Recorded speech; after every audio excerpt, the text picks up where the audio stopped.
Diesel's got the parts to get it done. Sports 1440, Stingray radio station. CKJR broadcasts from West Edmonton Mall and Wetaskiwin. Download the free Stingray music app and listen wherever you go.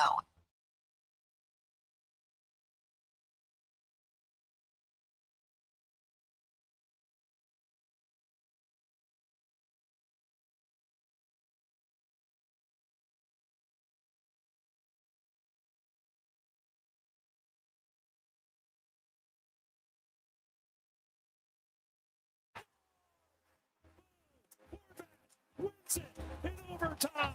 Veteran of the sports reporting game for over 25 years. Brings it across. Tuck in the high slot. Rich shot. Save it. Poked out by Vasilevsky. Tied up with Valley. Valley tries to poke it away from Moser. Kucherov able to protect the puck. Slams it.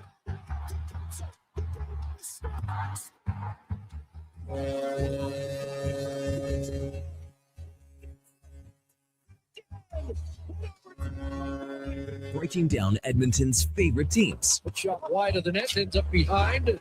Back up top for Emerson. On Colson on the move. Matthews trying to stay with him. Back the other way. This is Sports 1440 and the Kevin Karius Show.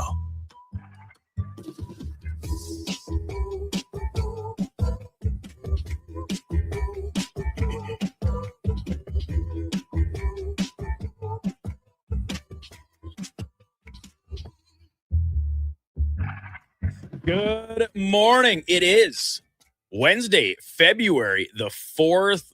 Welcome into the Kevin Karius Show here on Sports 1440. Brandon Douglas sitting in for Kevin once again today. We'll do so the next couple days to round out the week, and then Karius back Monday morning. Thank you very much for tuning in to the program. Another busy one. Where to begin? The Olympics. How about right there? Because they unofficially kick off activities today with some mixed doubles curling ahead of Friday's opening ceremonies. The NBA trade deadline looms on Friday as well, and the activity begins to ramp up with several big names, big deals being executed yesterday and last night from Rogers Place. The Edmonton Oilers fall for a second straight game, this time at the hands of the Toronto Maple Leafs.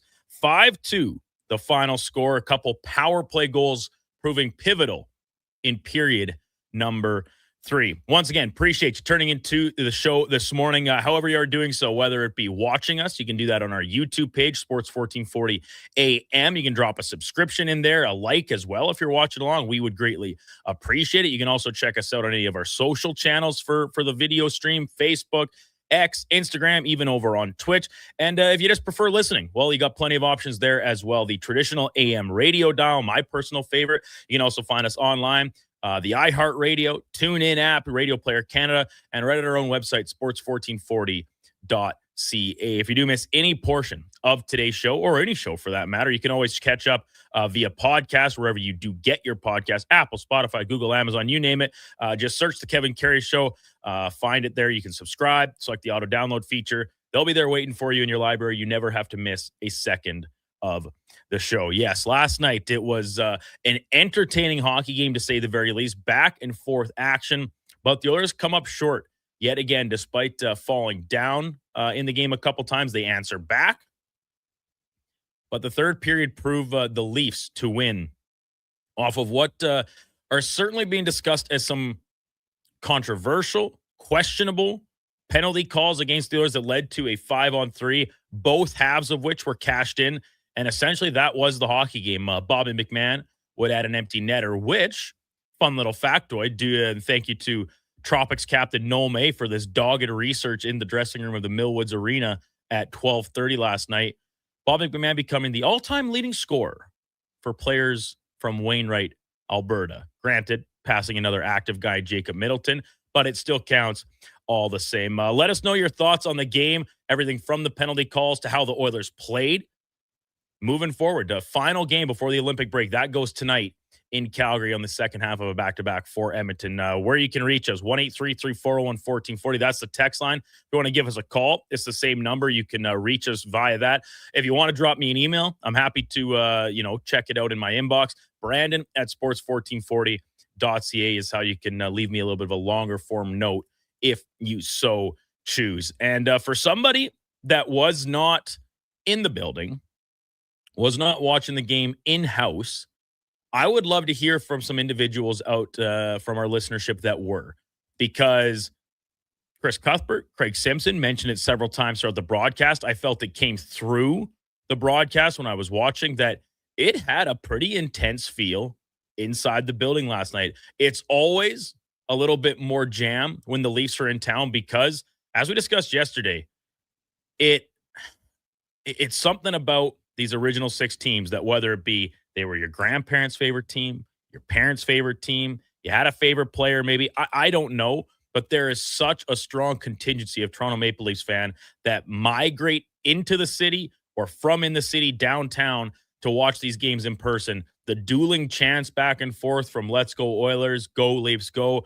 You could hear it clear as day right through the broadcast. I would love to hear from some individuals who were maybe at the game and what the environment was actually like in-house from the seats at Rogers Place. For the Oilers, certainly a disappointing game when you factor in this homestand on whole. 8 games they hosted consecutive from downtown Edmonton. They go 4-4. They're outscored 32-30. They score 3.75 goals per game in this stretch. That will win you a lot of hockey games, but not when you're giving up an average of 4 goals per game against. Now, though, goals against numbers, and you can say the goals for number, I guess it maybe balances out a little bit when you talk about even a game like last night, an empty net goal. Listen, still counts as a goal against, doesn't count as a goalie's goal against, but 4 per game, that just for this exact same reason I say scoring 3.75 will win you a lot of hockey games. Giving up 4 will lose you a lot of hockey games. And once again, last night, I would not say goaltending was the Oilers' issue, with maybe the exception of the grenade pass that Connor Ingram threw into the skates of Darnell Nurse that led to the Matthew Nyes goal. Certainly would like a better play there, but otherwise, I thought Connor Ingram was just fine. I thought he made some really good stops to keep the Oilers in the game as it progressed. They gave up some good chances, as we've seen them do quite a bit of recently. But the unfortunate part is that, once again, the Oilers were just out-dueled by the guy at the other end of the ice, and that was Anthony Stolarz, who, for my money, was the best player in the hockey game. The save on Leon Draisaitl in the third period, coming all the way over to his left, is as good of a stop as you'll see on one of the league's premier goal scorers from his office. You got to give credit where it's due. Watching the Maple Leafs last night, and it was pretty loose. They gave up a lot of stuff down the middle, but most of the Oilers' chances I saw were one and done largely. And whether that be clearing rebounds away, Stolarz did a good job of having a lot of stuff stick to him. They fired a lot of rubber at the Toronto net. 36 shots on goal to be exact. Good chances, but did they make life difficult enough against the Leafs defense and goaltender in particular? In studio last night, fresh off of a late evening, doing post-game work, our producer, Donovan Paulson, on the 1s and 2s, with me all week long. He was in here for pregame coverage, post-game coverage, watch the game, of course. Donnie, good morning. Thank you for being here. Maybe a little extra jam and the energy drink today to get you through what was a bit of a marathon shift yesterday. But how are we feeling this morning? Oh, pretty good, actually. This was one of those ones where I said, you know what? I love you, listeners, but the podcast's going to wait till tomorrow morning. And I just, as soon as I got home, I plopped my keister down in my bed and I fell asleep immediately. So I'm actually feeling pretty good this morning. But as for that Oilers game, yeah, that was obviously not the result you're looking for. The big story to me is you've given up 4 more goals already, more times than you did the entirety of last season. That is the story. The Oilers have given up 4 more. I need to exactly double check again. This is just off of one quick count. I think it's 27 times versus last year. I think it was 24. Really? I'll need to double check the count when we get to break or whatever. But I think it's 27-24. and they're too inconsistent at times defensively. I know that this wasn't the game for that. This was the type of game for, you can look at, man, it comes down to that the penalties, right? That's the big moment, that's the big swing in the game, the TSN turning point, if you will. It's a tough break on both calls, in my opinion. But for the Oilers, at some points you make your own luck, and this team, they've scored 7 more goals than they have by this same time last year. So I know people are saying, "Oh, the offense is down. The offense is down." Actually, no, it's up. Mm-hmm. Your top 6 is scoring a lot more than it did last year. Your bottom 6 is scoring a little bit less, but you're still up in terms of the goal scoring department. This team just needs to learn how to defend again. That's why people are looking at this team and saying, "Oh, they're not as good as they could be right now. Oh, we have the text flying in on the text line. Oh, this team, you can't tell us they're one of the best teams in the West, yada, yada, yada." They just need to learn how to defend again, and that's the easier thing to do, in my opinion. And we know the team is capable of it. We've seen it with essentially the exact same collective of players. Like, what has really changed, even if you go back to, of course, the playoffs last year, and a couple veteran guys obviously no longer with the team, and Victor Arvidsson, Jeff Skinner. But, I mean, those weren't exactly guys that were logging the heaviest of minutes for this team when they were playing their best hockey through the playoffs. So even this year, we have seen them lock things down. After that brutal month and a half start to the season, the tail end of that Eastern road trip into late November and December, we saw what the Oilers are capable of. And right now, they're just not there. And is the schedule catching up to them? Or do they have their eyes towards the Olympic break? I don't know. I have a harder time buying that, because last night they had jam in the game. It did not come across to me watching it as a team that is half a foot out the door, headed to Cancun, Turks and Caicos, wherever they're going, or Italy in the case of the 3 players, which worth noting. I thought it was pretty nice. A little pregame ceremony-ish thing where they recognized the 3 Oilers who are going to be heading to the Olympics representing their country. Of course, Connor McDavid for Canada, Leon Draisaitl, and Josh Szymanski for Germany, which almost makes me wonder a little bit. When the news came down yesterday that Curtis Lazar would not be playing, and he would be the odd man out in favor of reinserting Andre Mangiapane into the lineup, I think Lazar's been playing just fine as the 4th-line center, more than fine at times. Was leaving Szymanski in, was this pregame ceremony any motivation towards that? I genuinely don't know. It's just a thought, a notion, an observation. And listen, Szymanski's earned the right to stay in the lineup. He hasn't done anything egregious. And once again, last night, I thought that line looked pretty good. They obviously lead to the goal for the Wallman goal. But then 9 seconds later, they were also the line on the ice. And Szymanski's man, as a matter of fact, albeit once again off that turnover in the corner, that it was Szymanski's man that scored the goal. He was right there with him in his hip pocket, Nyes that is, and just kind of let him a little too loose and free. Our text line is already chiming, already buzzing this morning, as you could imagine, following an Oilers loss. And our good buddy Tiger, he's quick to point out, Douglas, rough week. If the Oilers lose tonight, you host 3 losses? Sounds like radio gold. Well, yeah, Tiger, listen, I'm not the one playing. I'm not out there. Am I bad luck? Well, up to your own opinion, I suppose. And I think Josh Fenwick probably thinks I'm good luck, as he, of course, is a fan of the team that the Oilers will be taking on tonight from the Saddle Dome down the highway. Mark, pathetic homestand, won 2 of 4 games after scoring with the goalie pulled to tie the games. This team just doesn't have it this year, and that's all right. Made the finals last 2 years, but this is clearly the weakest team in the last number of seasons. Need to regroup this summer, fill in a lot of holes so we have a real chance to contend in the final 2 years of the McDavid contract. And then this one from Iron is where we'll leave it here for the first segment. Last night's game was embarrassing, not just for the Oilers, who didn't play a good game at all, I don't think, but also the fans. Why were we being out? I guess outed by the Leafs fans in our own arena makes no sense to me. It's embarrassing. I shut it off because I couldn't stand listening to the Toronto fans and was tired of watching the Oilers play the way they were. Well, Iron, I hate to break it to you, but as I mentioned, there are a lot of Leafs fans in Alberta. You see it when they play in Calgary. In fact, the night before, from a couple Calgary beat writers, they essentially said, it's like, yeah, showed up for the Flames game tonight at the Saddle Dome and realized I stumbled into a Toronto home game because the concourse down at the Saddle Dome on Monday night dominated by the blue and white.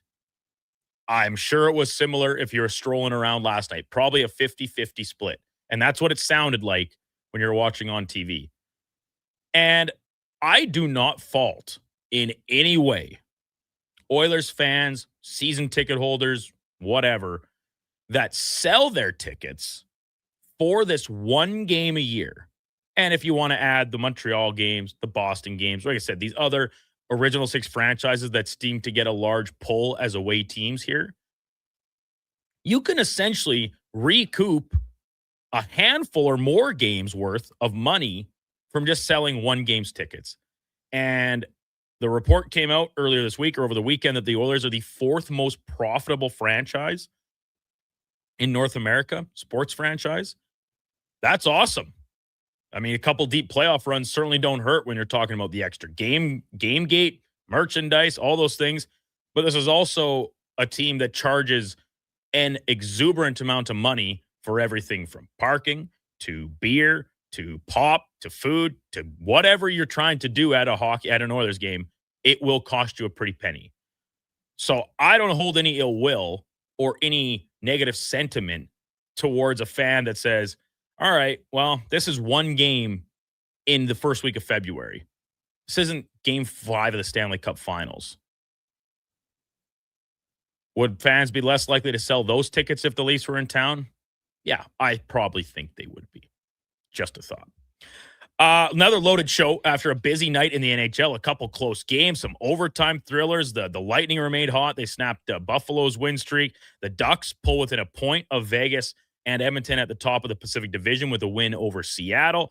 And plenty of other things to catch up on as the show progresses. Andrew Walker, pre- and post-game host, will join us right after the break. We'll get Walk's thoughts on last night's game, look ahead to Calgary, and then, of course, the Olympic break as well. We'll hear some Oilers post-game audio at 7:40. And then in the 8 o'clock hour, Mark Spector, he's southbound and down, headed to Calgary for the game. He will join us to continue our breakdown of the hockey game from last night. And then at 8:20, we'll change gears. Paul Sir from Hoop City every Saturday here from 10 to noon on Sports 1440. He will check in, talking NBA trade deadline activity yesterday. Still some dominoes, of course, still to fall. 9 o'clock, the former NHLer David Schlemko will be in to co-host with us for a couple hours. And at 9:20, Ryan Pike from Flames Nation, one of our good buddies, recurring guests on the show, he will hop on to talk Flames ahead of tonight's game. We'll go in or out at 9:40. And then in the 10 o'clock hour, Scott Maxwell from Daily Faceoff, another recurring guest, he will hop on. He's had some great recent articles up at DFO about trade deadline targets and buyers and sellers. All that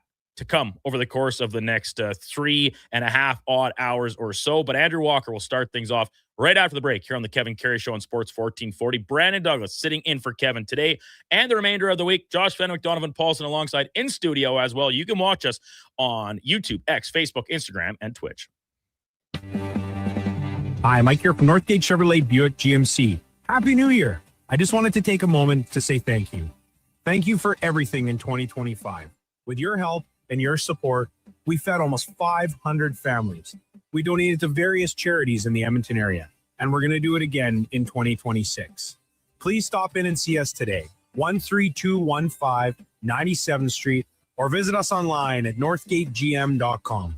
You're in Northgate country. Hey, Edmonton, did you know a local Play Alberta winner scored over $500,000 on Mega Jackpots Ocean Bells? Think about the season tickets you could lock down with that kind of cash. From major casino winners every hour to jackpots worth millions and hundreds of popular games to money that stays in the province, there's never been a better time to sign up for Play Alberta. Download the app today to get started with casino, sports, and lottery all in one app. Must be 18 plus to play. When you gamble, use your game sense. Looking for the perfect gift? Give the gift of great taste with a Loca Quality Market gift card. Redeemable at any Loca Quality Market or Loca operated restaurant. It's a treat for food lovers. Ready anytime. Grab yours today at loca.ca. Do you listen to sports radio at work?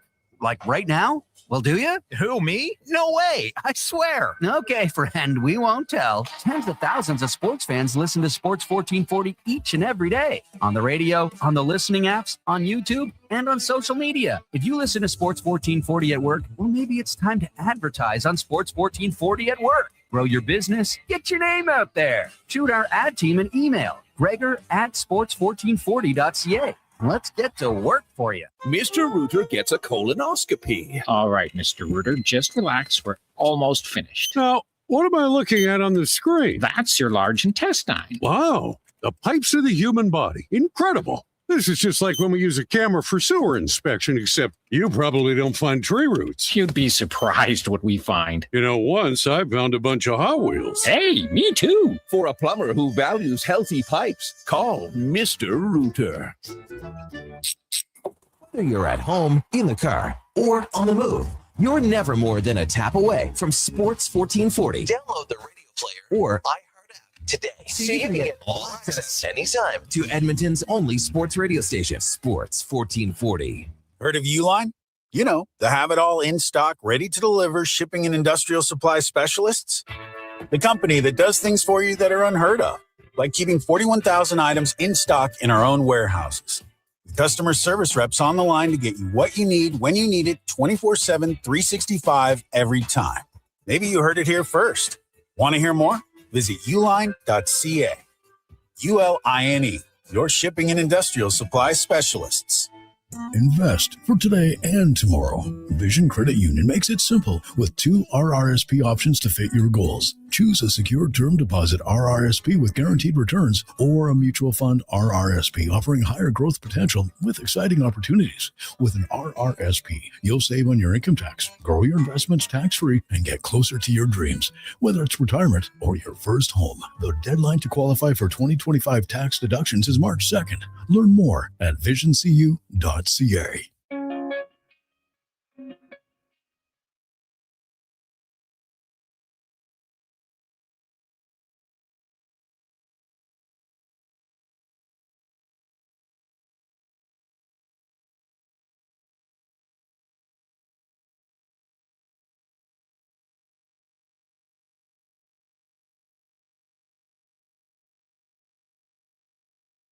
Just in time for the morning skate. This is the Kevin Karius Show on Sports 1440.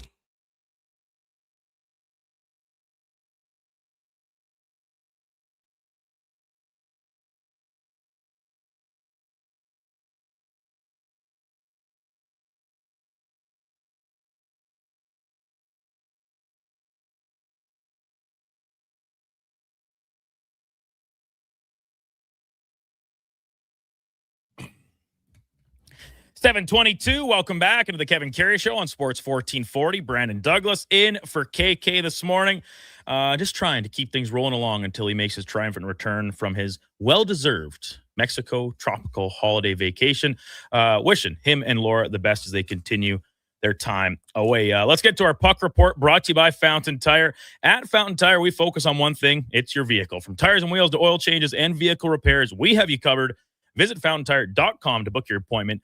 Today, as we welcome back Andrew Walker, our very own pre- and post-game host right here on Sports 1440. Walks, good morning. Missed you, obviously, at Tuesday skate last night, but you had other engagements. Appreciate you hopping on the first slot again, as usual. Appreciate it.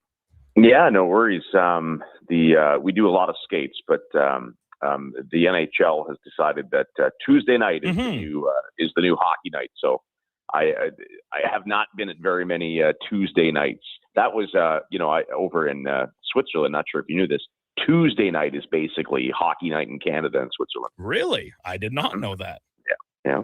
Oh, very interesting. Generally, every team in the league always plays that night, and I mean the NHL's following suit. Tuesdays are like the craziest day now. It feels like the Oilers play every Tuesday, and obviously a lot of Thursdays, which kind of makes sense if you piece out the week, because it seems like every time we're rolling out to a Critters game with CFCW, we're getting the Oilers game going on the bus, whether it be the ride there, ride home, or both. And more on that towards the end of our conversation here. But let's start, of course, with last night's game. The Leafs win, over the Oilers, 5-2 the final. This is the second straight loss for the Oilers. They go 4-4 on this homestand, which back at the start of it, I had a little discussion with Kevin, and I thought 9 points, just because the quality of competition was pretty decent at points of this homestand, but 9 points would have been deemed a success for me. He wanted 10. Both of us are left wanting a little bit more, and I think the same can be said for the fan base and the actual players and team inside the locker room. Yeah, listen, multiple things can be true here. I thought last night I didn't have a lot of problems with the Oilers game. I thought it was a really good hockey game. And then that sequence, obviously, in the third, couple of tough penalties. And the one, it looks like Janmark is going to get a shorthanded breakaway, and they call him for a high stick, and a 2-minute 5-on-3. I mean, that's tough, right? Yeah. So bang, bang. And I thought, that sequence, and then the Stolarz play. I thought Stolarz was great last night. So in it, like, multiple things can be true. I didn't mind the Oilers game last night. Neither did I. I actually thought they were pretty good most of the night. To lose to the Maple Leafs, but homestand as a whole, games that I like, games that I didn't like, but I would say 4-4. Considering just how long we were waiting for this homestand and some of the teams that were coming in on back-to-back nights and 3-4. I'm disappointed with 4-4. I would think out of 16 possible points, I would have been. I think 10 would have been decently acceptable, and it was right there for them. There was just a couple of games where they got goalied, but a couple of games where they just didn't necessarily show up, and you're not going to win every game. But it would be easier to shrug off a loss like last night had you played better in the previous 7. But pretty disappointed with 4-4, given how long they've waited for a good run at home here. Yeah, and I'm there with you. I thought the Oilers were the better team most of the night. They had plenty of chances, and this is an issue that has cropped up quite a bit with this group, that offensively they can generate a lot, but it does seem to be one and done a lot of the time. And you have to give credit to the opponent. They're trying to. And with Stolar's case, he was very good. A lot of shots stuck to him last night. But I also thought the Leafs, it's kind of weird to say given how many shots they actually gave up, but I thought they defended pretty well, particularly against some of the Oilers, higher caliber offensive players. So credit where it's due on that front. But to me, special teams for the Oilers right now really stands out as someone that has plagued them as of late. And it's for most of this year and ones previous, it's been a real strength. On this homestand, just 15.8% of the power play, 65.2% on the penalty kill. Not good enough, and we have to assume the power play comes out of it. But what are you seeing that maybe is struggling for these units right now compared to previous in the season? Well, I've learned to. I mean, I trust the power play. You're not going to make any changes. It's struggling a little bit when it looks like more of a normal NHL power play. The strength of the Oilers' power play, to me, has never been. I mean, listen, they are great in zone. They zip the puck around.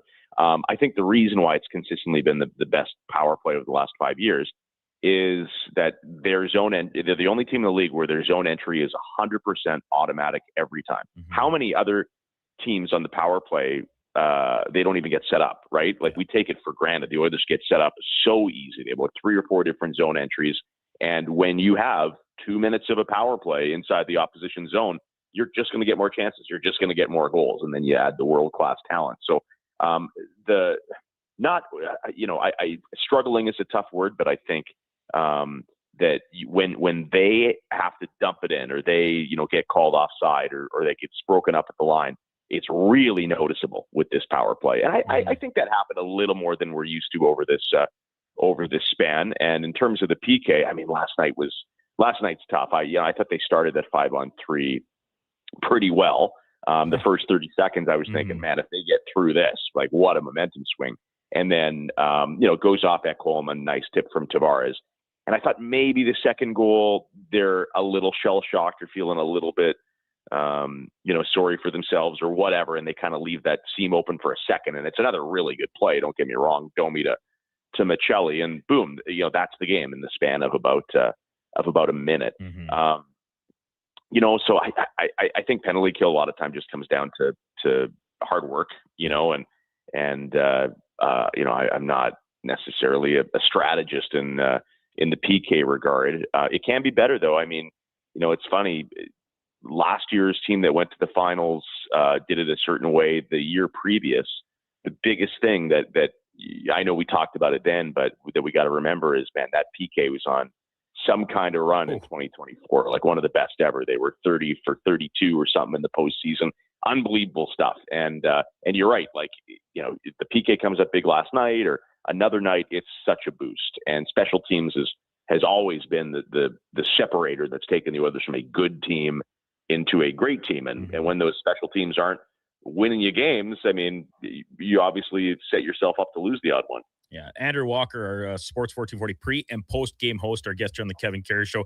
Breaking down last night's Oilers loss at the hands of the Maple Leafs. So sticking with the penalty kill, sort of here. Most of the time, the guys that are out there on your PK are your bottom six forwards, right? Gives them some extra ice time, gives them a role on the team. Even when you're chasing a game, they still get to see the ice and aren't just glued to the bench for minutes, periods straight at times. Andrew Mangiapane is a guy that has not seen much, if barely any, time on the PK this year, in and out of the press box recently. I thought he was having maybe his most effective game of the season last night. Turns the puck over, turns into the Maple Leafs' first goal of the contest, and we did not see very much more of Andrew Mangiapane over the course of the evening. Fair, in your opinion, for a guy that's kind of been struggling a little bit and obviously in and out of the lineup? Or is this just a matter of Chris Knoblauch trying to hold guys accountable for what they do with the minutes they're afforded? I go back and forth a little bit. I think that Mangiapane, much like, Skinner Arvidsson, it's a bit of a dead experiment. I don't think they put a lot of emphasis on, we got to get him going. They put him in last night. And yeah, I agree with you. I thought the first period might have been his best period as an Oiler. He mixed it up a little bit, takes coincidental penalties, which leads to a 4-on-4, which is good. Mm-hmm. I'm not exactly sure what Mangiapane did in that regard. Started getting punched in the face, but he caused turnovers. He had some speed. He had a couple chances. I liked him, and it was, my first reaction was, I was like, so, like, where is this? Like, where's this been for 50 games? Like, It's not hard, right? Like, I mean, it is hard. Don't get me wrong. NHL is great, but speed and hustle and determination, like, that stuff never goes into a slump, right? The puck doesn't always go in the net, but you can always work your bag off. And I was seeing that from Mangiapane last night, and I'm like, why tonight? Right? Like, do you think you're showcasing for the team you're going to play on in a couple weeks? I don't know.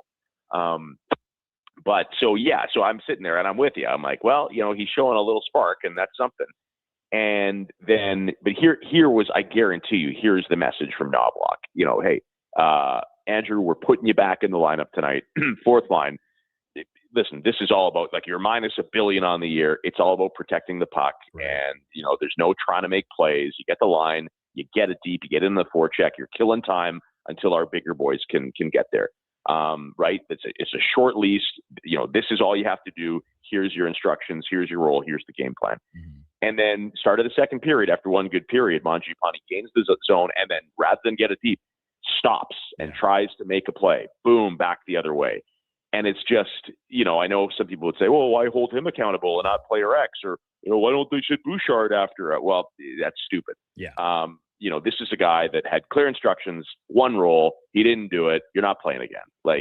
And I understand that must be really frustrating for the coaching staff. And it's too bad, because I thought he was playing pretty well. But you're on the fourth line. Why are you trying to make a play and, go high in the zone? And all of a sudden you're chasing the game. So they deemed it unacceptable, and he didn't see the ice again. Walks, what about the rest of the bottom six? It's been such a topic of conversation, the lack of production for large stretches of the season. Curtis Lazar, who, by my estimation, had done a really good job as the fourth-line center for a lot of the reasons you just laid out in Mangiapane's role, stepping into that spot. He's the one that sits out for Andrew Mangiapane last night. But this third line of Savoy, Szymanski, and Roslovic, they have their moments. They also have some moments as evident on the goal against by Matthew Nyes, a little bit of a tough play by Ingram and Nurse in the exchange behind the net. But the rest of the bottom six, like, are you comfortable with this collection of players, however they may end up sorting them out in lines, combinations, whatever? Or do you think that this is an area that outside of what else the Oilers do approaching the traded line needs to be shuffled and shaken up in some way or another? On this team, not that I don't care about the fourth line. The fourth line is important, but the fourth line on this team is never going to play 10, 11 minutes. Very true. So I'm fine with the cast of characters they have. If that ends up being, Lazar and Janmark and Frederick, or, if they don't move them, maybe Henrique moonlights in there. If they add guys at the deadline that I want, maybe Savoy ends up playing a little bit there, plus the PK. Wouldn't surprise me. I don't view it as a huge demotion. My issue here is just, I think Roslovic is a bit miscast, and I'm surprised how much I like him. In a perfect world, now forgetting salary cap for a second, because you're going to have to make some work. Mangiapane, probably Henrique on the way out. I don't think Szymanski's playing minutes for this team come playoff time. No, I would love to see them add, like, the guy we saw last night. I think Bobby McMahon would be a great fit on this team. I know it's people have heard a lot about it. Donnie was early on Frederick last year, which I wish that would have gone better for him. But I've been on McMahon pretty early, and I think he'd be a great fit. So what I would like to see is a Bobby McMahon type guy in, and also I want. The number one guy on my wish list is Ryan O'Reilly. That's who I want here. I think that would be great. If you can't get him, then give me Boone Jenner. So what I would like to see is that top line can probably stay intact for the purposes of this conversation. Then you got Draisaitl, Podkolzin, and Roslovic. Ideally Roslovic there, right? Yeah. And I think he's super skilled, but he's not a line driver, and it's just not a big criticism. I think he needs to be up there with a Draisaitl or McDavid, and maybe Nuge plays in the second line. We'll see. And then your third line would be that Ryan O'Reilly type with Kasperi Kapanen and a Bobby McMahon. You do have Matt Savoy possibly in there. And then your fourth line is whatever, right? The fourth line on this team is never going to play serious minutes, but you want three really solid, dangerous lines. And for me, Podkolzin's growth has been immense. Kapanen has just turned into a really important piece on this team. Nice goal last night. And so maybe you can't get two guys and Nuge moves it to center, but I don't think that's beyond the realm of possibility. If you can move out salary, I'd want an O'Reilly Jenner type, preferably Riley, and sure, sign me up for Bobby McMahon. I think he's a better Fogle. Yeah, that's a pretty fair comparison, actually. And yeah, his name has been very heavily involved across this station, others online. You name it. That seems to be the guy that a lot of Oilers fans and others are honing in on. He knows it. And he knows it. How good is he last night? Well, he scored. He's 5 for 5 in games against the Oilers. He scored a goal last night. It's obviously just an empty netter, but I mean, it's from 150 feet away. That's not nothing. I thought he was their best guy. Yeah, I thought he was very good. Very, very. He had the breakaway chance, obviously, that got stopped. Ingram, and it's just an aside, we don't got to dive in the goal team, but I thought Ingram was solid last night. And moving forward, obviously, Jari's going to go tonight in Calgary, but coming out of the break, I would be leaning a little more on Ingram here listen, it's 3 weeks away, so take it for what it's worth. But I think Ingram has earned a little bit more leash with his play as of late than Tristan Jarry. Yeah, listen, they're not committed. Like, I know Jarry makes a little bit more money and they give up a little more to get him, but this team needs saves. I think the competition is wide open. Yeah. If Ingram, like, I don't feel this way ever about like Calvin Pickard. It's like, oh, he gives you a big win. No, don't put him out there the next night. Just take it and run with it, right? Take your winnings and leave. But I feel differently about Ingram Jarry. I don't think they're overly committed to either. If you're playing well, yeah, sure. Take the ball and run with it. So, Walks, Thursday night in Fort Assiniboine, you will be hopping on the bus with myself and another collection of characters for your CFCW Critters debut. You're bringing your better half, Angie, along for the ride. Currently slotted to be my left winger on line number 2 for the Critters. You fired up for this? Are you ready to see what the Critters are all about firsthand? Yeah, I think so. I have a little experience. So, Angie was asking, what kind of hockey Well, is yeah, it? Well, what's years this ago, all about? Yeah. Yeah, years ago I played in a charity game, and for the third period I wore a giant rabbit costume, and so I assume it's more of that and less power play zone entries. That would be a good assumption. Very, very good. Walks pregame coverage tonight starting at 7:00. You and Donnie will get everybody ready for the final game. We got a long extended pregame tonight. All right, awesome. Hey, yes, you guys will be off for a couple weeks, obviously, with the Olympic break. So why not to give everybody a little extra flavor? Awesome. 6:00 beginning pregame coverage tonight. Postgame, of course, immediately to follow. Appreciate you getting up on the line with us nice and early. Have a great break, and we'll of course see you Thursday night. Yeah, sounds good. Thanks, boys. Andrew Walker, host of our very own pre- and post-game show here on Sports 1440. 6:00. Donovan, you just can't catch a break. Yeah, I mean, hey, you know what? I'll take the today. I'm okay with the extra hour. Yesterday would have been hell with the extra hour, and doing the old fill-in work for Josh a little bit as well yesterday. That would have been terrible. But today it's fine. It is what it is, and it's only an 8:00 start. So it's only an 8:00. I'm gonna be really energized tomorrow morning as well. I can absolutely believe it. That was our puck report. It's brought to you by Fountain Tire. Yeah, winter is here, of course. And if for some reason you've been putting off your tire changeover, Lord knows how or why, just don't. Still not too late. We're not out of the woods just yet here in an Alberta winter, early February. Book your tire service today. Get them rotated. Get them checked at Fountain Tire. You'll be ready for whatever the season throws at you. When we come back, we'll dip into the Oilers locker room, hear from maybe Darnell Nurse, Kasperi Kapanen spoke, the coach, of course, with some post-game comments. We'll see which one of those tickles our fancy when we come back. And top of the hour, Mark Spector will continue our breakdown of the Oilers as they head into their final game before the Olympic break. It's Kevin Karius Show here on Sports 1440. Brandon Douglas sitting in for Kevin, Josh Fenwick, Donovan Paulson, both alongside. We're back right after the break. You can watch us. We're streaming on YouTube, X, Facebook, Instagram, and Twitch. Welcome, gentlemen, to the nerve center of game-watching greatness, my sanctuary, my Bro Zone. Whoa, giant screen, comfy chairs. You've thought of everything. Almost everything. Where are the snacks? We can't cheer on Canada without the proper fuel. Way ahead of you. Wilhauk Beef Jerky, the official snack of the Bro Zone. For a truly Canadian snack to cheer on our truly Canadian athletes, you need Wilhauk Beef Jerky, made with Alberta pride, right here in Leduc. Friday night calls for a family fun that's second to none, starting with a big party. It's the Oil Kings mascot Louie's birthday bash, presented by Bloom Benefits. Edmonton faces the Moose Jaw Warriors. Local mascots will be in the house for Louie's big day, and every fan in attendance gets a card for their chance to win a fun Louie prize. Plus, 4 Calmont Kids food combos for $10 or less. The value is lion-sized. Oil Kings Warriors, Louie's birthday bash, Friday at 7. Great seats at Rogers Place start at only $20 at oilkings.ca. Business owners, if rising electricity costs are cutting into your profits, there's a smarter way forward. Right now, federal clean technology tax credits can cover 30 to over 50% of the cost of a commercial solar system, delivering an immediate return on your investment. And in Edmonton and Sturgeon County, the Commercial Clean Energy Improvement Program offers long-term financing for up to 20 years, making solar more affordable than ever. Lock in lower energy costs for decades and strengthen your bottom line. Visit GreatCanadianSolar.com to get started. Hi, Mike here from Northgate Chevrolet Buick GMC. Happy New Year. I just wanted to take a moment to say thank you. Thank you for everything in 2025.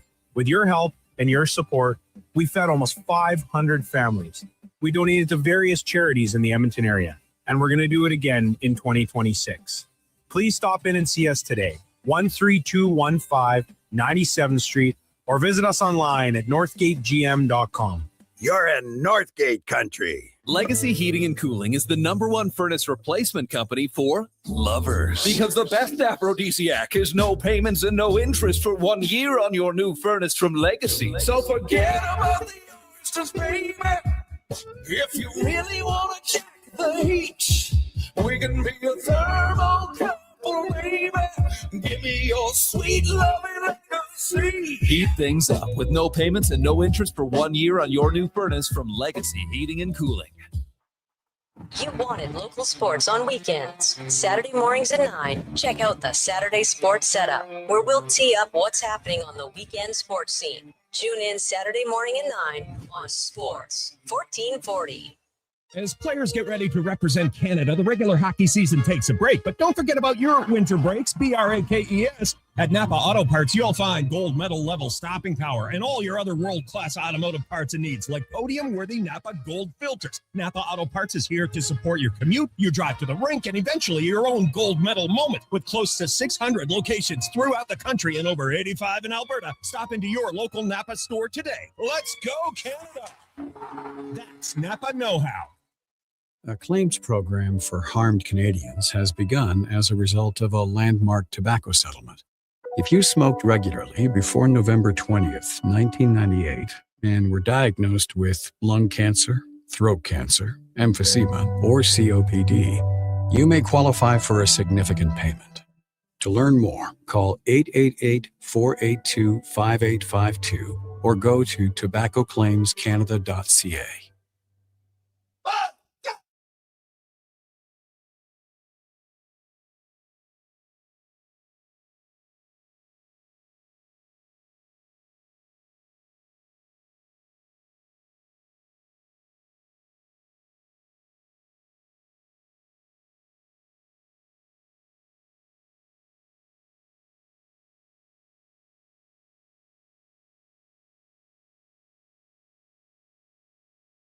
Have your sports curiosity cured with the Kevin Karius Show. This is Sports 1440.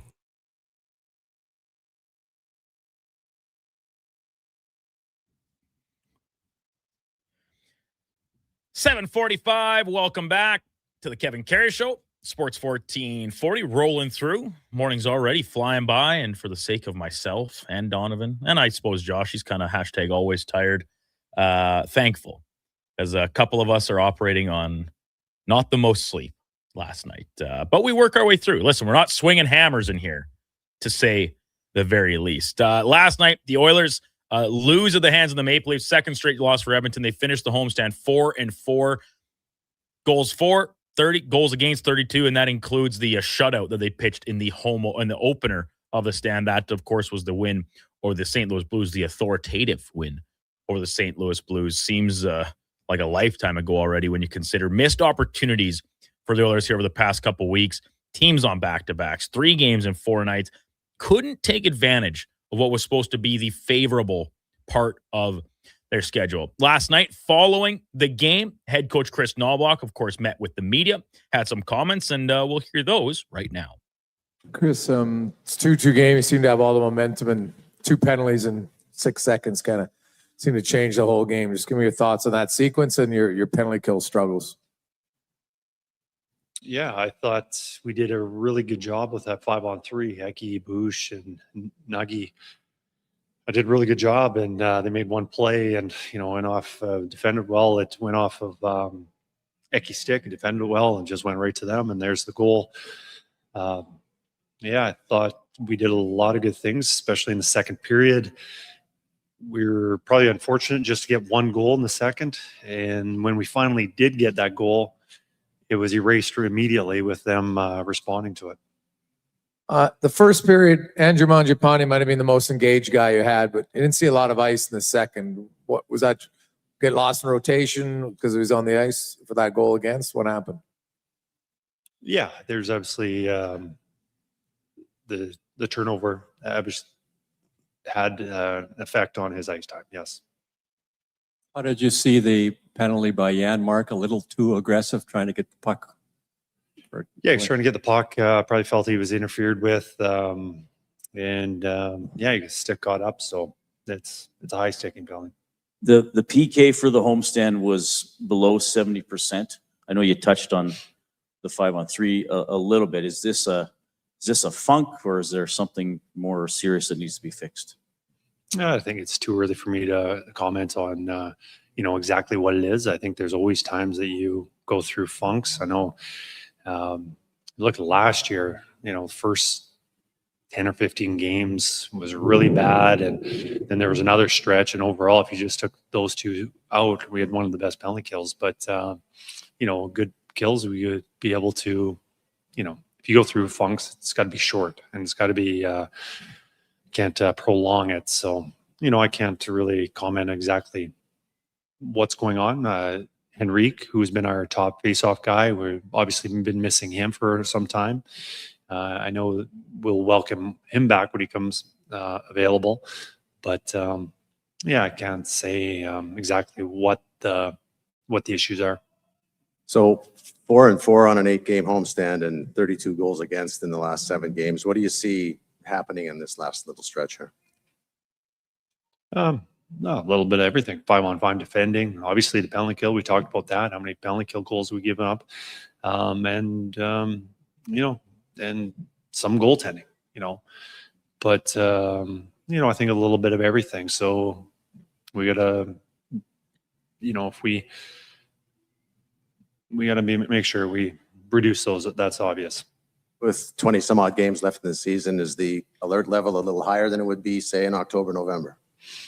Oh, absolutely. Anytime whether you're fighting for first place or fighting to get into the playoffs, urgency always ramps up. And we're at that point.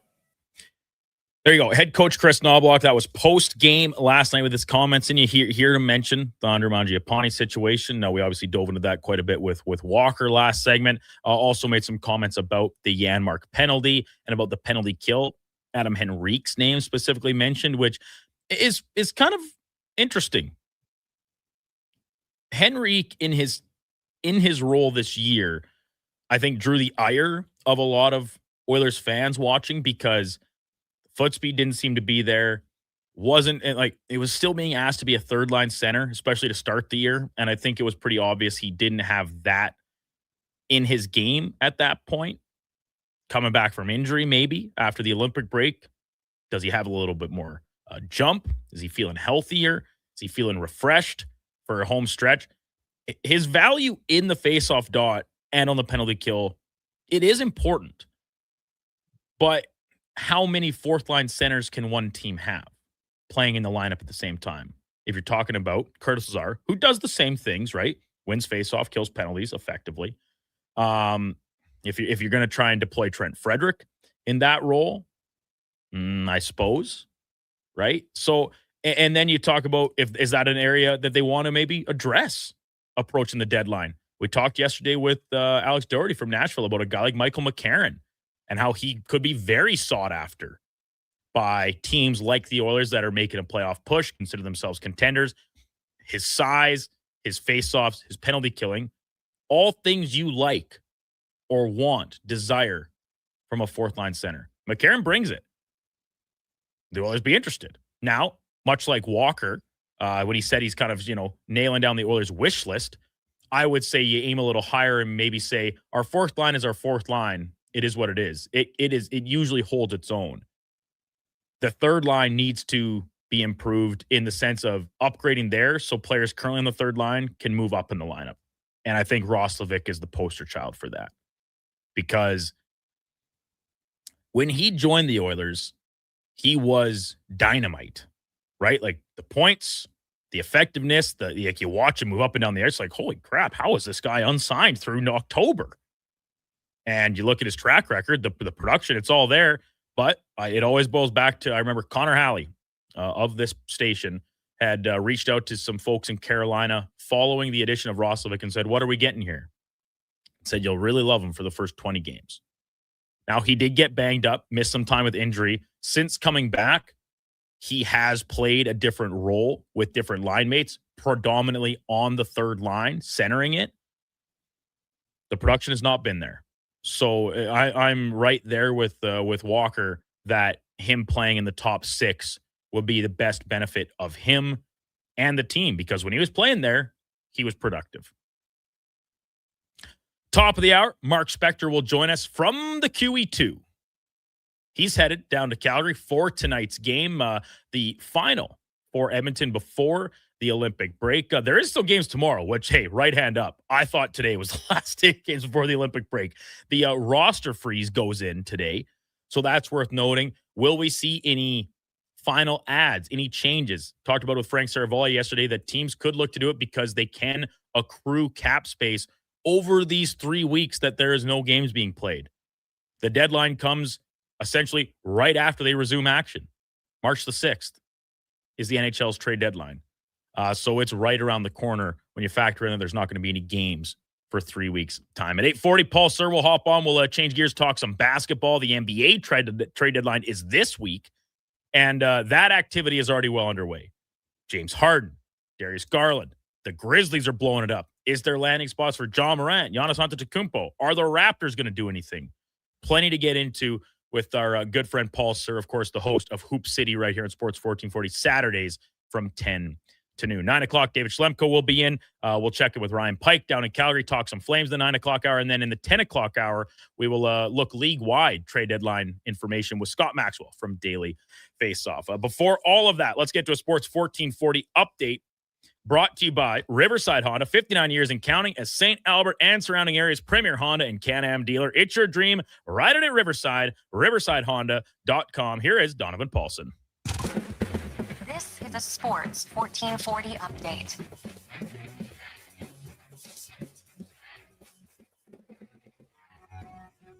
It was game day last night as the Oilers, they fell 5-2 to the Toronto Maple Leafs. The Canes, snuck past the Sens 4-3. It was the Jackets blanking the Devils 3-0. The Isles beat the Pens 5-4 in overtime. Despite the little bird, the Ducks doubled up the Kraken 4-2, and the Lightning took down the Sabres 4-3 in overtime.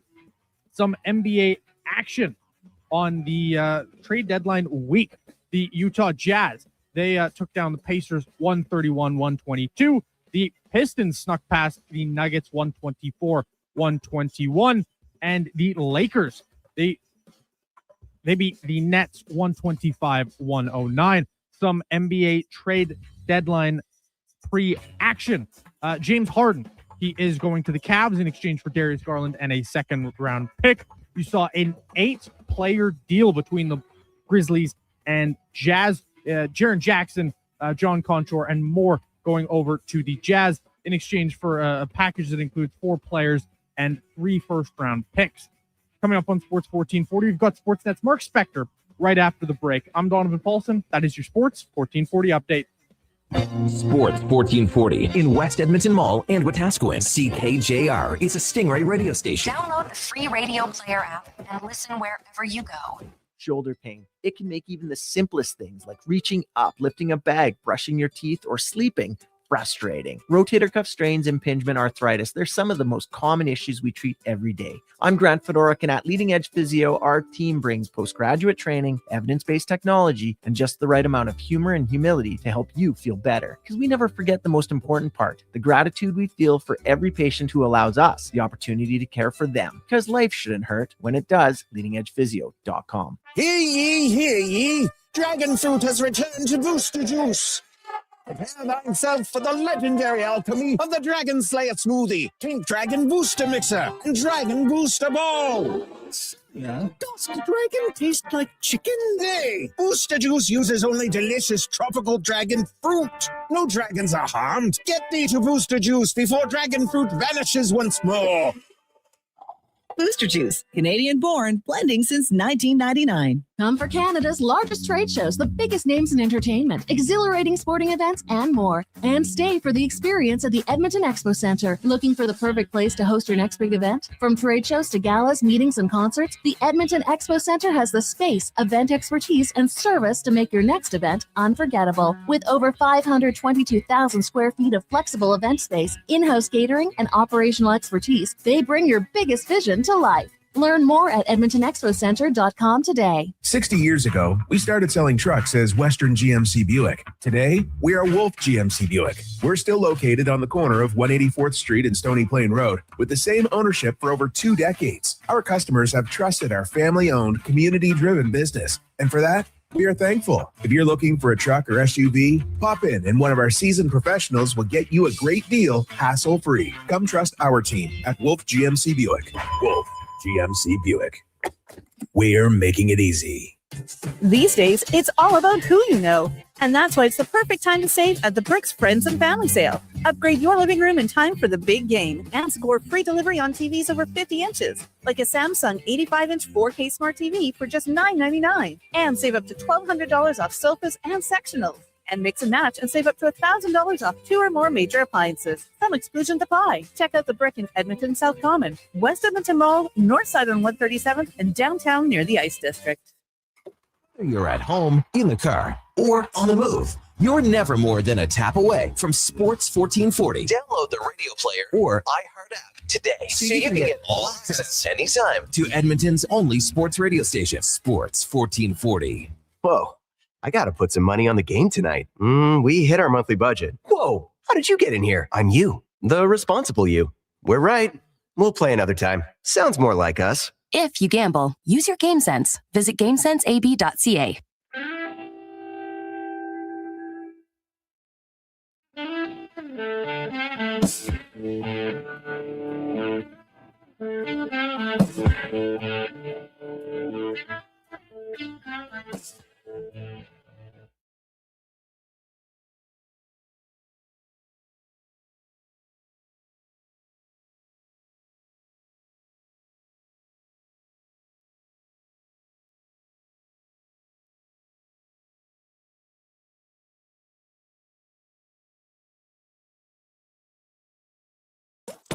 Stories, guests, and insights. This is Sports 1440 and the Kevin Karius Show.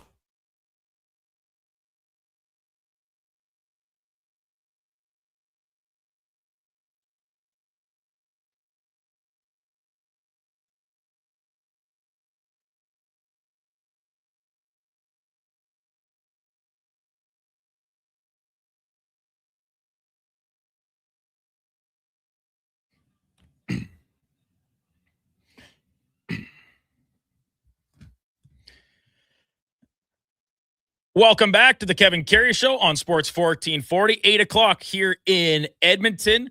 And that means it's time for On the Mark, brought to you by Northgate Chevrolet Buick GMC. Mike and the crew want to thank you for all the support in 2025. And even though we're into 2026, not forget about the huge savings they still have on 2025s that remain in stock. Save now at NorthgateGM.com. We welcome in Mark Spector from Rogers Sportsnet on the highway southbound and down for tonight's Battle of Alberta from the Saddledome. Spec, good morning. How are your travels treating you here in the wee hours of a Wednesday morning? Got the road by 6 o'clock. I'm south of the donut mill. Fresh coffee, nice carrot muffin. Life's good, man. Life's good. Well, you took my next question right out of my mouth, Spec. I was going to ask, were you planning on making a stop at the donut mill? It's a staple when you're passing through the beautiful city of Red Deer. Yeah, it's funny. I'm driving a new car, this little train from Northgate GMC, and it's somehow it remembers, like it's programmed like my old car. When you go through Red Deer, you take that turn off into Gasoline Alley, and you go to the donut mill. So I'm not sure I've driven through Red Deer 3 times in the last 25 years and not stopped there. It's obligatory, Spec. It's obligatory. And then on the way back, it's not quite as convenient because it's on the other side of the highway, but it's it's worth the little detour up on the Mackenzie Road overpass. But hey, that's I'll leave that at your own discretion, whether it be later tonight or tomorrow morning to decide on. So Spec, the Oilers lose last night. It's their second loss in a row to round out the homestand. They went 4-4. Numbers, a lot of them not necessarily very flattering for the Oilers on this homestand, despite the 50 points percentage. But last night, I actually didn't have a ton of problems with the game. I thought they played pretty well for the course of 60 minutes. It was like the power play in the third period, which were off of a couple suspect-ish calls, works kind of the difference in the game. Yeah, for sure. Like, it's really close to being, it's 2-2 in the third period, right? The interference call, I think the ref has to make it because there's an order breaking in on goal. Yeah. After the guy that was supposed to check him gets taken out by some boy. We can all decide whether he meant to or he didn't mean to. It was a mistake. The ref's not a clairvoyant, right? When he sees that guy gets taken out, and I forget who it was, Roslovic's walking down the left side with a scoring chance, his arm goes up. That's just how referees work. Yeah. So you get that penalty. And then you had Mark Hyde.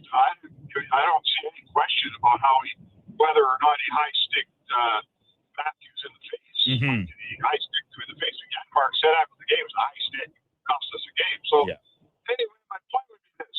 It's 2-2. You have a bad 30 seconds, and then you can't kill any penalties. And now it's 4-2. It's game over. Yeah.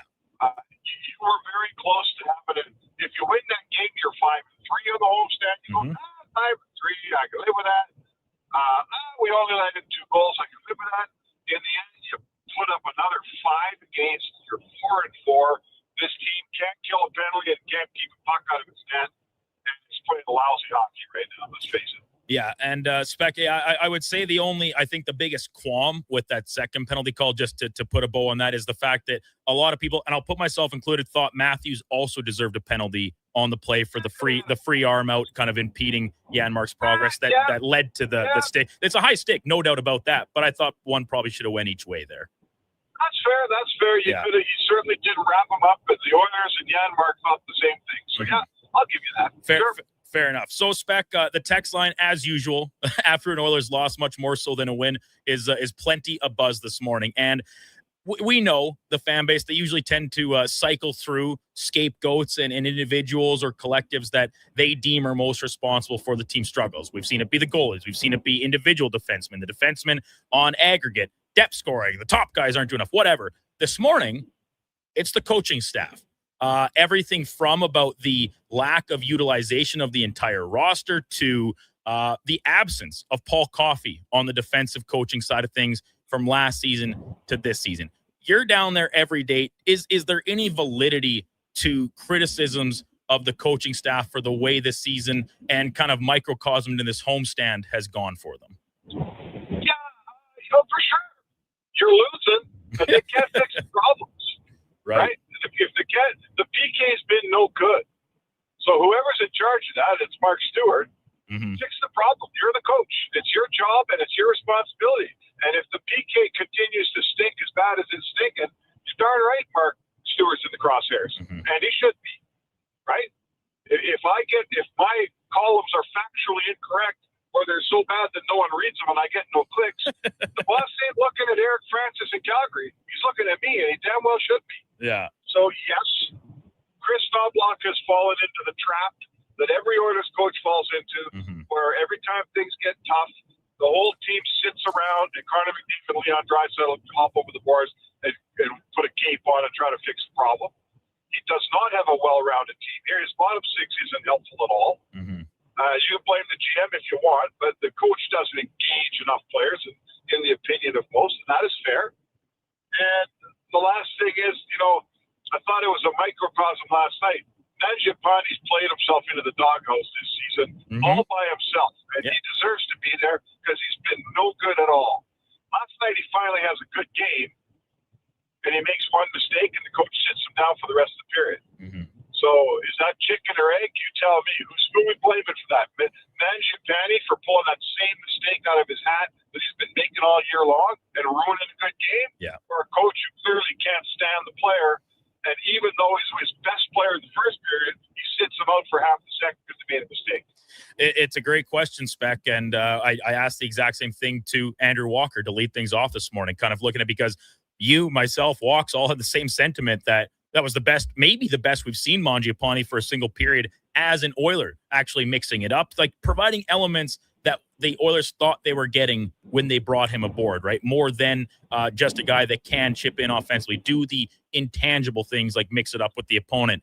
Now, it's a tough discussion about, is the coach warranted in doing that, because you're brought in to play a fourth line role, and part of that is to limit your mistakes. He makes a pretty egregious mistake and a very avoidable one when you look at the whole play, how it developed, and it resulted in a goal against. So I think either way you hash it, if you're defending Mangiapane, you're defending Knobloch, both sides have merit one way or the other. Oh, for sure. And Mangiapane, here's what we know about that. If that was the first time Mangiapane did it or the second time, the coach would do what he does with all the guys who make a mistake. He'd say, hey, mistakes happen. Don't do it again. But you can, in my history covering hockey, when a coach reacts that way, it's because he's sick and darn tired of watching the same guy make the same mistake all the time. Yeah. So what was it at the time? It's a 0-0 game. It's one of those who's going to crack first moments. And his team's changing, and Mangiapane makes that play, sets everybody else up for failure, and the puck's in your net. Yeah. Like it was an elementary, we're going on a change, you got the puck over the blue line, get it deep, don't try to be a hero here. And Mangiapane screwed it up, and he hasn't been a very good player this year, and I'm not sure I would have benched him myself, but you know, when you're Mangiapane, you don't have any, you've used up all your credits. Right. You don't have any left. And he was in arrears last night, and the coach sat him out because of it. Sportsnet's Mark Spector with us here on the Kevin Karius Show on Sports 1440. Brandon Douglas sitting in for Kevin this week. So, Spec, then you talk about Mangiapane. He drew in last night in place of Curtis Lazar, who pulled out. Adam Henrique's return following the Olympic break seems about as close to a foregone conclusion as we can estimate at this point. Now, the roster freeze comes later today for the Olympics. So, two-parter here. Do you expect any changes to the Oilers roster before that freeze sets in? And then to follow up, when they resume play at the end of February, what does your Oilers lineup look like, whether with changes or without? Well, I mean, I guess I'd say the trade freeze starts today. And when does it free back up? When does it open up again? I believe a couple days right before the play resumes, which would be the 25th. So I think it's 2-3 weeks exactly, maybe. Don't quote me on that, though. Yeah, so you know what? I think we're looking at a trade deadline situation. I don't know. Could he make a trade coming out of this break? Sure. Will he make one before 1? I very much doubt it. I very much doubt he'll make a trade before 1 p.m. today. But, hey, stranger things happen. I'm playing Mangiapane tonight because I finally got a guy who played one good game, and he's going to have hopefully some confidence left. And we're going into Calgary, and generally guys will play well in a town where they spend a lot of time. So I'm playing Mangiapane tonight.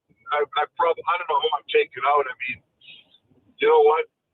Janmark could come out of my lineup any day. Frederick could come out of my lineup any day. It's not like there's no candidates up front. Mangiapane has to be the guy in the press box every day. They got other guys that are doing not much.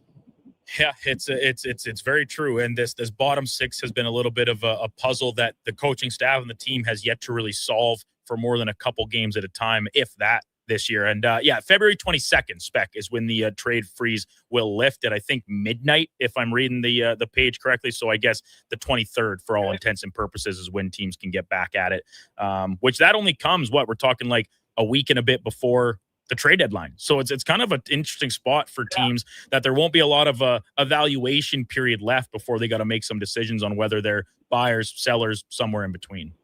Yeah, I don't think there's any great hurry here for anyone to make deals before 1 o'clock today. You don't have a game for 2 weeks or whatever it is. So I don't suspect we'll see a lot of action before the trade freeze today. I just don't see any reason for it. Yeah, the only reason I could see it, and this isn't my Frank Saravoli mentioned it yesterday when he was on with us, that teams can, even over this 3-week break, accrue cap space. So if teams wanted to offload something here to give themselves a little more breathing room, they get 3 weeks of accruement period leading up to the traded line, if they so chose. So if there's any motivation, I suppose that would maybe be it. Mark Spector, Rogers Sportsnet, with us here on the Kevin Karius Show. So, Spec, the Leafs are a team that are a little confusing because we've written them off. We talked about it yesterday, right? Like they were kind of counting them out based on where they sit in the Eastern Conference standings. Now, they've won 3 in a row. They're 5 points back of Boston currently.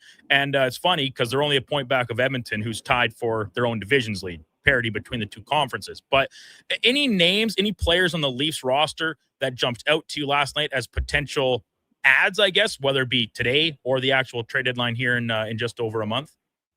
Well, I mean, the first thing you got to know in Toronto is if they're anywhere close, they're not selling, right? That's not going to be a team. You know, their business plan counts on at least one round of playoffs out there, and they're not happy to cash in. And they're really in a tough spot because as they draw closer, Tree Living now has that pressure, right? I'm sure that his board is saying, well, hang on a second. Did you say we might get some playoff games? so drawing closer at this point really complicates things in Toronto for sure. I've always been a Brandon Carlo fan, regardless of what happened last night. I think he's a guy that fits the kind of build of what the Oilers need. I'm not talking the we talk about his money and term and all that, we'll figure all that out. I'm not sure what the Leafs are after. I'll tell you what. I think the microcosm for me on the Leafs is Anthony Stolarz wins that game for him last night. 100%. He was the best player in the game, right? So Anthony Stolarz is fantastic in that game. Well, he's been absolutely inconsistent this year. He's either that good or he's that bad or he's injured. right. So if that's what it takes for them to win and catch up and be good, is to have their goalies play like that, that's great. But I don't see goalies that play like that for more than one game in a row. So they're counting on that Anthony Stolarz miracle every night just to win a hockey game. You're just not getting that performance. He was so good last night. I thought the Oilers could have been up 4-2 after the second period. Sportsnet's Mark Spector with us here on the Kevin Karius Show. Spec, you mentioned Brendan Carlo. It's like last year, before he got traded to Toronto, he was a name that I kind of was really honing in on as a potential Oilers target. Didn't work out, and the Leafs paid a huge price to get him from Boston. We're talking a first-round pick and Fraser Minton, who was a first-rounder, standout in junior, and by the way, is now carving himself out a nice role with the upstart Boston Bruins down in Massachusetts. So right or wrong, and we talked about this with Brent Gunning from Toronto yesterday, Brad Treliving, you have to think, isn't going to be willing to give him up for much less than what he paid for him. Right or wrong, the investment's there. You can't really kind of cut bait just a year later, right? So unfortunately, I wonder if the cost to bring in a guy like that might just be a little bit too high for what the Oilers are willing to pay right now. Oh, for sure. And the other thing about the Leafs winning some games here is, that first round pick that Boston has is top 5 protected. Yeah. And every time they win a game, that seems a lot less likely that it's going to be a top 5 pick. Spec, I know I don't know how you fared directionally wise. It's obviously pretty easy to get to Calgary, but with that sun coming up, you want to make sure it's on your left-hand side, Spec. I know you get confused about the sunrise and sunset sometimes. If the sun's on your left, you're still heading in the right direction. Any final thoughts here heading into this final game before the break, taking on the Flames this evening? Yeah, well, first of all, I just passed the road sign that said Fort McMurray 28K, so I'm going the right way. Attaboy. You know what? They can kind of. I would say to you that winning tonight or losing tonight isn't going to change the fact that this team's got to play so much better if they're going to compete for anything this year. They're really nowhere. To me, they're nowhere close to where they have to be. Every night it's 4 or 5 engaged. So that's where it starts. I'm on the side where no one loves their goaltenders' games here, but Ingram gave them every chance to win that game last night. Yep. Ingram was excellent in the first period, made lots of great saves. They're not giving their goaltenders a chance here. So, tonight's game notwithstanding, sure, you've got to win and go on the break, probably tied for first with Vegas or whatever it's going to be. Sure you do, absolutely. But the team I'm looking at right now, this team may beat good teams in the playoffs. It's got a long way to travel from the end of this Olympic break to the end of the season. They got a ways to go, and the trade deadline, something better happen because right now Stan Bowman's trying to recover from signing Manfredini and Frederick and making a goalie trade that really didn't make his goalies any better. Yeah. I'm going to tell you, it's been a rough year for this GM. Too rough for this team to overcome. Spec, great stuff. Safe travels the rest of the way. Enjoy the game tonight, and we'll catch up with you tomorrow morning to break it all down. All right, sounds good, man. There you go. Sportsnet's Mark Spector and On the Mark, brought to you by Northgate Chevrolet Buick GMC. Northgate, this truck's for you. When we come back, we'll jump over to the hard court and talk some basketball with Paul Sir of Hoop City. It's a trade deadline in the NBA on Friday, and the flurry of activity has already begun with some big names on the move, some big deals already in place. And what's crazy to say about everything there, bigger dominoes still yet to fall, primarily in Milwaukee with Giannis Antetokounmpo. That'll be there when we return. Our headliner of the day, Paul Sir, right after the break. It's the Kevin Karius Show on Sports 1440. Brandon Douglas, Josh Fenwick, and Donovan Paulson all in studio with us this morning. You can watch us. We're streaming on YouTube, X, Facebook, Instagram, and Twitch. Your Prospects Hockey League's fourth season is underway. The JPHL offers elite athletic and academic opportunities across multiple AAA divisions. With over 55 teams, the JPHL is redefining the family experience by making elite hockey financially accessible. All games are broadcast live on Silent Ice TV, featuring a showcase-style schedule and competitive matchups. Learn why the JPHL is Western Canada's fastest-growing elite hockey development stream at juniorprospectshockeyleague.com. Weekly NFL giveaways, drink specials, huge screen TVs. The hits keep coming at First Round, Edmonton's NFL headquarters. Watch NFL football at First Round and you could win a trip to your favorite NFL city for a regular season game next season. Catch NFL action Thursday nights, all day Sunday, starting with the Pro Bowl brunch from 10:30 to 2. Then Monday night with half-price boneless wings after 6 p.m. First Round, burgers, beer, sports. Downtown and Bourbon Street, West Edmonton Mall. Exciting news from St. Albert Dodge. The all-new 2026 Jeep Gladiator Sport packages have arrived. They have a great selection and a bunch of colors to choose from. And if you've checked out the Sport, you know it comes in some fun colors. Rugged capability, practical off-road features, and you can get behind the wheel for as low as $49,900. That's right. Put yourself in a brand new Jeep Gladiator Sport for less than $50,000. What more can you ask for? Time to head up the trail and see how easy it is to do business at St. Albert Dodge. Mr. Rooter gets a colonoscopy. All right, Mr. Rooter, just relax. We're almost finished. Now, what am I looking at on the screen? That's your large intestine. Wow, the pipes of the human body. Incredible. This is just like when we use a camera for sewer inspection, except you probably don't find tree roots. You'd be surprised what we find. You know, once I found a bunch of Hot Wheels. Hey, me too. For a plumber who values healthy pipes, call Mr. Rooter. The longest running basketball show in Canada airs every Saturday morning at 10 on Sports 1440. Hoop City with Paul Sir introduces a new generation of basketball talk, and it's right here on Edmonton's home for sports, Sports 1440. Whoa, I gotta put some money on the game tonight. We hit our monthly budget. Whoa, how did you get in here? I'm you, the responsible you. We're right. We'll play another time. Sounds more like us. If you gamble, use your game sense. Visit GameSenseAB.ca. Crave is home to the reality hits everyone is talking about, The stakes are high and trust is low. including the Emmy-winning series, The Traitors. The gloves are off and we're going to be throwing haymakers right from the beginning. Get ready for even more murder and mayhem from celebrity contestants like Mama Kelsey and Lisa Rinna. I'm going to play this game in a way that no one's ever played it. The Traitors. Stream now on Crave. Subscribe at crave.ca. Let's play.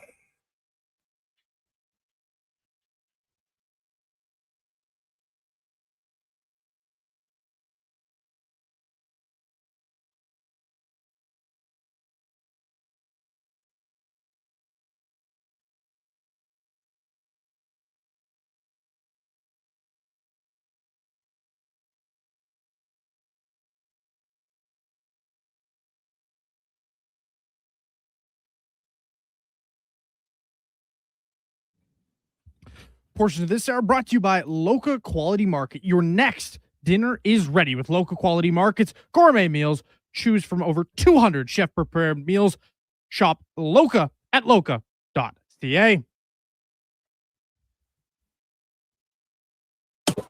The Kevin Karius Show, breaking down Edmonton's favorite teams, even though his favorite Junior A hockey team is the Yorkton Terriers. Thanks for checking in with Sports 1440.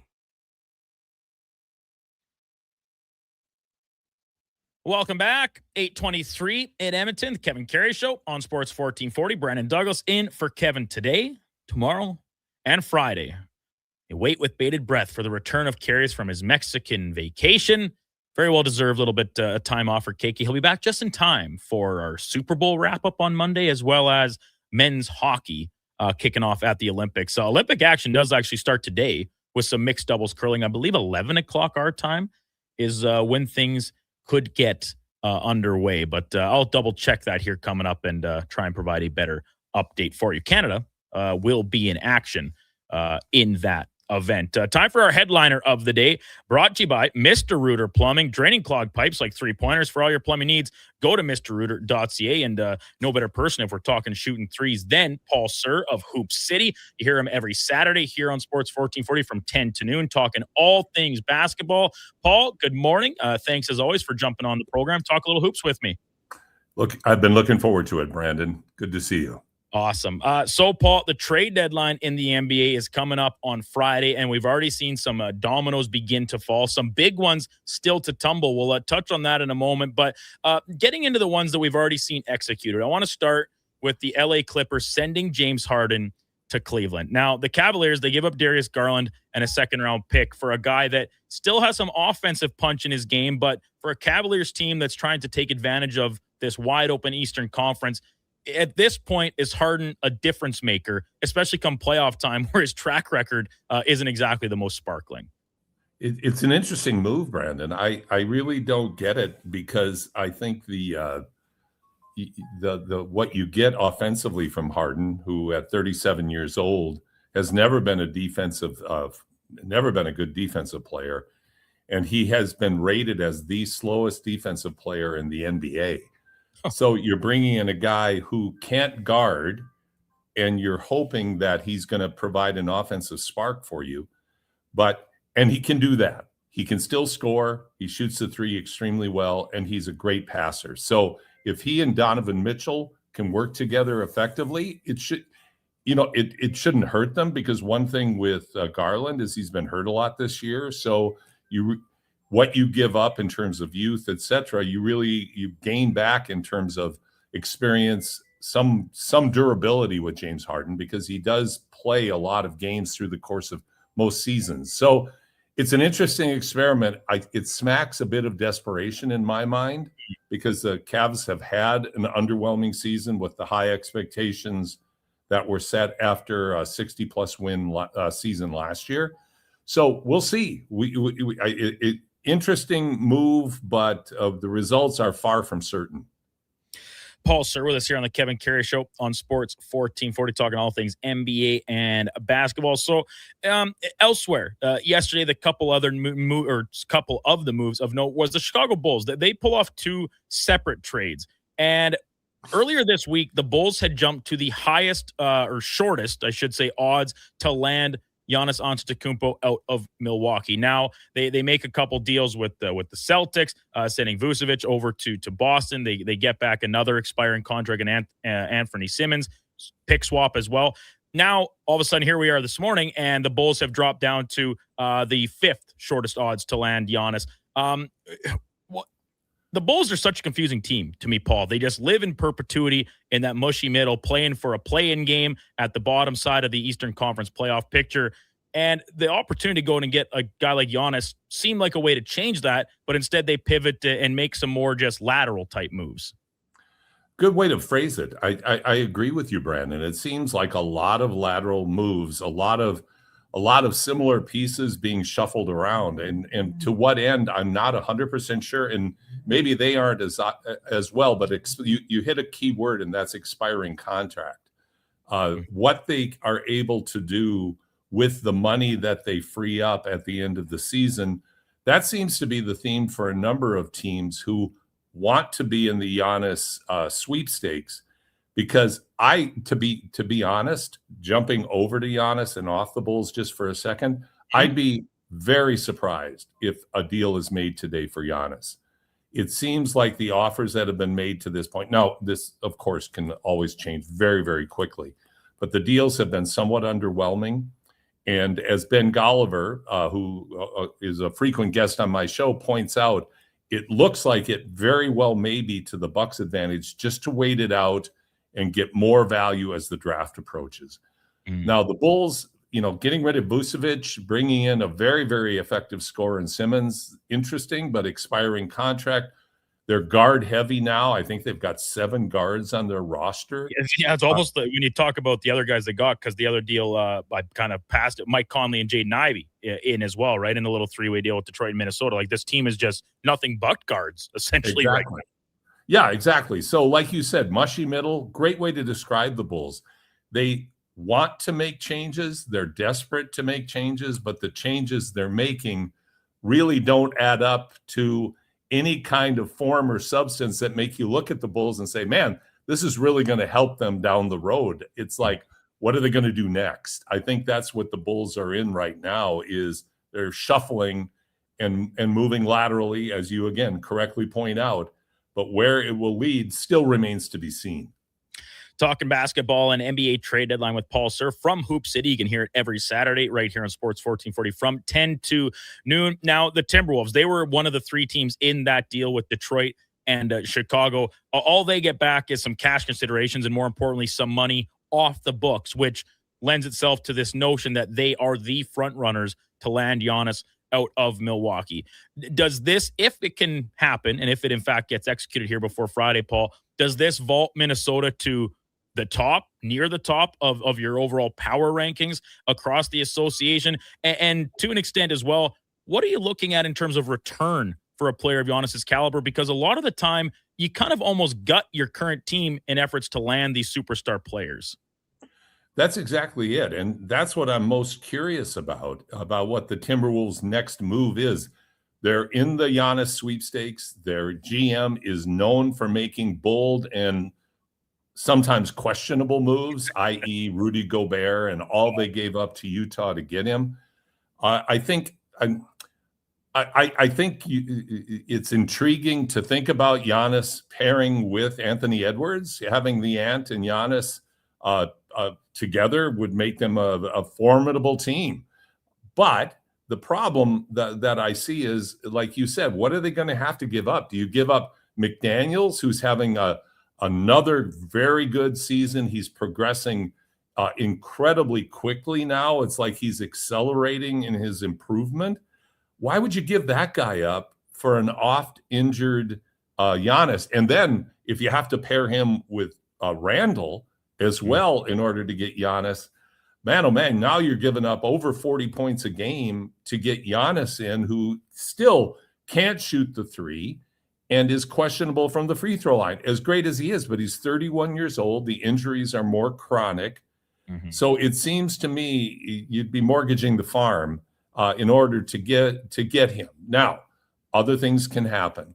The main thing you correctly pointed out, the Wolves wanted financial relief, and they wanted to put themselves in a position most likely to be in the sweepstakes for Giannis in the springtime. That's where I think this is heading, at least from their perspective. Yeah, and it's a good point. And yeah, you mentioned obviously the springtime. Off season, regardless of sport, always gives teams more flexibility to make some of these bigger type deals. And when I talk about, the odds and likelihood of different sports books of the teams to land Giannis, the shortest is still the Milwaukee Bucks, and the official line being next regular season minutes played after the trade deadline. Bucks are still going off at even money there at plus 100. So even the bookmakers agree, Paul, that seems the most likely outcome in the short term. Following the season could be a different conversation altogether. Now, Paul, the biggest trade I would think from yesterday is the Grizzlies kind of starting their blow up, and the Jazz get a lot better by paying a pretty hefty price, 3 firsts plus 4 players to get Jaren Jackson Jr. and a couple other bodies as well. He's one of the best defenders across the NBA. How much better does the Jazz make this immediately? And do you think it can turn them into legitimate contenders in this, relatively stacked Western Conference? They should be a lot better. The biggest weakness in Jackson's game is that, as great as he is defensively, as strong as he is offensively, he's not a very good rebounder. And that, I think, is remains to be seen, because Utah is not a particularly good rebounding team. Are they a lot better? Absolutely. The combination of Markkanen and Jackson on the front line, wow, that's pretty formidable. And they've got a couple of other bigs that can add to that as well. And with the emergence of some other talents on their team, I think they are much, much better now. How much better will be interesting to see. Father and son Ainge management crew at Utah is sick of losing, is sick of rebuilding.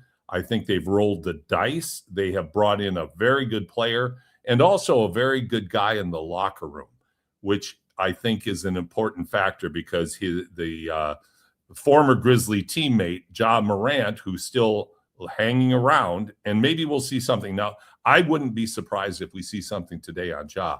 But going back to Jackson in Utah, I think it's an exciting move, to be honest. I think that the Jazz have laid they've taken their draft picks that they've built up, and they said, we're going to do something now. We're going to make a meaningful move.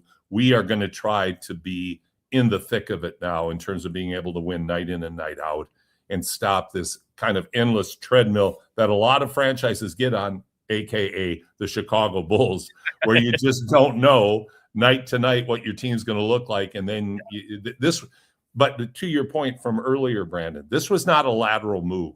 This was a forward-thinking move. This is a roll of the dice. It's in the vein of Kawhi coming to Toronto. Not the same, but similar. We want to win now. We want to get better now. Yeah, you'll never find me criticizing teams for being aggressive and striking while the iron is hot. And, I feel like I've said it 1,000 times this year, and I may say it 1,000 more before the season is out. Like, just because of injuries and things across the NBA, it does seem even the Thunder, who looked unbeatable at times, have come back down to earth since that red hot start. And certainly still, I think, the favorites across the league, but they don't look unbeatable anymore, which means a lot to these other teams that are trying to get a foothold in the standings. Paul Sir, host of Hoop City, with us here on the Kevin Karius Show on Sports 1440. Brandon Douglas sitting in for Kevin this morning. Now, a team's name that we have not heard very much of in the rumblings here leading up to Friday's deadline is the Toronto Raptors. And we've bandied it about with you all season long, Paul, about what this team needs. Is it a center to help out Pirtle? And when he's hurt, they obviously lack him in the lineup, but they continue to exceed expectations, at least by my estimation. So do you think we will see the Raptors do something? Is it a minor deal, one that just kind of adds to this bench mob, a team mentality that they've already fostered this year? Or what are you thinking ahead of Friday? I'm 50-50 on whether they're going to make a move or not. Bobby Webster, their president, seemed to indicate that he was going to stick with this lineup. That very well could be the case. The name there was some criticism that the Raptors didn't throw their hat into the ring more aggressively to try to get Jackson from Memphis. But I think the key there is what the Raptors, if they get in the center position sweepstakes, they need somebody who can really rebound, because one of their weaknesses is in the rebounding end. And as I mentioned on the comments of Jackson going to Utah, he's not a particularly strong rebounder for his size. The name that keeps getting kicked around is Sabonis from Sacramento. Now, I'm a big Sabonis fan. I'd love to see him in Toronto. I think he would be a fabulous addition. He's a great passer, a great screener. He can board, he can score. He's a very, very, very good teammate. I think him, along with Barnes and Ingram, my gosh, that would be a front line to reckon with. But do you have to give up RJ along with Pirtle? Now, Pirtle, I think people wouldn't be unhappy to see Pirtle go. He's hurt so much. But, Sacramento is another one of those teams, like, what a mess. Yeah. So it's like, does this make any sense for them at all to bring in an injured Pirtle into that quagmire that they've created there? So that would be my vote. The other thing would be a shooter, but I don't know what kind of shooter. There's been some talk of, do you move quickly to try to bring in John Morant? I think we all know where we stand on that from a locker room and culture standpoint, plus his being injury prone as well. I personally, I think if I had to bet, and I am not a betting guy, you guys take care of that. Yeah. But I'm not a gambler. But if I were to guess right now, I would guess they won't make any significant move at the present time. Personally, I'd love to see Sabonis in a Raptors uniform. I think he'd be fun to watch. But that would be the only one that I would hope that the Raptors, if they were going to make something significant, they have to keep RJ. But the conditions are they have to keep RJ at the very least, and that if they could add Sabonis with RJ and keeping the rest of their lineup intact, even giving up quickly along with Pirtle, that would be a worthwhile gamble, I would think. Paul, last one for you on the trade deadline front. It's a name we've already mentioned several times, in both the Grizzlies deciding to officially blow it up here, and you mentioned as a potential target, albeit a long long shot one for the Raptors. John Morant. It seems like with this move by Memphis yesterday, the inevitability that he will be playing somewhere else. Where do you see as a potential landing spot for him? And is it on a contender? Is it just dumping him off for the Grizzlies to move forward with this rebuild, or what are you seeing? The hard part that for John Morant's trade value is the one of the strong movements in the NBA right now, Brandon, is towards building culture in your team. And the risk with Morant is astronomical of what he's going to bring in terms of adding to or detracting from the culture of your team. So would he go to a contender? Maybe. Which contender? I have no idea who's going to give up what Memphis would hope for. And like you said, maybe their hope is, how can we get this guy out of here so we can, move on? And whether we get value or not, is that the most important thing? I'd love to be in the front office with the Memphis people going, what the heck do we do with this guy? And so I think if they're going to make a move, they're going to take whatever they can get and get him out. And I would say that would probably go to a Sacramento or somebody like that, who would just look for a move and try to move some assets around to try to get him in. But it is really interesting, I think, because in days gone by, a talent like Morant would be highly sought after, and a lot of teams would have given up a lot to get him in his dynamic style of play, because when he's healthy, he is dynamic and he is effective. But boy, oh boy, the risk in a team that is contending right now, bring this guy into your system, that seems to be out of favor in the NBA right now. Yeah, he certainly comes with a ton of baggage, but like you said, still a very high ceiling for him. And it's curious you mentioned a team like Sacramento, one of these teams that are maybe talk about mushy middle or trying to turn things around. If nothing else, he does bring a superstar quality and watchability to a team when he is in the lineup. Paul, what do you got cooking for Saturday's show here on Sports 1440 with Hoop City? We're going to, of course, focus a lot on what the final outcomes were of the trades. I'm working on, for our deep dive, what I think will be kind of an interesting little feature, and that will be why are Serbian athletes so darn good in specific sports? Of course, basketball, but I'm also, because I'm a big tennis guy, just fascinated by Djokovic and his ability. And I think it's such an interesting sports culture, because the country is so small, but my gosh, can they compete? And I think I had a Serbian player by the name of Milos Prijovic at Concordia. And Milos was great, and he lives and works in Edmonton. So I'm trying to get Milos on and my son Steve on to talk about this, because Steve has played with and against a lot of Serbian players, both in 5-on-5 and 3x3. But I think there's so much we can learn in Canada about that competitive mentality that the Serbians bring in those particular sports. So that, along with trade, I want to talk about the WNBA, because that is such a cesspool of confusion. And to see that league just can't get out of its own way. So anyway, lots to talk about and really excited about it. Certainly. Paul, appreciate it as always. Have a great show on Saturday, and we will chat again with you very soon. Take care. Have a great rest of your week. Brandon, you have a great day. Thank you so much. Paul Sir, host of Hoop City, every Saturday, 10 to noon, right here on Sports 1440. Our very own Josh Fenwick running shotgun with Paul on Saturdays as well. Here's our headliner of the day, brought to you by Mr. Rooter, the true GOAT of local plumbing. That's MrRooter.ca. When we come back, we will catch up on the text line, because it is a buzz.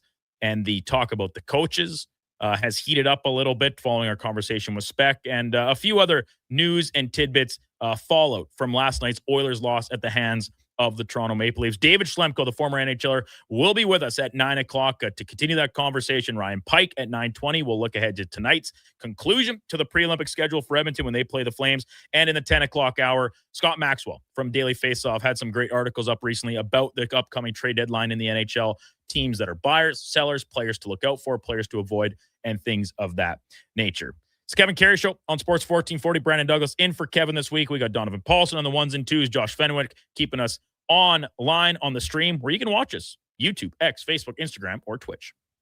Sometimes you think about what you're going to do in the day. Go to work, pick up the kids from school, make supper. But at GS Construction, we think a little differently. Winter is our season to think, to plan, and to improve. We study, we innovate, we train. So when the thaw comes, we're ready to dig, build, and deliver even better, which means we need people like you. If you're thinking about joining the team at GS Construction, now's the time to do it. To apply and to see how we think, visit gsconstruction.ca. Whether you're a craft beer connoisseur or more of a wine aficionado, there's always something new to discover at Sherbrooke Liquor, a unique family-owned independent liquor store. The selection, incredible. The non-alcohol section is also very impressive. Sherbrooke Liquor, expert, knowledgeable staff with a passion for unique finds. More than just a liquor store, we're a community. Alberta's best, the one and only Sherbrooke Liquor. Wine, spirits, and oodles of beer. Visit SherbrookeLiquor.com. Friday night calls for a family fun that's second to none, starting with a big party. It's the Oil Kings mascot Louie's Birthday Bash, presented by Bloom Benefits. Edmonton faces the Moose Jaw Warriors. Local mascots will be in the house for Louie's big day, and every fan in attendance gets a card for their chance to win a fun Louie prize. Plus, score Calmont Kids food combos for $10 or less. The value is lion-sized. Oil Kings Warriors, Louie's Birthday Bash, Friday at 7. Great seats at Rogers Place start at only $20 at oilkings.ca. McValue breakfast meals are $5 plus tax every day. Get a sausage McMuffin, bagel with cream cheese product, or breakfast burrito with hash brown and small coffee, all for just $5 plus taxes. Available until 11 a.m. at Canadian restaurants. Product availability varies. Prices exclude delivery. If you're looking for nonstop sports coverage, tune into Sports 1440, Edmonton's only sports radio station. 24/7 coverage comes at you with expert commentary, in-depth analysis, And so much more. We are Sports 1440. Invest for today and tomorrow. Vision Credit Union makes it simple with 2 RRSP options to fit your goals. Choose a secure term deposit RRSP with guaranteed returns or a mutual fund RRSP offering higher growth potential with exciting opportunities. With an RRSP, you'll save on your income tax, grow your investments tax-free, and get closer to your dreams, whether it's retirement or your first home. The deadline to qualify for 2025 tax deductions is March 2nd. Learn more at visioncu.ca.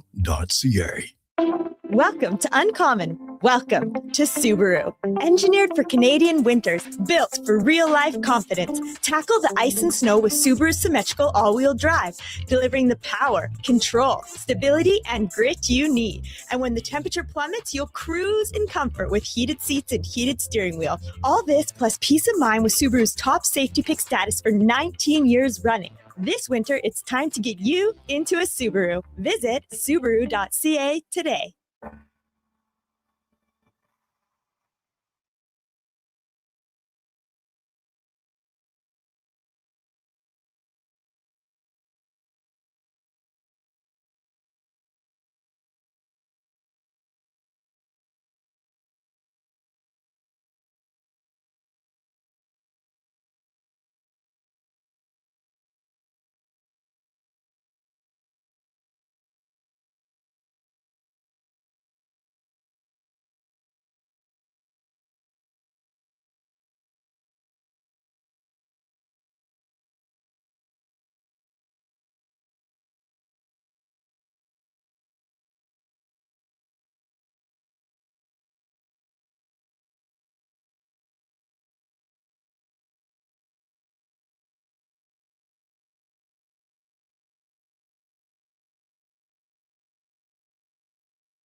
Stories, guests, and insights. This is Sports 1440 and the Kevin Karius Show.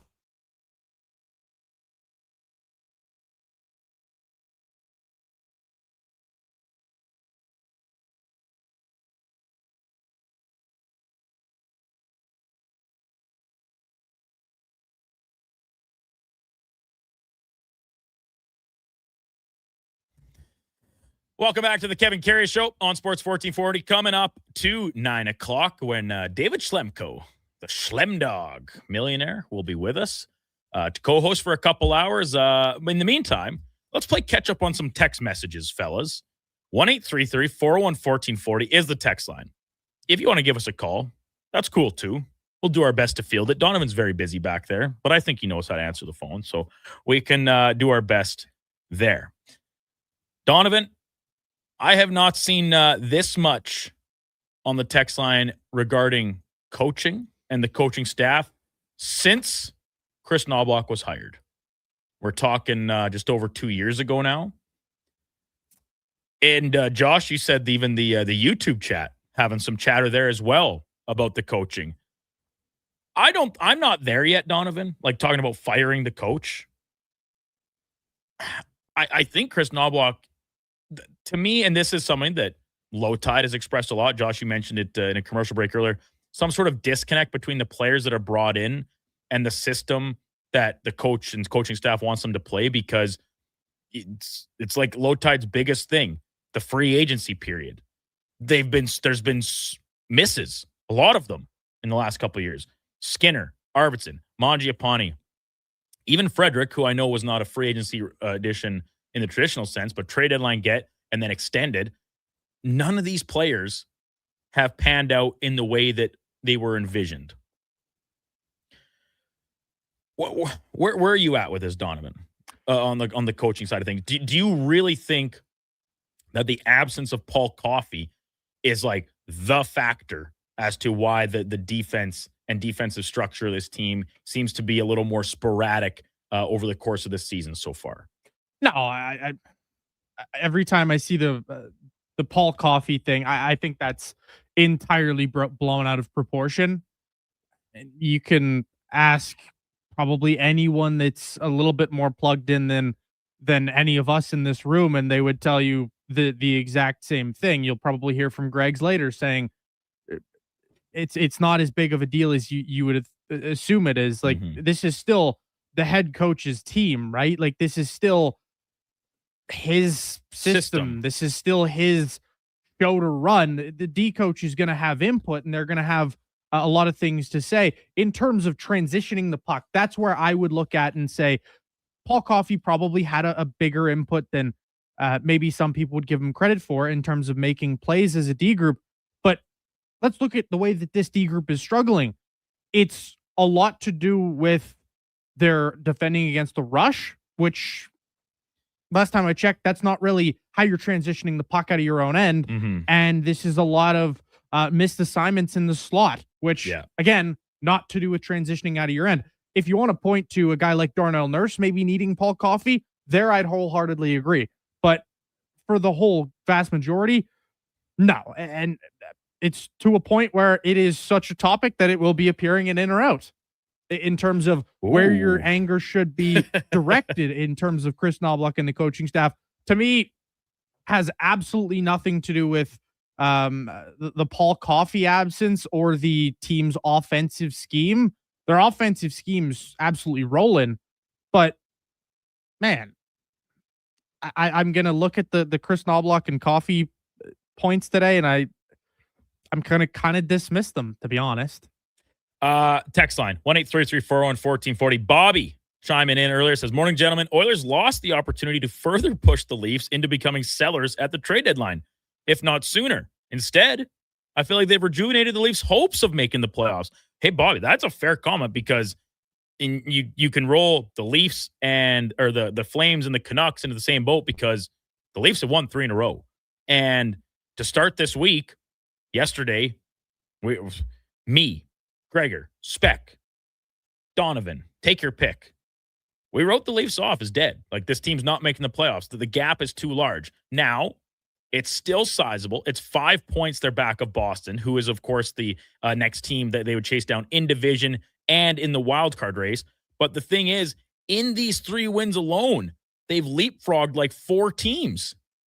They're now only behind, like, they're tied with Columbus in points, Jacks with a couple games in hand, in terms of like the teams between them and that wild card cut line. So it's a totally fair point. And as Speck discussed, right, if the Leafs can do anything to justify not selling off at the deadline, they will do it. This is not a team in transition. This is not the San Jose Sharks. This is not the Chicago Blackhawks, who have enjoyed surprising seasons. Blackhawks a little bit less as of late, but that can stand pat or still sell some pieces and be like, this is okay. This isn't our year, right? This is the year before the year to make the push. The Leafs do not have that luxury. They are very much like the Oilers, committed to the right here, right now. They've traded away a couple first-round picks. Like, they don't have first this year or next. Their prospect pool has been robbed pretty dry when you talk about the trading of Fraser Minton. Their best guys have already been promoted in Easton Cowan and, the Nick Robertson thing. He's not, some green prospect anymore. And he's had his moments, but I don't know if he's necessarily panned out to be what the organization hoped as a difference maker for them. And even when they traded Mitch Marner, and I get it, it was just to recoup something before he walked away as a UFA. They got a little bit younger, I suppose, but not really in the addition of Nicholas Waugh. So the Leafs are as interesting as a team to observe here heading into the March 6th deadline, because a couple of UFAs, I think they will make some sort of move. But is some of these guys that teams are interested in, including a Bobby McMahon for the likes of the Oilers, does he suddenly become not available because the Leafs are like, dude, this guy's a 20-goal man. Why do we want to trade a 20-goal man when we're in the middle of a playoff push? Right? That talk yesterday about them being right there with the likes of the Panthers, well, turns out after back-to-back wins in Alberta, they're now 4 points ahead of those same Florida Panthers. So it'll be interesting. Very, very interesting. And then really quickly, I want to try and just get some of the names that have all chimed in on this note. Daryl, Marty, Sam of the South, Brad. Brad's a little bit more on the GM than the head coach, but Duff, Team Dean, Mark, others all saying fire the coach. Bud says Knobs is the Ned Flanders of coaches. Monotone and boring. He's like that social teacher in high school you hated. Same message delivered the same way day after day. I truly don't believe he's the guy. I don't believe he's a quote-unquote leader. LT, point about free agents should be a telltale. This system seems to be one to have few players be successful and others get lost. In all aspects of defending, they look out to lunch. Oh, Team Dean wants to follow up. No, I'm not on the couch. He had a very long message. It's mostly about Darnell Nurse and the referees and how the league's out to get the Oilers. But another time, perhaps we'll visit that topic with David Schlemko, who should be arriving any moment. Really quickly, Ben Dangles, thank you for texting this in. I kind of missed a little bit earlier. So they said there was a couple moose on the road near Ray Gibbon Drive before McKinney Road. Donovan, you're a St. Albert guy. You know that neck of the woods? That's right on the fringe of the city, right? So I suppose It's a little more likely to see some wildlife. Formerly a St. Albert guy, now here a resident of the West End. Right, I forgot. You're like me. West Side? Yes, West Side. We are, the old Ray Gibbon. That is, if you're going to see animals in and around the St. Albert area, most likely going to be in and around there. So I guess be careful when you're driving in and around there, because you don't want to hit any moose. That is potentially not just serious for the moose, but man, like you can get effed up by those things. Yeah. There's not many things that you want to avoid more than that. Top of the hour, David Schlemko will be with us. We'll chat with Ryan Pike from Flames Nation at 9:20 and go in or out with Donovan and Schlemmer at 9:40. Before all that, let's get to a Sports 1440 update brought to you by Sean Cunningham of Remax Real Estate. Get the home team advantage for your next move in the Edmonton area. Thinking about buying or selling a home, call or text Sean directly. 780-265-0165. One more time, 780-265-0165. Here is Donovan Paulson. This is the Sports 1440 update.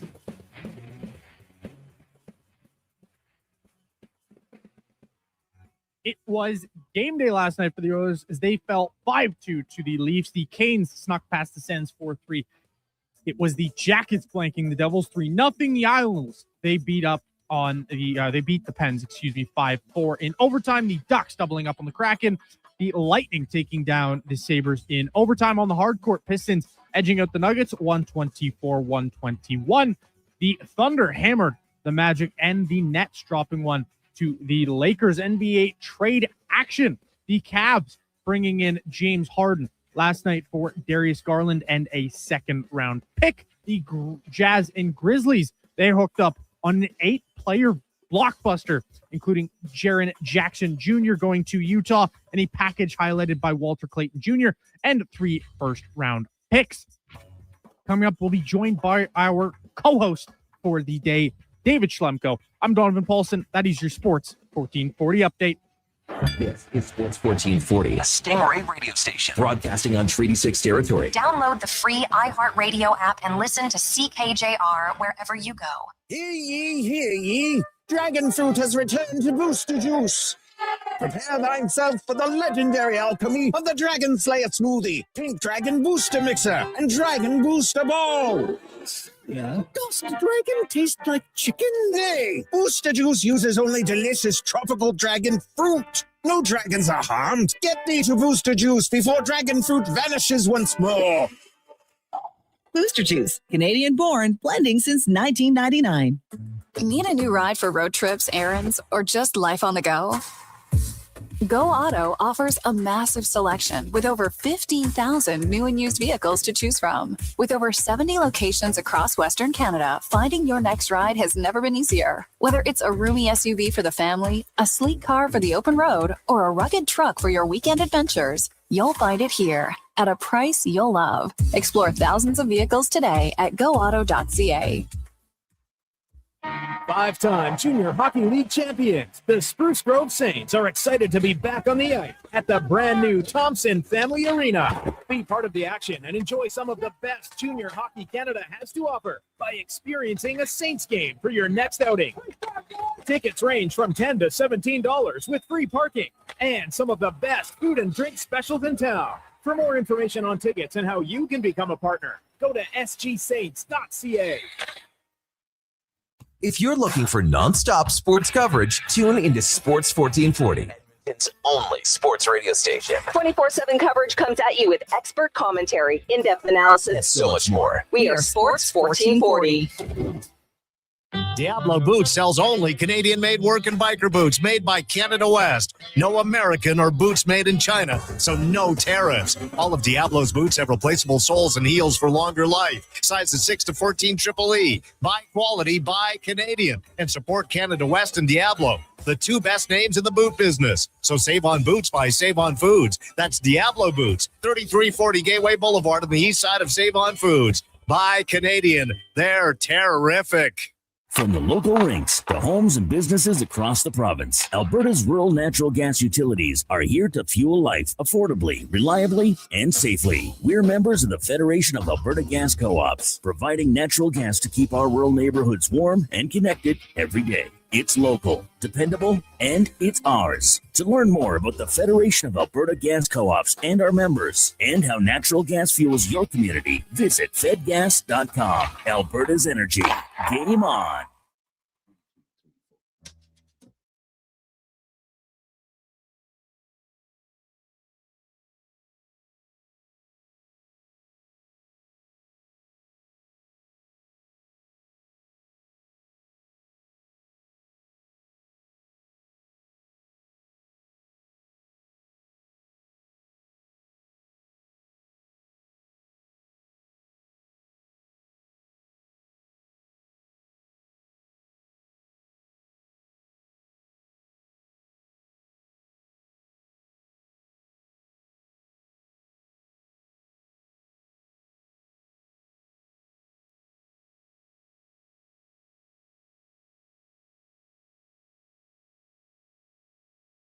Have your sports curiosity cured with the Kevin Karius Show. This is Sports 1440.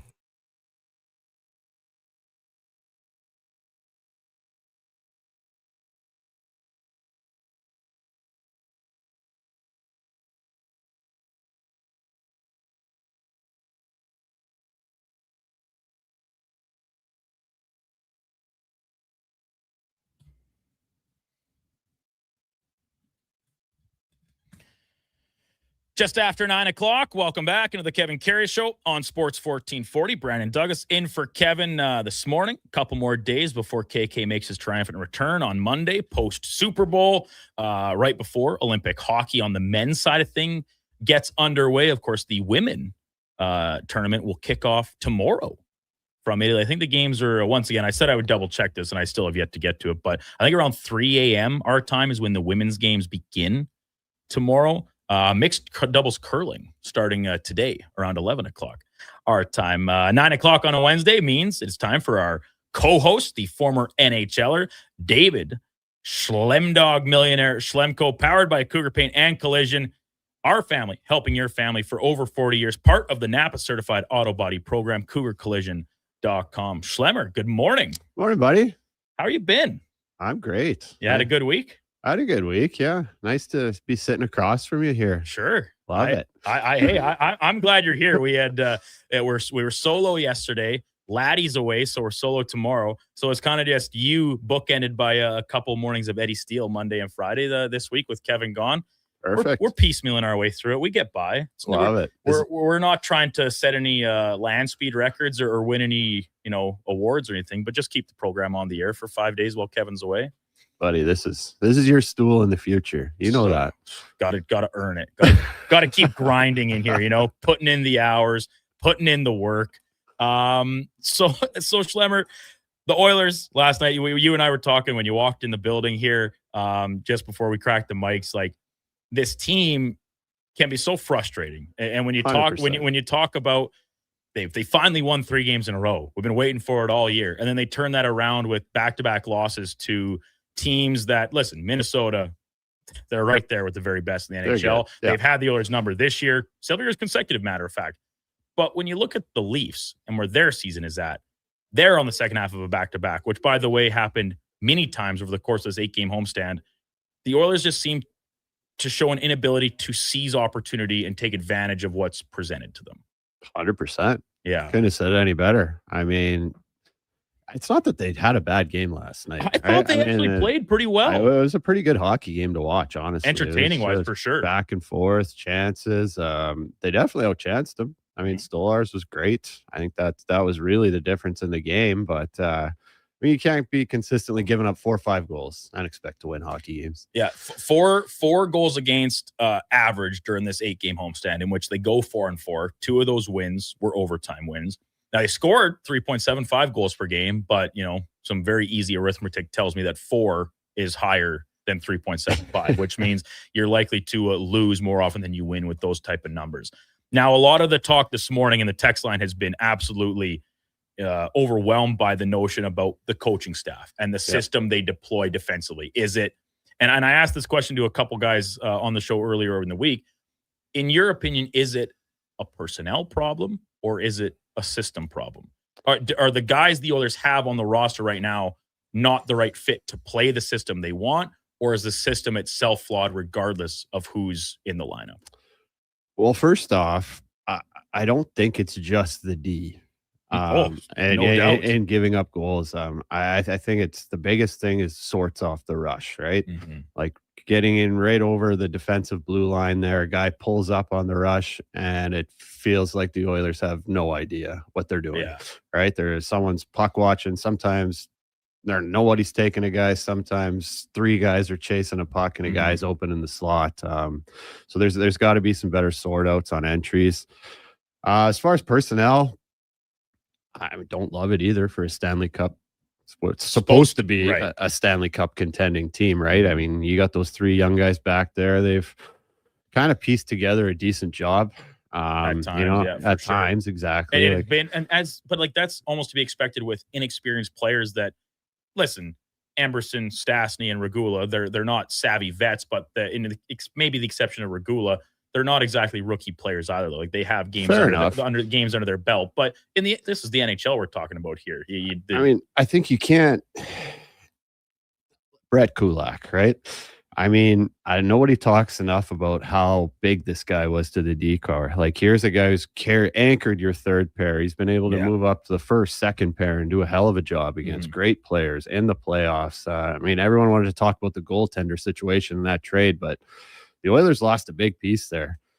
And then the final thing with the coaching, I was listening on my way in here. I'm sorry, Donnie, but I got to disagree with you or play a little bit of devil's advocate here. I do think that that's going to make a huge difference. Day to day, the D crew, that's kind of separate a little bit. You're going to have your own video meetings. Right. You're going to have your own one-on-one video. And, I just got to think it's going to be different. What Koff is going to be focusing on individually in like full D meetings than maybe Mark Stewart is. I mean, and another thing, I don't think that the head coach has as much control as people think. Okay. Of the D. Right. Like basically the D coach is rolling out his D. He's, deciding who he's going to play or not play unless that head coach comes down and supersedes and says something. Yeah. So you got to think it's a lot easier for Knobloch to walk down the bench and tell Mark Stewart, hey, sit this guy, right, than it is to go down and say that to Paul Coffey. Without a doubt. I mean, you're talking about a Hall of Famer, X amount of time, Stanley Cup champion, Norris winner, all those things. That there's a all certain those things. there's an aura that comes into play there. Now, to your devil advocate, a lot of these things you described about the Oilers' defensive issues, structure-wise, in particular off the rush, this is not a new problem for this team. No, they have struggled with that part of element, and once again, we've seen them do it well, but overall, in this era of the team, the past couple seasons where they have these slow starts and then turn it on and make runs to Stanley Cup Finals, defending off the rush has plagued them over the course of that time, right? Definitely. And Paul Coffey was here for that. No. So for sure. And just to pony off that, you talk about the D coach having a lot more say in how he's rolling out his units. Does the same apply to the guy that handles the special teams? Because right now, over this homestand, the Oilers special teams are not good. The power play that is still the league's best, over 32%, and this homestand is less than half that.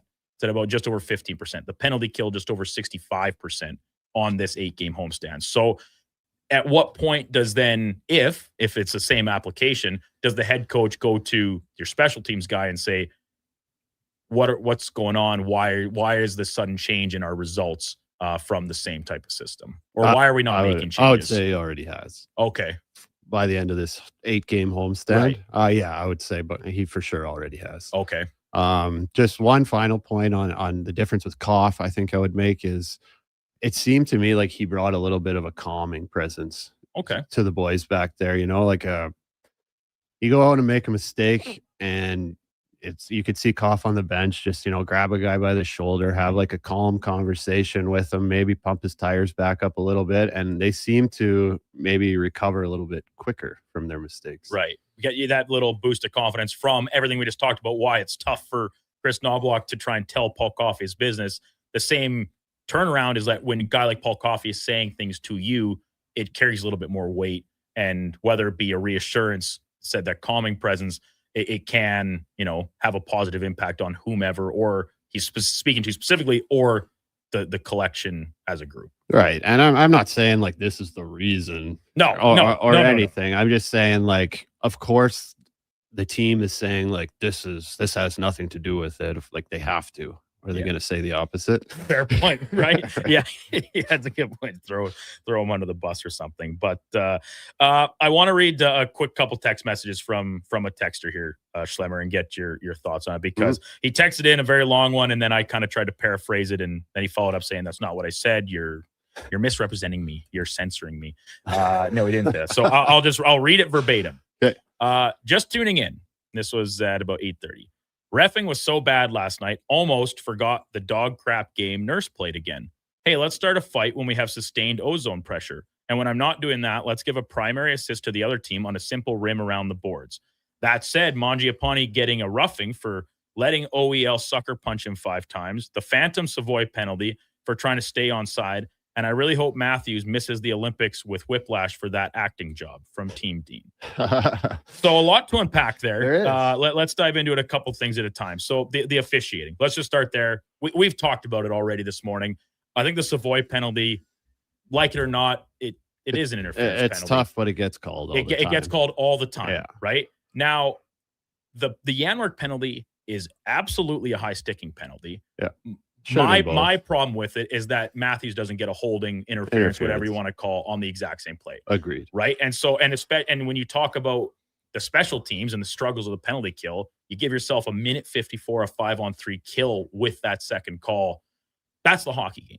Yeah. Right. And then the Oilers, with a little bit of a push, you mentioned Stolarz was the best player by my estimation, and everything from the big saves he made to like one and done chances that the Oilers had off the rush or even on zone time.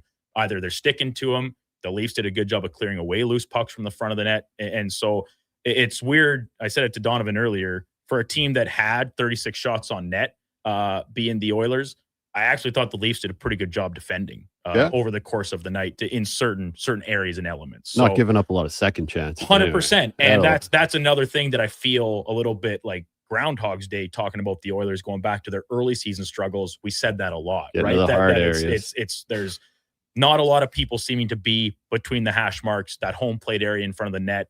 Off the rush, it's a great chance by McDavid zooming up the wing and getting a good shot on goal, or Bouchard from the point with whatever, but then it's a save made, deflected to the corner, and all of a sudden the other team's back out the other way again at times. So that's number one, the officiating and et cetera. Darnell Nurse. Okay, wait. Let's go back for 1 second. Sure. I think the Mangiapane, it's a penalty, man. Like, you can't just come in and snow the goalie. I don't know if he got called for a rough, right? Whatever. I thought it was going to be unsportsmanlike and a rough, but I mean, I know what he's trying to do, like create some energy, sure, but like that's part of what his role on this team was supposed to be. The whistles, man. Yeah. So, fair enough. Fair enough. I do want to touch on Mangiapane a little bit more as the morning progresses too, but Darnell Nurse. I can't argue with anything he said. Been fighting it this year. My one counter to the thing about not the primary assist. You've been back there a lot, and you played with one of the best puck handling goalies that the game has seen in Mike Smith. Yeah. That pass Ingram gives to Nurse. Is it fair to say he throws him a bit of a grenade right into his skates, or is that one where it's a goalie giving you the pass, you should be a little bit more prepared to field it, not necessarily right on the tape? Well, yeah, more the latter, but it's both. It's also like you got to pre-scan and look up the ice and see, because he just lets it go. He doesn't even try to catch it. It's right between his wickets, up the wall, turned over. He could have tried to catch it in his feet if he would have looked up the ice and seen F2 was coming right down the boards and your goalie's behind the net. Right. Fair point. Right? So, like, to me, that's just not being prepared for the play. And then I guess to then bookend it with another thing about the Matthews acting job. You've played in these games. I say it all the time. My co-host Connor Halleck, I will never fault a player for when a stick hits them in the visor, in the shoulder, or in the face. It's human instinct that you move away from that contact. It's just a natural reaction. I mean, look at Celebrini the other night. Dude, right? I actually was really on the outs with some of the listeners then, because I said, even though Celebrini is trying to say it's still a penalty. The stick hits him in the shoulder. That's a high sticking penalty. Yeah. The rule reads, any stick that contacts an opponent at the shoulders or above.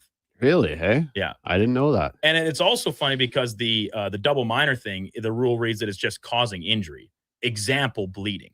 It's not like just some de facto thing that if there's blood, it's a 4-minute penalty. Yeah. Any quote unquote injury that doesn't necessarily draw blood can also result in a double minor. But that's another in a sense. But going back to Nurse and the fight, I mean, I have no problem with that.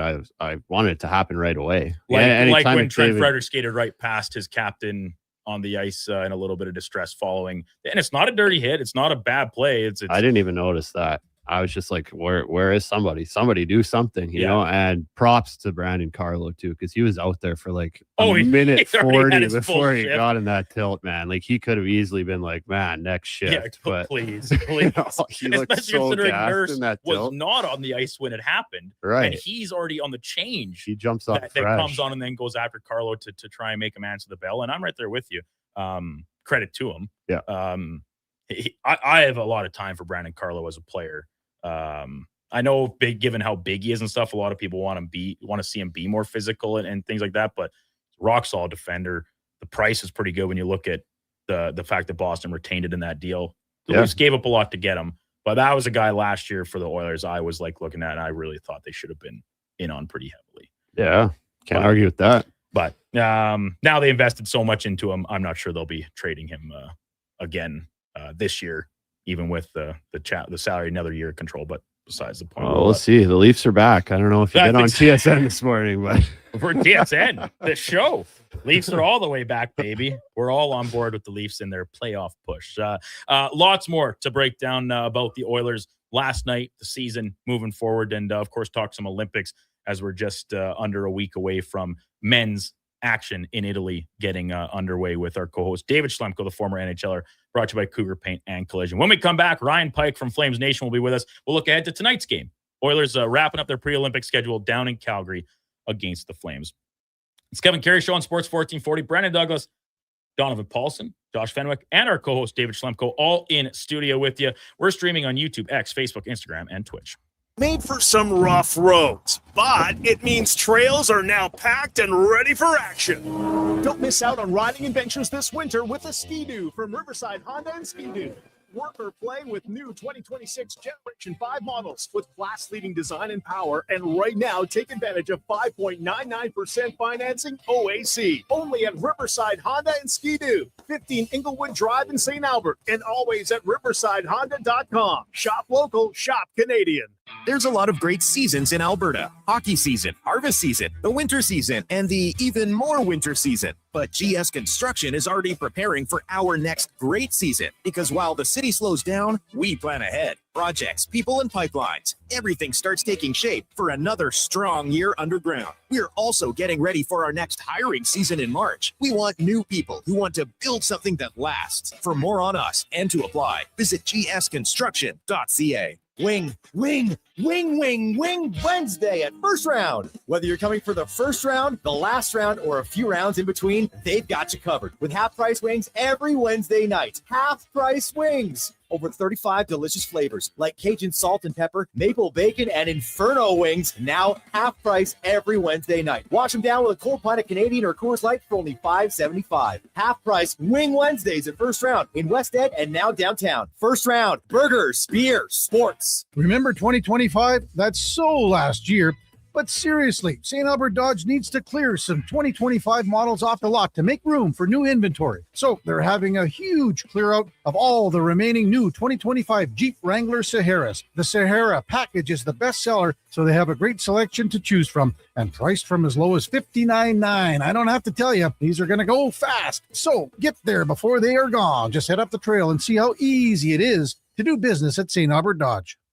The longest running basketball show in Canada airs every Saturday morning at 10 on Sports 1440. Hoop City with Paul Sir introduces a new generation of basketball talk, and it's right here on Edmonton's home for sports, Sports 1440. From the local rinks to homes and businesses across the province, Alberta's rural natural gas utilities are here to fuel life affordably, reliably, and safely. We're members of the Federation of Alberta Gas Co-ops, providing natural gas to keep our rural neighborhoods warm and connected every day. It's local, dependable, and it's ours. To learn more about the Federation of Alberta Gas Co-ops and our members, and how natural gas fuels your community, visit fedgas.com. Alberta's energy.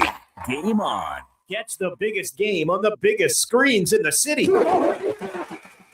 River Free Resort and Casino invites you to the ultimate football watch party this Sunday in the venue. 3 giant screens, all-you-can-eat buffet, desserts and snacks, $5.25 drink features, and tons of prizes. Don't miss River Free's ultimate football watch party with premium VIP seating available. Tickets at riverfreeresort.com. River Free Resort and Casino. Excitement. Bet on it.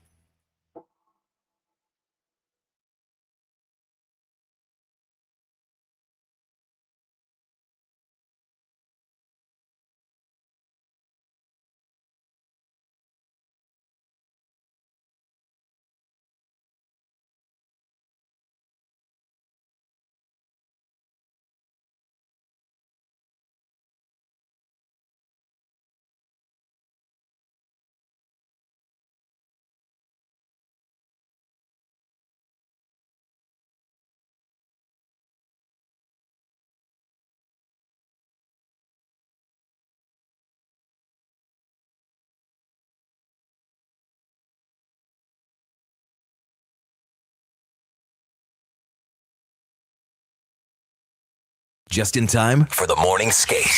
This is the Kevin Karius Show on Sports 1440.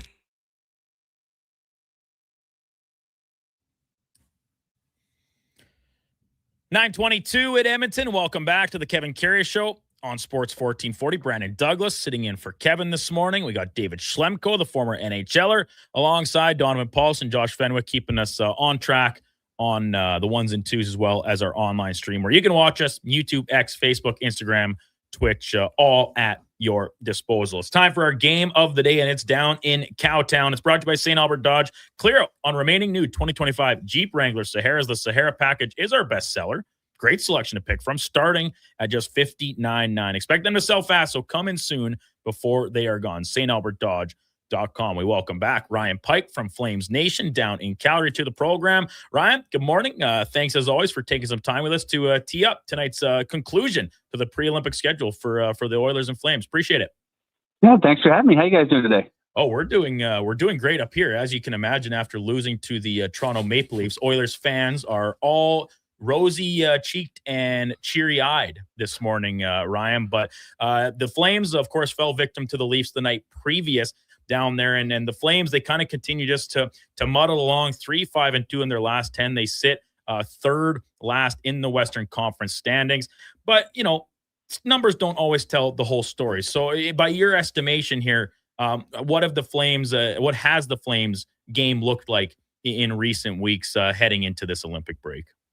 Well, I mean, you know, this has been pretty much the case since the departures of Johnny Gaudreau and Matthew Tkachuk, but it's tough for them to score. You know, they're a team that I think last year they figured out how they need to play to be effective. They play that sort of tight checking, disciplined, grind you to dust kind of checking game, and then they just hope you make mistakes and get worn down by the end of the game. And it's, you know, when they had a little bit more scoring touch, it was effective. But the challenge is right now, you know, all due respect to the various gentlemen in red, you know, they just don't have elite finishing ability like they have had in the past. And so, you know, they're playing a system that gives them a fighting chance in a lot of games, but because they don't have that finishing ability, they're just the margin for error in their game is basically zero. So they're one bad goal or one bad defensive lapse away from losing a tight game. And, you know, against Toronto, I mean, I thought they played a pretty solid hockey game, but you know, they had a giveaway up the middle that led to a breakaway 35 seconds into the game. They had a couple defensive lapses that led to Leafs goals. And, you know, ultimately, while the Flames were able to get a couple on the board, that was pretty much a prototypical Flames game recently where played well, a lot of good things to look back on. Some of the young players, you know, had nice performances, but as a group, they just made just enough mistakes to lose the game. Yeah, it's tough. So, I mean, you're having trouble scoring, you start drafting guys like Zane Parekh, hey? I'm reading that he's planned to be used in a similar fashion as Leo Carlsson was in Anaheim. Any accuracy to that? That's all the indications we're getting. I mean, you know, I think the big challenge is that, you know, if you're 19, you're still growing into your body. Like we've seen the case where a lot of guys, you know, even guys who play against men, like we've seen college players, high-end college players come into the NHL for their cup of coffee at the end of their year when they sign. And you can sort of see them get wide-eyed because, you know, the pace is different. The physical toll is different. You know, there's more travel, there's more games, there's more everything. And so I think for everybody in the first year of playing pro hockey at any level of physical maturity, it's a bit of an eye-opener. And then when you're 19 and you're, you know, kind of a lanky, lean kid, the physicality can take a toll on you. So I think the Flames, you know, they've had some close calls. You know, they had the hit from Nick Foligno back in November that took him out for a month. And he had another, you know, he took another big hit in the bronze or the semifinal round of the World Juniors. So, you know, they think he's going to be a really good player. He's shown flashes of brilliance. He was really, really good in 3 out of 4 games on his AHL conditioning stint. We know that this kid can do. And so their main goal is just making sure that he has some positives to draw from when he heads into summer training, but also to make sure that he's not completely banged up and, you know, he doesn't need to spend, you know, a month recovering from the physicality of the season before he can get into a summer training because, you know, again, we keep forgetting he's 19 years old. He'll be 20 next year. Actually, I think he'll be 20 next month. And, you know, he's a kid that they have a lot of hopes for. So they're really optimistic. And I think now it's just the case of threading that needle and sort of getting into where they think he can be. Ryan Pike from Flames Nation with us here on the Kevin Karius Show on Sports 1440. So, Ryan, obviously, Pareka, there's a lot to look forward to there, and for good reason. But there's a couple other guys on the back end, younger players that are, cutting their teeth a little bit more full-time. Yan Kuznetsov and then Hunter Brustevich. Brustevich hasn't played as many games this year, obviously, on recall from the Wranglers. But, moving forward, we'll talk about the older pieces that maybe won't be Flames for very much longer. But when the combination of these three guys in particular, is there a reason to be optimistic about the direction the Flames are trending, at least on the back end? I'd say so. I mean, they're waiting for some other guys from junior and college to work their way up to the pro level. Mm-hmm. But, Kuznetsov's been in the system for a few years. He's a meat and potatoes kind of defenseman. His offensive prowess isn't what he makes his money on. He's a defensive defenseman. He's first over the boards in the penalty kill.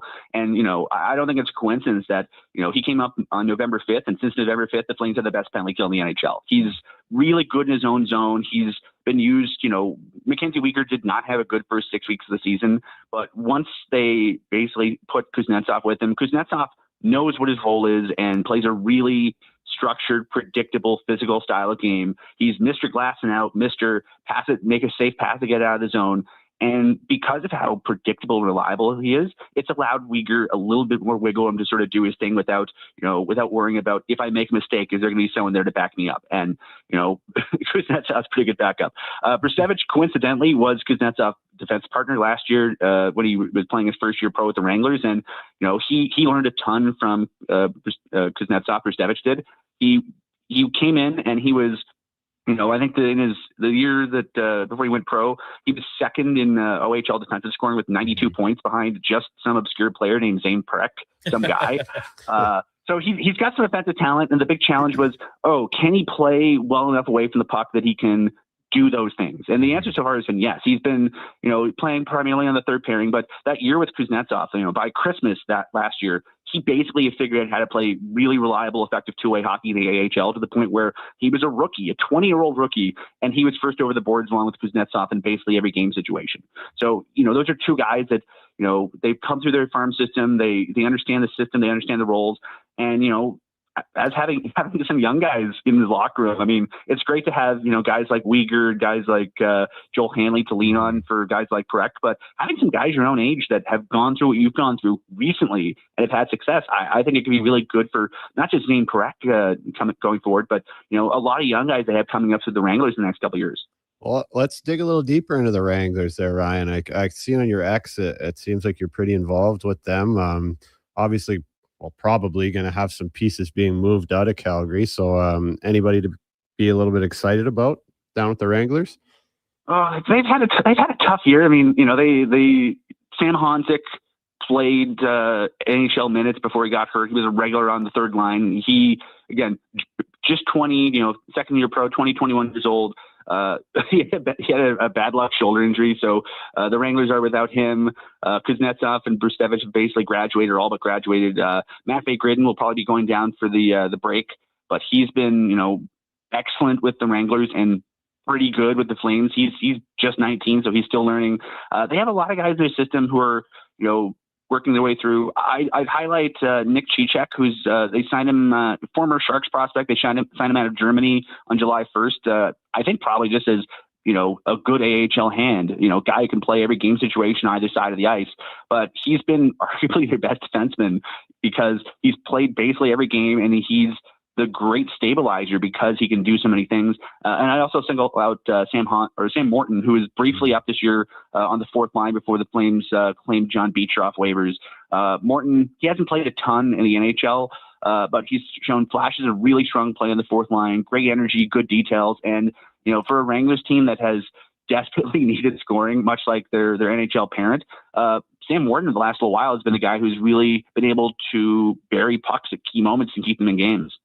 Flames Nation's Ryan Pike with us here on the Kevin Karius Show. Brandon Douglas and David Schlemko in studio here in Edmonton. So Ryan, up front, and I guess the rest of the roster all rolled in here as we approach today's roster freeze, pre-Olympics and the trade deadline coming up in just over a month's time. There's only 2 UFAs on this team. So despite the Flames toiling near the bottom of the standings and this kind of unwillingness at times to go full teardown. There are plenty of names drawing interest across this roster, vets like Nazem Kadri, Blake Coleman even. Realistically, what sort of a sell-off, if any, do you actually expect to see the Flames do here ahead of the March 6th deadline? I would expect to see at least a couple more moves. I mean, they did the trade they needed to make. The only thing they had pressing time pressure on was Rasmus Andersson, and especially with him going to the Olympics. And you don't if you haven't seen the rink and you haven't been on the rink, I can understand having concerns about, oh God, how is that rink going to hold up to 3 games a day? So I think the X factor of the Olympics is enough that there's probably some urgency with just getting that dealt with. Especially, I mean, Brad Treliving, when he was here, his line was always, the trade deadline always feels like 4 or 5 lanes of traffic merging into one where, if you have some big files to deal with, you shouldn't leave them all the last minute. So getting them out of the way first is a good idea. But I think for the Flames, I mean, because they don't have anybody who's on a pressing time pressure, I mean, okay, you could probably move Blake Coleman. I think Blake Coleman's a great player. I think a lot of teams would love to have him. If you're the Flames, you probably have a price in mind. And if a team meets your price, great. You'd be sad to lose Blake Coleman, but you understand, and I think Blake Coleman would understand the opportunity to go play somewhere else and chase a championship. But if teams lowball you or you don't get the offers you want, you're really no worse off by holding on to Blake Coleman and having him spend another 20, 25 games mentoring some of your young guys and maybe revisit it this summer. I think the same goes for Nazem Kadri. I think the same goes for, some of their depth guys like, Joel Hanley is a really good depth defenseman. He can play a lot of different roles for you. If you're a team looking for, you're going on a championship run, you go, oh goodness, do we have enough guys to get through 2 months of the most rigorous tournament in professional sports?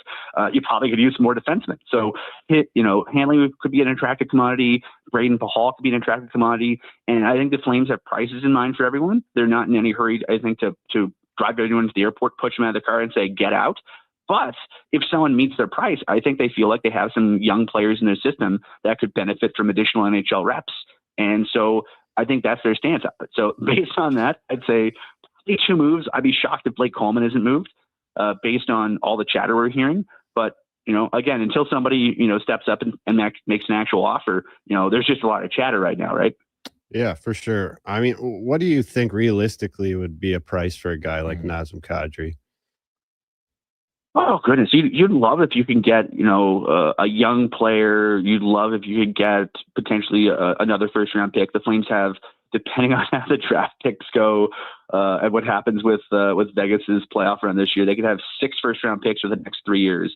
They love to have another one. That would be able to fill the system quickly. I mean, the Flames are nervous about a protracted rebuild. So if you can bottom out and then bounce back pretty quickly, they want to do that. And I think they're confident enough in their drafting development that they feel they can do that. But you need the picks to do it. So having more high picks be worthwhile. So I think, the challenge with Kadri is just, how much are you willing to retain and how long you're willing to retain for? Because with Coleman, he's got a year left after this year. So you're like, okay, retain however much for one more year. They have 2, retention spots coming off the books on July 1st in Anderson and Markstrom. You're probably okay with retaining one more for a short term, but 3 years, depending on how much it is, that might make the price a little bit higher. So I think if you're the Flames, I would say you want a first rounder and something else, something exciting, whether it's a young player or a young prospect. But, I think they're in a situation where their center depth being what it is, they'd love to try to backfill their center system in some way. Ryan, last one for you, and it kind of ends where we began, talking about the way this team plays and under the guidance of head coach Ryan Huska. Is there still pretty firm confidence and belief inside the organization that this is the guy to lead them through this little retool, or like you said, protracted rebuild, if that's the phrasing we want to assign to it? Because, say what you want about the Flames talent-wise, as you did to lead things off, they do still play hard. They do still seem to play within themselves. So that confidence remains in Huska moving forward? Yeah, I think so. He's a guy that, Craig Conroy trusts implicitly. And I think the fact that we've seen some young guys come in and have success and be integrated, I think Kuznetsov came in and, figured he knew the system, and he fit what Huska wanted like a glove. And I think that's why he has really found a spot. Matthew Graydon too has been a really good success story within the Flame system. Sam Hondick before he got hurt. So I think the success that Huska's had with the young guys, I think gains him a lot of leash within the organization. I understand that, there's some Flames fans that, bless their hearts, bristle a bit at sort of the excitement level of the brand of hockey. And, at some nights, it's like watching two teams play chess. It's very tactical and it's very structured. And I can understand you'd rather watch some run and gun 1980s hockey. But, I think the best thing for the Flames, and I think the best thing that Huska is able to accomplish with this group, is identify sort of, you kind of need to have that structure first before you get the talent in. Because if you take this group and you throw in one or two or three really high-end players who can finish around the net, they're a group that has the puck a lot. They're a group that has the puck in the offensive zone a lot. And, the margins in hockey, if you can get a little bit more talent that can finish like 2% more of your chances, you end up winning a lot of these close games. So I think he set a nice baseline for how they want the team to look and how they want the team to feel and how the games to flow. And, if you get him a little bit more offensive firepower to work with, I think they're not too far away from being a team that can start playing some exciting hockey within that structure. So if we're talking about Huska's runway, I got to ask you about Connie too. Now, I know everyone loves Connie in Calgary. He was there when I was there. He's an unbelievable human being, but maybe how much leash does he have to kind of turn this thing around? Oh, I mean, he's under contract for 2 more years, and I think they're gonna. I think the thing with Conroy is that he's flat out said, this is what I want to do when I came in. He didn't want to lose players for nothing. He didn't want to sort of double down on sort of the existing core. He wanted to get younger and try to transform the team a bit. And, while there's obviously been some bumps in the road, if you look at his body of work over the last 30 odd months, he's done exactly what he said he was going to do. And I think he's gotten some good value for the players. And I think, he's been true to his word by allowing some of those exciting young players from the Wranglers to sort of move their way up and try out the NHL and, get some lumps along the way. So I think for, at the very least, he'll work out his contract, but I wouldn't be shocked if we're talking about like a decade plus of Conroy as the architect of the team, simply because of, how detailed and how, meticulous he's been with what he's done so far. Ryan, really appreciate your time this morning. Enjoy the game tonight. We'll be looking forward to your updates from the morning skate here ahead of tonight's game with the Oilers in town. Enjoy the Olympics, enjoy the Olympic break, and we will catch up with you again quite soon, I'm very sure. Appreciate your time this morning. Thank you. Yeah. Thanks, Ed. Ryan Pike from Flames Nation, regular contributor here on Sports 1440. And our game of the day is tonight's Tilt in Calgary, brought to you by St. Albert Dodge. The all-new 2026 Jeep Gladiator Sport packages have arrived. Great selection, mini colors to pick from. $49.9 get you behind the wheel. Brand new Jeep Gladiators below $50K. StAlbertDodge.com. So Schlemmer, the Oilers, everything we've talked about, paired with what Ryan has to say about the Flames, despite the results not being there, better bring their work boots tonight, which is often the case going up against this generation of Flames hockey. Yeah, I mean, it's a battle of Alberta, right? There's always going to be a little extra, some extracurriculars, but I think the Oilers got to get back to their game here. Yeah, and keep in mind, this game for the Oilers to win is to split the season series. This is it. This is the last game against Calgary for the year already. Flames have already taken 2 of them. Season opener, obviously, and then that December 27th game down in Cowtown. Yeah, I mean, the 27th game was a bit of a dud for the Oilers. I mean, they dominated that season opener and just found a way to lose. Right. Yeah. Well, and then I'm trying to remember, was Dustin Wolf not pretty spectacular in that season opener game? I think so. I find my memory serves me correct. That was the case, and I'm pretty sure he was really good in December too. But despite the lackluster effort from Edmonton, considered as well. When we come back, we'll go in or out with Donovan and Schlemmer. And top of the hour, a little more open time to chat about things with David. Lots of texts coming in, questions for him. And this is a funny note, Schlemmer. You're in here every Wednesday. When I'm on the other side of the board, I play the same song every Wednesday, right? Yeah. I don't really think anything of it. It's just, repetition, continuity. Donovan does not play that song today, and that's fine. It's his show. He's producing it. He can do whatever he wants.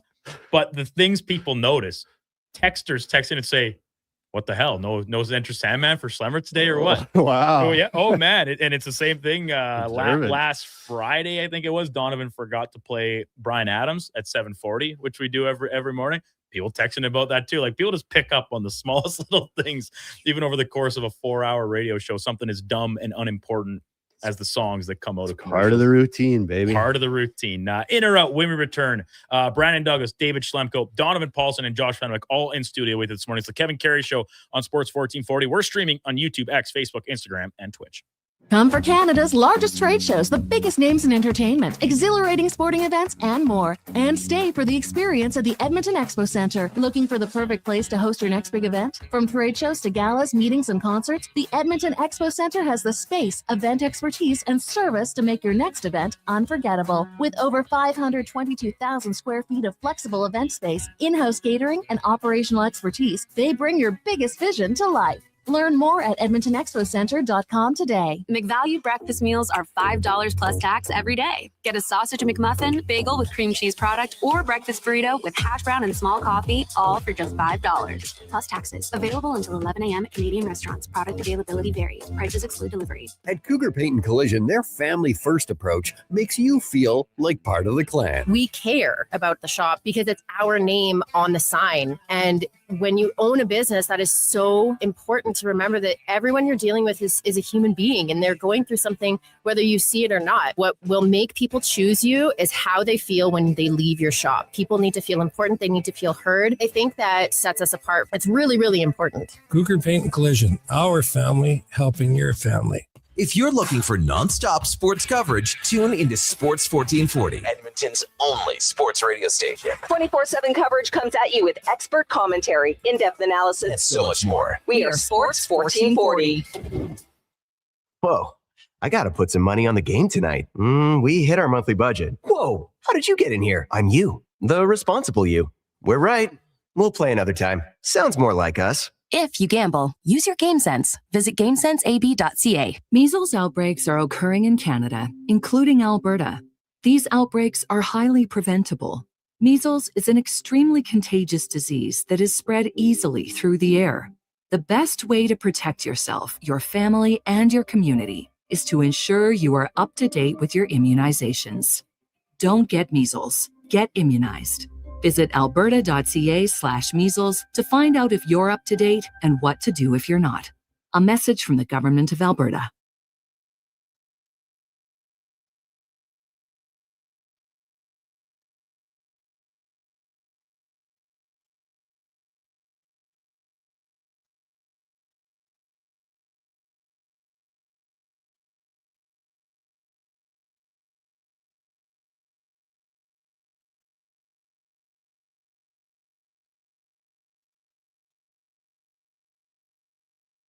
Your game, your station. Sports 1440. And watch us on YouTube, Facebook, and X.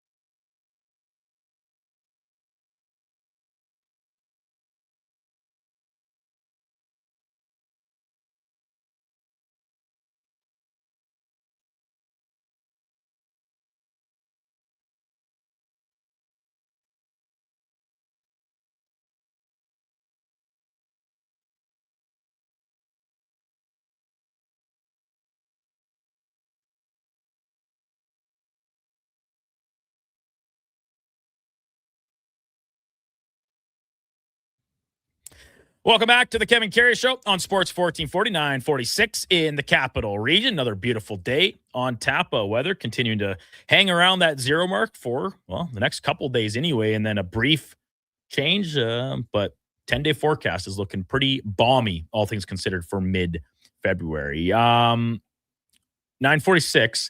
Text coming in, 1-833-414-1440, continuing to question the coaching staff, the defensive structure, and some specifics about the system, which we will get to with Schlemmer at the top of the hour. But first, it's time for Are You In or Are You Out?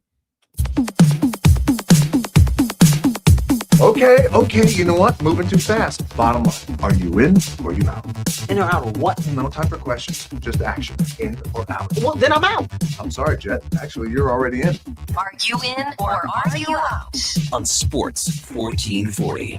I thought you would go, I'm in, Bob. We would have had a really cool moment, but you kind of ruined the whole thing. All right, Donnie. Alrighty, fellas. We'll start this one off with, for me, this is something that's always bugged me about this current way the Oilers play. The Oilers, to me, just need a lot more center support in their defensive zone. Slumber, I'm going to let you lead on this one. All right. Yeah, I mean, I agree, Donnie. I do think that their centers fly the zone a little too much, cheap for offense. But that's one of the reasons why they're the best rush team in the NHL and score the most goals. They're looking up ice. Also a reason why they give up a lot. Hey, for me, the bigger issue in the D zone is they don't close quick enough. Right. They don't Too much time and space. They don't take away time and space.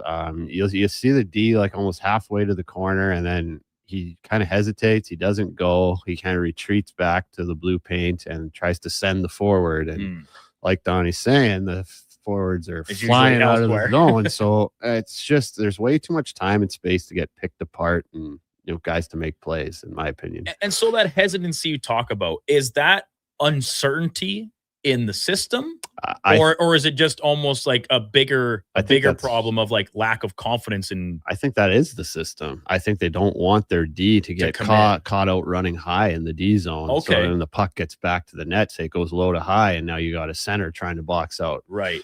But I mean, I don't know. I think it's maybe a little bit too black and white. Like the D is never going to close when they're already, sometimes halfway there. Mm-hmm. So I don't know. I think there could be a little bit of room there tweaking. a little bit of tweaking. Yeah. You could just kind of close quick. That forward can adjust. That forward can be a third defender down low and do just as good of a job. It's not like the Oilers D-men are doing a good job of boxing out in front of the net right now. No. I mean, like, look at Spencer Stastny last night. You're standing right beside the guy. Yeah. Like, it's just details. It's just taking one extra step and getting under that stick. You don't have to put him on his ass. It's just details. I'll be in too, even if for nothing else than the simple fact of like, yeah, it's kind of like textbook hockey. You always want more support back in your defensive zone, right? And it does come at the sacrifice of quicker breakouts and getting up ice in a hurry. But what do we know about the Oilers? They don't usually seem to struggle scoring goals, especially if you are the first or second line centering around one of Connor McDavid or Leon Draisaitl. If you don't get out of the zone as quickly, is that the biggest issue? You're like, it's free zone exit or free zone entry when you're Connor McDavid, usually Leon too. That little extra moment of defensive consciousness could go a long way. Well, those guys, if you watch them in the D zone, if you watch like a third, fourth line guy, he's always going to be in that perfect support right underneath the puck. Because if they're not playing. Right. But then if you watch 97 and 29, rarely will you ever see their feet stop moving, right? Yeah. They're looking to be kind of in support, in position, but as soon as that puck pops, boom, they're gone. They said the transition is their focus, and rightfully so. They're expected to produce offense. That happens by getting out of your defensive zone. So looking up ice it's understandable, but not necessarily always acceptable too, because you do have to take care of your own end of the ice. As well. I will say though that when the Oilers were hot, like a month or so ago, like when those big dogs do go the extra mile and kind of lead by example and playing well defensively and being underneath the puck, being above it, it seems to spread to the rest of the team. Yeah, it's infectious. Like I said, when your best players are doing it, you're kind of sat there looking in the mirror and say, if Connor can do that, why am I not doing it? He's the best player in the world, and he's taking that extra step, extra mile to take care of his own end. So, it's an interesting topic. I just think like, especially against Florida, that was one of the things that killed them 100%. This past Stanley Cup final was their utter lack of center support. And they got hemmed in by Florida's forecheck, and they were unable to escape their own zone sometimes. So like for me, sometimes it's just get back to basics for this Oilers team. Simplify your game a little bit more. I know it's cliche as hell, but it's sometimes necessary. And right now, when you are struggling, especially a guy like Darnell Nurse, where you see so many Oilers fans talk about these breakout passes, the long stretch pass that goes for an icing with him. It's a huge topic. I've said that enough. I've talked about it enough. Yeah, that's you a long time more you've been on that support, train. maybe Darnell Nurse isn't icing as many passes. Maybe you're going to have an easier break. I don't know. It's something that has always irked me. Me too. But to me, that's a totally even different. Like the center support is you don't have the puck. Once we do have the puck, that's a D zone exit. And now we're talking about the fact that our D cannot move the puck. Also true. Which is problematic because that's kind of what this D core is supposed to be built to do. Because they're not bruisers. So they're supposed to be guys back there. A few of them actually. But is that their game? Yeah. It's they're all like, to me, the D core is built around mobility and having, not being fence posts, essentially. So, but anyway, we can shuffle along here, Don. Shuffling along to number 2. If you are one of said people mad at Chris Knobloch and the coaching staff today, for me, it shouldn't really be about deployment or anything to do with the offensive zone. It's just kind of this, or it should be this kind of continued trends, whether that's defensively, and then the ones that you've kind of talked about a little bit earlier, Schlemmer. And for me, the other thing, I guess I will say offensively, the at times inability to get to the net for second chances. Just the trends. Yeah, I'm going to be in 100% on this one, Donnie. I'm with you. Both of these trends to me are just indicators that the Oilers are not giving their all. You know? Like getting to the net for second chances, defending hard defensively, like that doesn't take any skill or any talent. That's just like commitment, and hard work. And to you, that comes from within. Staff. That comes from within. But and so for that reason, I'm kind of out. I think at least on like maybe the defensive trends, I can nail down a little bit more to system and what they're trying to do. But like the thing about getting to the net, exactly like you said, Schlemmer. That doesn't take any skill. Anybody can, on a rush, drive to the net hard, plant themselves there and wait for a second chance or ready to get a deflection, willing to eat maybe a shot or two in the back of the legs as a result at times. Right. But that, to me, that doesn't stem from coaching. That stems from will and desire. That wasn't the question, though. But the thing is, if you're mad at the coaching staff, it should be because of that. I'm not mad at the coaching staff because those players don't go to the net. I'm frustrated with the players that they won't go to the net. Yeah. But I mean, I guess these are the problems to me more than anything else. Those do seem to be the two paramount issues. And if you want to circle that, I guess I'm not that mad at the coaching staff if you put it that way. Yeah. Okay. I see your point. So then that's why I'm kind of like half in and half out because of these two different issues. One of them I think can be attributed to the coaching staff a little bit more than the other. Yeah. So, but also as a coaching staff, like if your team's not getting to the net, just aren't you going to just say something about it? Aren't you going to make that a focal point a little bit more? Starts in practice, 100%. Like, both of those things. Especially with a guy like, whether that's a Frederick, whether that's, you name them, who we've had gripes with it this season. It's been a lot of guys. They just don't get to the net. And to me, as a coaching staff, that is something you have to key in on. And that is something that you have to make a focal point. And to me, just clearly it hasn't been enough of a focal point because I know it starts with hard work and determination, but man, like outside of Zach Hyman, nobody's there. Yeah. I mean, with Frederick, for me anyway, it's not that he's not willing to go there. It's that he's too late to get there. He's always like a step or two behind, which is way more of a problem than not having the will to do it. The willingness. Yeah, it's very fair. No, lots to clean up. This is a flawed team. It doesn't take a rocket scientist to see that at this point of the season. Off to number 3, of course, Olympic events starting to get underway today. I'm saying Canada as a whole will end up top 3 in the medal count. Ooh. I was just trying to quickly look up what the medal standings were from the past couple Winter Olympics. That's cheating, bro. Well, I'm just new. It's called research, Schlemmer. U.S. is there, Germany, Norway, China. I'm going to be out. I think they get top 5. That'll be great. Yeah, I think I'll be right there. I'm going to be in with Schlemmer, out with you, Donovan. Top 3 is, because that was back to Vancouver, right? It was like this new prerogative for the Canadian Olympic Committee to really put your best foot forward on home soil. And they did. I think they led 2010 in gold medals. if my memory serves correct, and we're top 3 or top 5 overall. Since then, like, listen, we're not that big of a country, like realistically, like a landmass aside, and these other nations that are not traditional Winter Olympic powers, like China, have really come to the forefront in here. And then the Dutch are going to win every speed skating medal, and there's a lot of events there. And these certain countries are going to win all the ski medals and like Norway wins all the cross country. Exactly, right? Yeah. Certain countries do seem to have areas of focus, and they can absolutely rack up the medal count in some of those because of all the different divisions or factions of the same sport. So Canada, listen, if Canada wins 1 gold medal only, and that gold medal comes in men's hockey, I think a nation will be happy. Right or wrong, right or wrong, 100%. I think that'll be the case. We'd love to see Canada win, of course, on the women's side, a gold medal. I'd like to see both the men's and women's curling teams come home with a gold medal, although those fields are as competitive as ever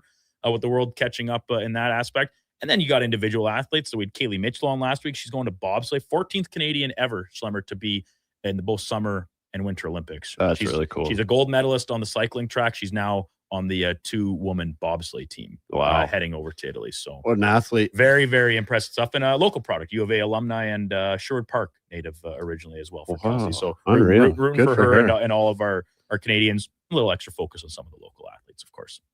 Off to number 4, another Olympic question for you, fellas. The best non-hockey Olympic winter sport. I'll preface that because everybody's going to say hockey, but the best non-hockey Olympic event for me is the big air skiing or snowboarding. Earlier this week, Schlemmer Donovan's Olympic question was the most underrated skill or most underrated difficult Olympic sport was figure skating. Yeah, and that's a good pick. I was like, do we underrate it? I think at least like I recognize how hard it is. It's incredibly difficult, but I think some of these type of events, the big air things, could certainly be in that same category because it seems relatively, you're going off a giant jump, you're doing the half pipe, whatever and stuff. But man, to the body control to do what they do while in the air and is insane. And then land, not on your teeth, or even worse, like on your tailbone or something.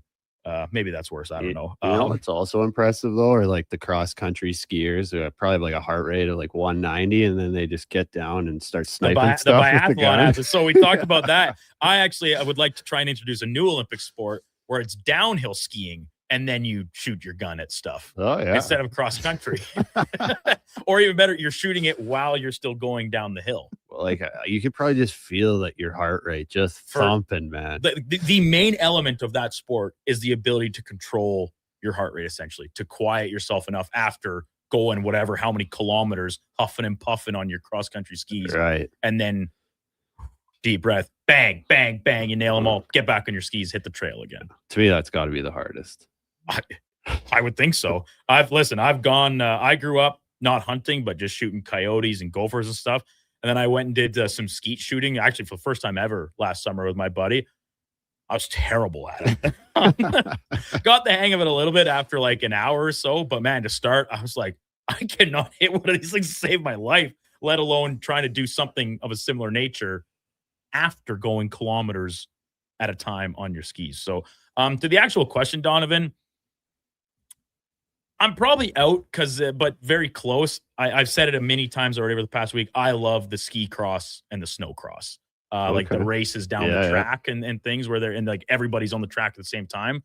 I love those events. Yeah, that's cool. Those are really cool. I'm trying to rack my brain. I also love curling, but that's a year-round thing. It's just kind of magnified a little bit at the Olympics, obviously. Yeah, you're a big curling guy. I think I like the short track speed skating races. Okay, like the sprints. Like those are pretty exciting to watch. Very. Especially when guys start getting dummied and flying into the wall. Well, I said that earlier this week too. I was like, it's almost like watching NASCAR. You're kind of hoping for a wreck. Right. It's entertaining. Yeah. Don't want to see anybody get hurt, but when they hit those padded walls, man, they are moving because there's not a lot of grip when you're on your side in those latex suit slide. Like that ice is just so smooth and and they're flying on those things. I think my daughter, my 10-year-old asked me this the other day, like, is Connor McDavid the fastest, or who's the fastest skater in the world? Right. Said, Connor McDavid.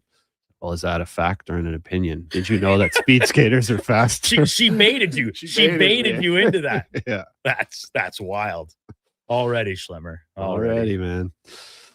Off to number 5, the last one. Today is Facebook's birthday. Back in 2004, it was created. I don't think anything has done more for the evolution of how we communicate now over the last 20 or so years, unless your name's Kevin. Then it doesn't really apply. But for the vast majority of the world, nothing's done more. It's hard for me to argue with that one. I think I got Facebook at like 19, like 2007-ish. Okay. So yeah, like my whole adult life, that's probably been number one. Hey? Yeah. Is it still? Oh, I don't know.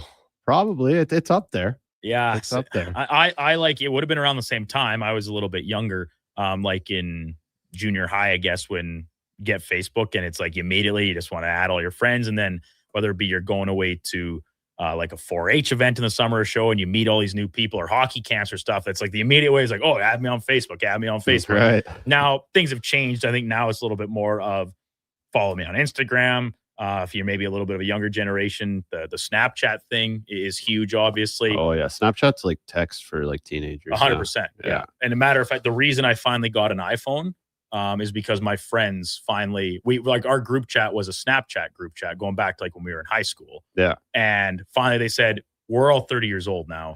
We're done with this. If you want to be in our group chat, get an iPhone and we'll start a iMessage group. That is 100% fair. I thought so too. And as a result, I now have an iPhone for the first time in my life. But to the question itself, the timestamp you put on this matters. Because I would say out if you extended it to even 25 years. Because text messaging, I think, does trump what Facebook did, is the ability to communicate on the go and in rapid fashion. You don't got to like put your life on hold to make a phone call. Once like Blackberries and iPhones came out. You're right. Like texting, I was texting before those came out. Oh yeah, man. Text wasn't really a thing. My first cell phone, like the iPhone had just come out when I got my first cell phone in grade 10, but I still had a like one that slid up sideways and the full keyboard on the bottom. But I rarely used it. I actually still use mostly just the front number pad and just T9 texting, right? Yeah. Which I still don't know at that time how the technology existed for T9 to be so effective, outside of always correcting a certain word to duck all the time. But I think I'm obligated to say I'm in, just because of all the points made here by both Schlemmer and Donnie. So. I remember I think it was one of my first call-ups to the Coyotes to the NHL, and I still had like the Razor or something phone, you know, and I remember being in the room, Scotty Upshaw is just like, bro, you're in the show now, go get an iPhone. That's I could picture that. That's so funny. Like, come on, man, this is the bigs. Yeah. Leave that thing down in Tucson. Yeah, exactly. Awesome. Good stuff, Donnie. Another excellent edition of In or Out. Top of the hour, we will catch up on some text messages, get to Schlemmer's opinion on a few questions coming in from the text line. And then at 10:20, Scott Maxwell from Daily Faceoff, some trade deadline chatter. He's got a couple nice recent pieces up at the DFO covering that topic. Before that, let's have a Sports 1440 update brought to you by AWS Welding Supplies in Nisku. Product sales, servicing, calibrating, and free same-day delivery of in-stock items to Leduc, Nisku, and South Edmonton. Your one-stop shop for all things welding, awswelding.ca. Here is Donovan Paulson. This is a Sports 1440 update. It is game day tonight as the Oilers are in Calgary to play the Flames. Expect to see Tristan Jarry in between the pipes, puck drop getting underway just after 8 o'clock. Other games around the NHL. The Jets, they are hosting Montreal. It is the Preds clashing with the Wild. The Avs, they host San Jose. Detroit is in Utah. It is the Stars and Blues. The Golden Knights clash with the Canucks, and the Pacific Division playoff implications. The Kings and Kraken play at 8. Some NBA action. It is the Raptors. They are hosting the Minnesota Timberwolves. Tip-off getting underway at 5:30. Other games, the Thunder are in San Antonio. The Kings battle the Grizzlies, and the Clippers clash with the Cavs. Coming up on Sports 1440, it is hour 4 of the Kevin Karius Show. I'm Donovan Paulson. That is your Sports 1440 update. Sports 1440. Stingray Radio. radio station. CKJR broadcasts from West Edmonton Mall and Wetaskiwin. Download the free Stingray music app and listen wherever you go.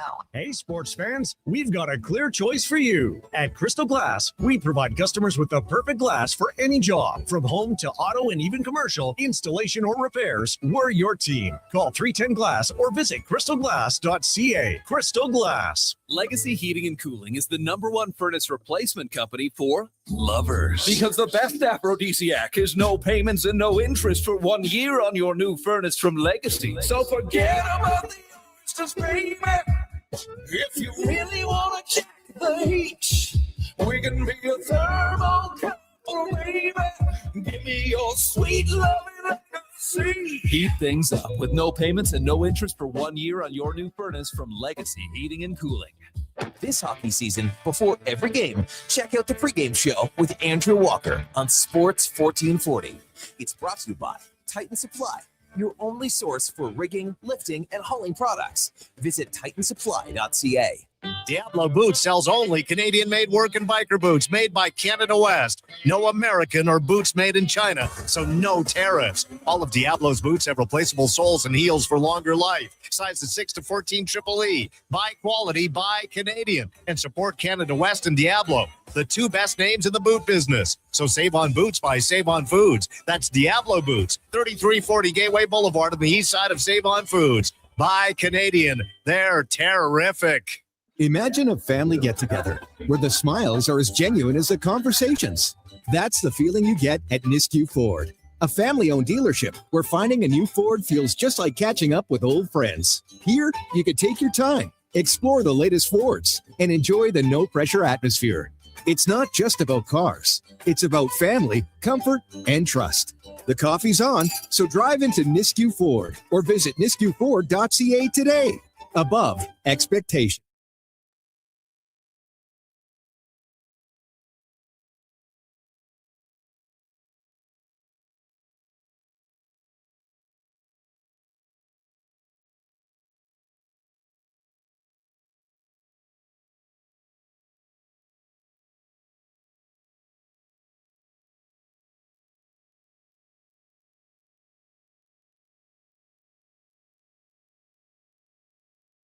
Have your sports curiosity cured with the Kevin Karius Show. This is Sports 1440.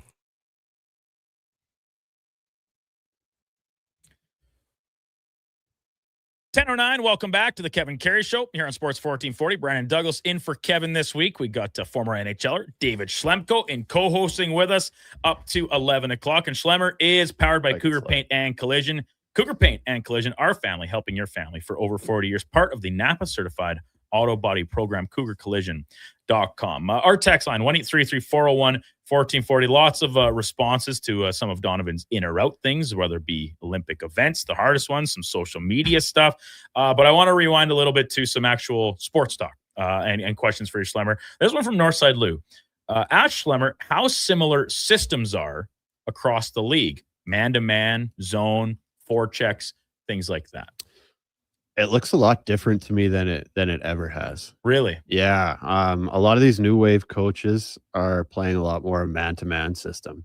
Where when I was in the league, I would say like 90% of teams played kind of either that old school, like Donnie was talking, the center support with a lot of layers, or I want to say like 10 years ago or so, all the big craze was the swarm, right? Or everyone, you'd have like 5 guys the swarm in the corner, and it worked really well at first until teams just figured out started going. Oh yeah, right. This is the NHL. East, west, low, high, and okay, now we spread them out. Yeah. But I do see a lot more of like hybrid D zone systems where it's a lot more man on man.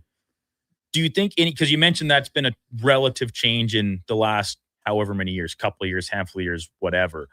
Does any of that, do you think, come from what Carolina Hurricanes have done? Because that's been a big staple of Rod Brindamore's system, where he has deployed a more man-to-man style coverage.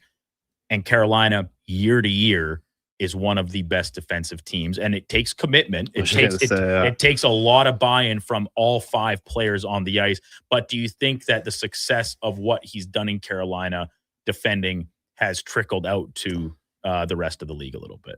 Probably. Yeah. Yeah. I mean, it's a copycat league, right? We know It that is, no right? matter what, whatever team wins a Stanley Cup, it's like you got to duplicate what they did. It goes back to when, Anaheim won the Cup in 2007. Everybody said, all right, you need two Hall of Fame blue liners and 4 lines that can all run you through the glass, essentially. And then people realize, this isn't actually for everyone and doesn't necessarily work. Now teams are getting faster and focused skill, transition back to an emphasis on size and grit.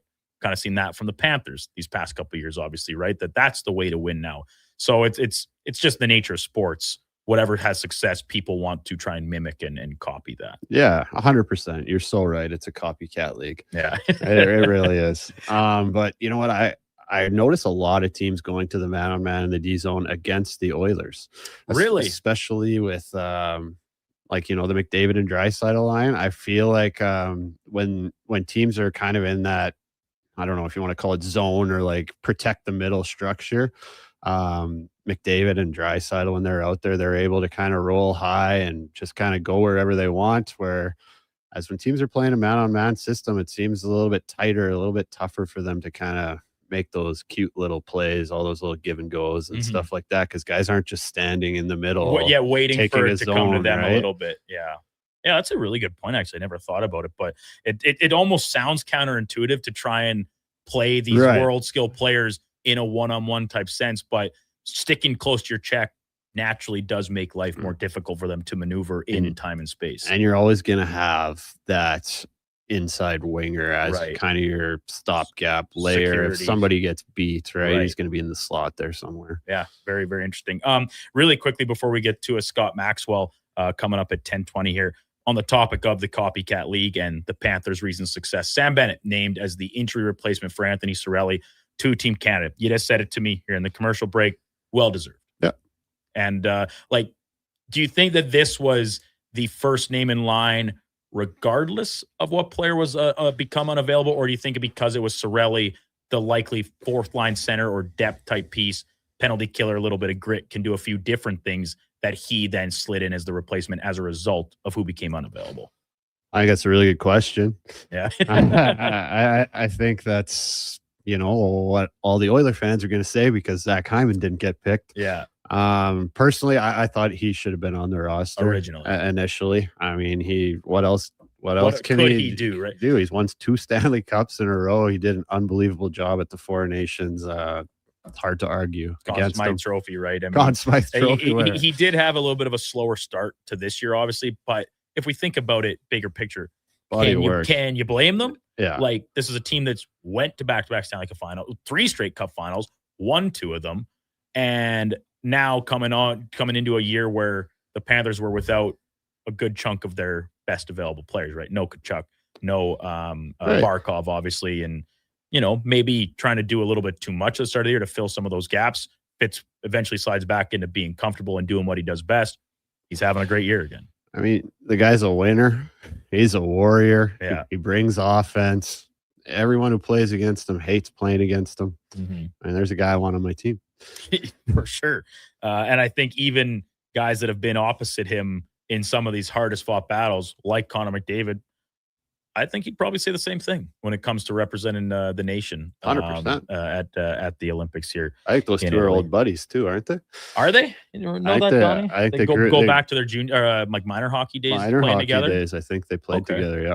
Yeah, it makes sense. I mean, it's so much crossover with the guys that are from obviously the GTA, and growing up playing at the highest level. Cross paths usually more than once or twice. So up next, Scott Maxwell from Daily Faceoff. Talk a little around the NHL. Mentioned a few times, but Scott with some good recent pieces at Daily Faceoff about who's going to be a buyer, who's going to be a seller, maybe pieces to avoid that are still out there on the trade market, and what could shake down here today before the roster freeze, and of course before the March 6th trade deadline in the NHL. Brandon Douglas sitting in for KK here on the Kevin Karius Show. David Schlemko alongside. We got Donovan Paulson, Josh Fenwick in studio as well. Scott Maxwell up right after the break. You can watch us. We're streaming on YouTube, X, Facebook, Instagram, and Twitch.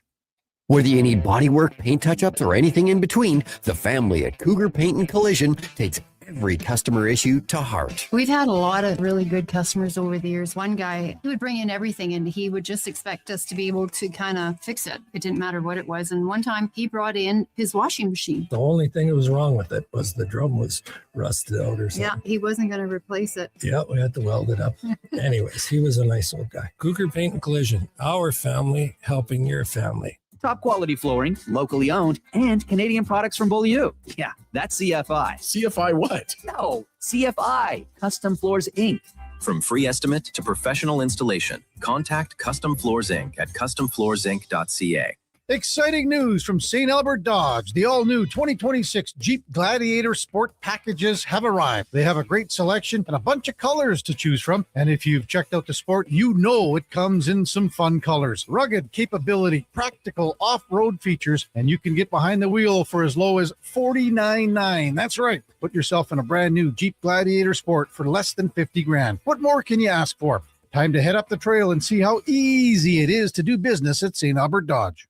Today on Hey Culligan, how smart is your water? Here's Tracy. Hey Culligan, I think my water might be dumb. Good news, Tracy. Your water's not dumb. It's just not talking to you. You can make my water talk. No, but the new Culligan Smart Drinking Water System can talk to your phone to tell you when your water filters need changing and help you meet drinking water goals. Now that's some brilliant H2O. You said it, Tracy, and we're already on the way. Let us help you out with a free in-home water test from a local Culligan water expert at culligan.ca. This is Andrew Walker, host of the postgame show on Sports 1440. After every hockey game this season, tune in and chime in as we talk about the game. It's all sponsored by Legacy Heating and Cooling. Don't get left in the cold. Visit legacyheating.ca. Winter in Alberta doesn't mess around. And neither does Titan Supply. For over 50 years, we've earned the trust of our customers across a variety of industries. Because we lead with integrity, honesty, and respect. I'm Joe. And I'm Brent from Titan Supply. When the weather hits hard, we're fully stocked with rigging, lifting, and hauling gear that works as hard as you do. Titan Supply. Built on trust, driven by safety. Serving Edmonton, Grand Prairie, Red Deer, and Calgary. Let us help you face the weather the Titan way. Visit titansupply.ca.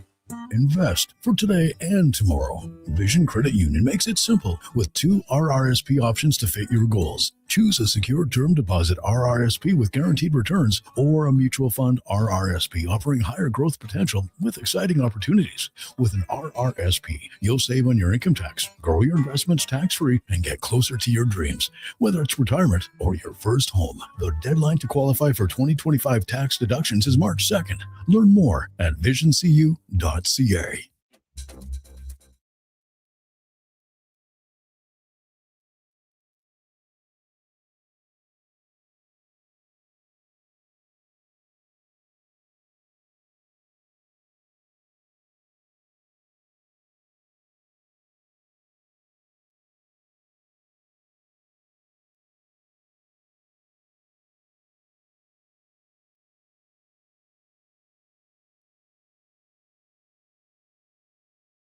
Sports 1440, Brandon Douglas, David Schlemko with you this morning. KK will be back Monday from his well-deserved Mexican vacation. Any jealousy there, Schlemmer? I mean, the weather here has been pretty nice, but it's always nicer when you're beachside. I mean, of course I'm jealous. Yeah, of course. Love to be in Mexico right now, but it is beautiful out there today. It is beautiful. I think we're hitting double digits today. Really? That's what I heard. That I did not see, but listen, I check the forecast like once a week and then just assume nothing changes. So a little bit plain ignorant on that fact. Let's get to our final guest of the program, Scott Maxwell from Daily Faceoff. Scott, welcome back to the program. Appreciate you jumping on with us this morning. Thank you. Hey, Brandon. Hey, David. Thanks for having me. So, Scott, wanted to get you on now, obviously talk a little bit of news around the NHL and a couple of your most recent pieces up at Daily Faceoff, focusing around the trade deadline and teams, what we can expect them or what you think anyway that they should be doing here coming up to March 6th. We got a little bit of a mini deadline today, obviously, with the roster freeze for the Olympics, but this Western Conference focus in particular here. One team you focused on a separate article was the St. Louis Blues. Take us inside that a little bit and what you think the Blues could be looking at and what has been a really, really disappointing for the club in St. Louis. Well, to quote my colleague Jeff Merrick, the one thing that you really have to pay attention to with regards to the Blues is how Doug Armstrong referred to the team, which was, I believe, embarrassing. And so when a general manager says that, they're extremely disappointed in the team, and they probably want to completely change the scope of the team. Now he's leaving at the end of the season, not like fully leaving, but like he's being promoted, and Alex Steen is taking over his role. Right. So maybe that changes how much he wants to move, but by the sounds of it, they are looking to deal a lot of players. And like, if you look at a lot of the trade boards out there, they're not only, the Blues are not only on there in terms of just like the quantity of the names, like all the way from like Braden Shen to Oscar Sundqvist and Matthew Joseph, but it's also the quality of the names, because you see Robert Thomas's name floated out there. Personally, I think that's a step too far. Like the Blues do still feel like they aren't like in a full rebuild mode. So I think moving on from a guy like Thomas would be a mistake. But if someone comes around offering you like several picks and prospects, like it might be hard to pass up an offer like that. Is Jordan Kyrou on the table as well? I feel like I've heard his name a little bit too. Yeah, Kyrou is another one. He's another player I'd maybe be hesitant to move, because I feel like right now you're selling him at his lowest value. Like he's usually good for around like 30 goals, 60, 70 points a season. And if you are moving him now while he's like sometimes a healthy scratch, and you can't like find a place the coach can't find a place from the lineup, and you're dealing him at his lowest value, especially with the contract, it now being something where it's like, okay, this is something a team has to take on, not that they want to take on. And that's a whole different approach in a trade. I do value Kyrou myself, not just for the scoring, but I think defensively he's improved a lot in recent years. And I think like any team that buys low on him would be really smart to do so. Scott Maxwell from Daily Faceoff, our guest here on the Kevin Karius Show on Sports 1440. So, Scott, I just sticking with the Blues for a moment, and you mentioned Kyrou. Obviously, he's found himself in Jim Montgomery's doghouse more than a couple times this year. But Robert Thomas, I'm in step with you about, I don't know why the Blues would want to trade him, because they still have quite a few good pieces that make you think this team could turn it around sooner rather than later. Next season kind of being the outlook there. But if the right team with the right offer were to come knocking, do you ever envision a world where if the offer was right, they would trade him in division to the Minnesota Wild, who seem to really, really covet landing a top line center? I mean, I don't fully know the minds of Doug Armstrong or Alex Steen and how much they like trading in division. Right. I'd have to take a look at like their trading history with that. But like, I think even like a lot of the conversation around the Wild looking to upgrade at center, a lot of the conversations have started with Jesper Wallstedt. Yeah. And if you look at the Blues goaltending right now, that's one of their biggest needs. So I think if, Bill Guerin comes along and he's like, here's Jesper Wallstedt plus for Robert Thomas, it might be hard to say no to that for Doug Armstrong.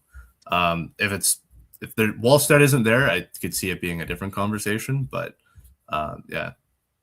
What about moving to the back end? What about a guy like Justin Falk, $6.5 million cap hit?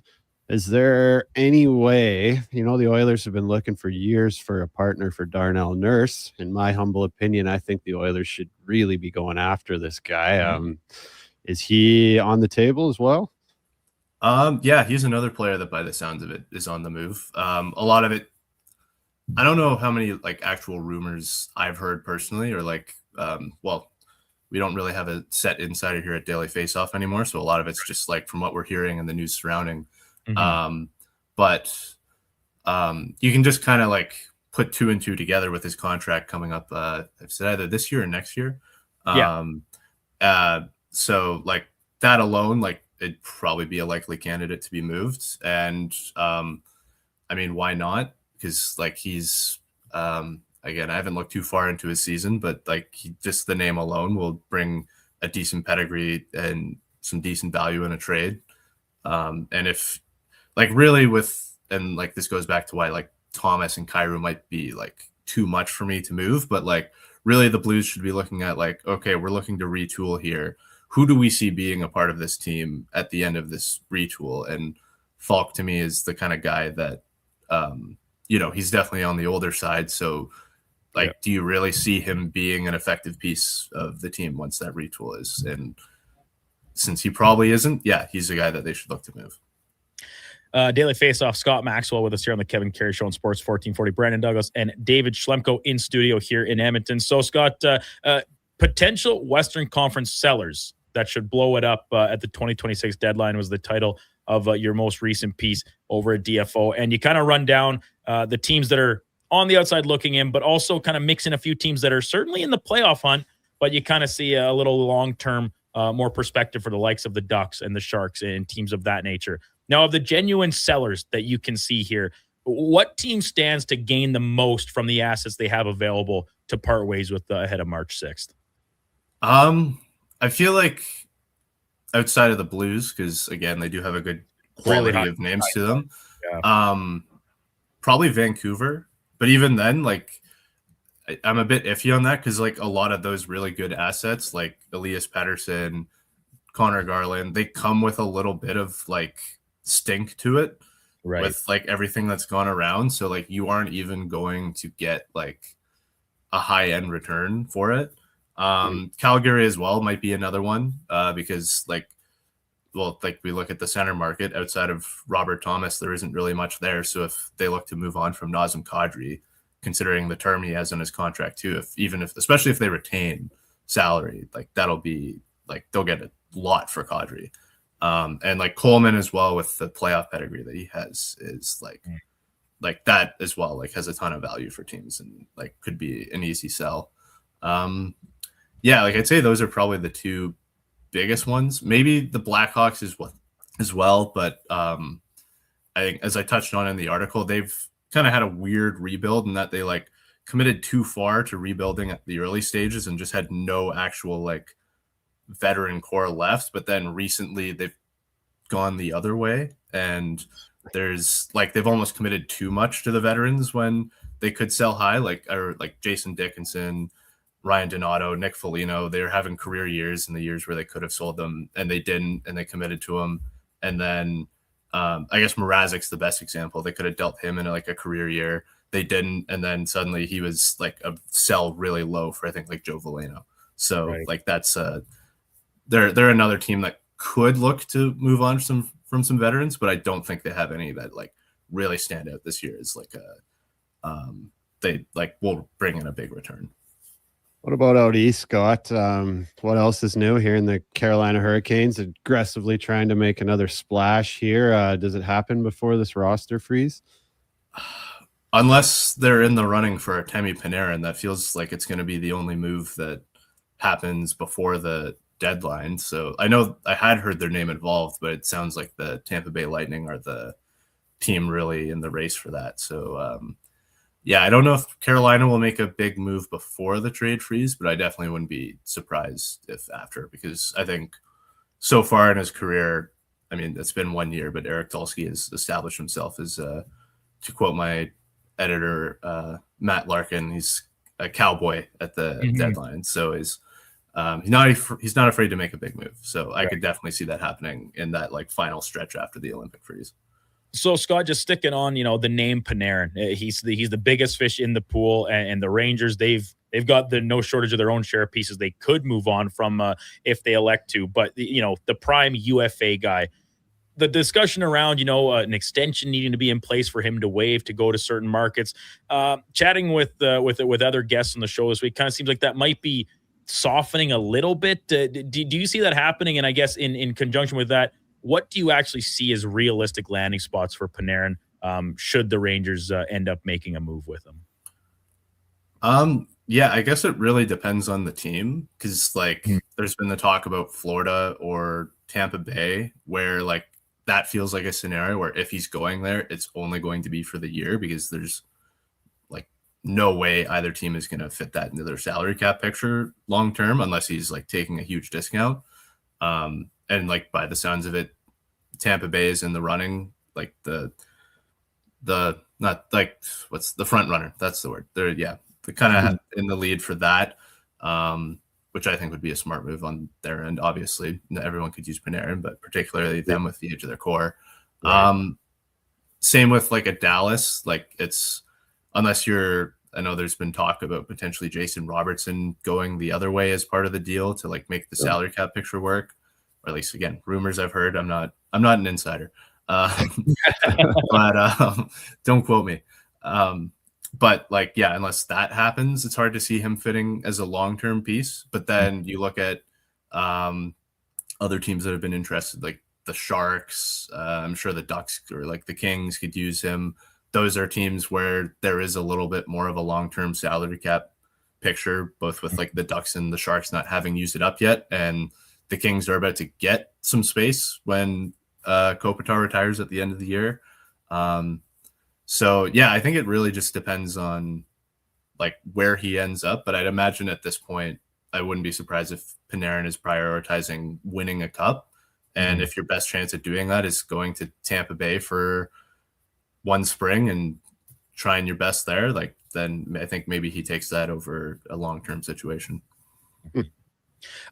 Sticking out east, the New York Islanders, they're enjoying a very surprisingly successful season. No shortage of credit going to first overall pick Matthew Schaefer and how he's performed as such a young defenseman at the best level in the world. But they've already made a couple, perimeter moves. Andre Palat being brought in, obviously getting Carson Soucy from the crosstown rivals in the Rangers. Do you see first-year GM Matthew Darche also continuing to be aggressive, or do you think that these fringe additions are going to keep him content for this year in what's kind of a little bit of some found money? I think I honestly could see him kind of just picking his spots. Like, I think the two moves he's made so far are a really good example of that, where he only gave up a third-round pick to add in a defenseman that he thought would be helpful to the team. And then he got that third-round pick back like almost a day later with taking on Palat's salary because the Islanders have the cap space to do so.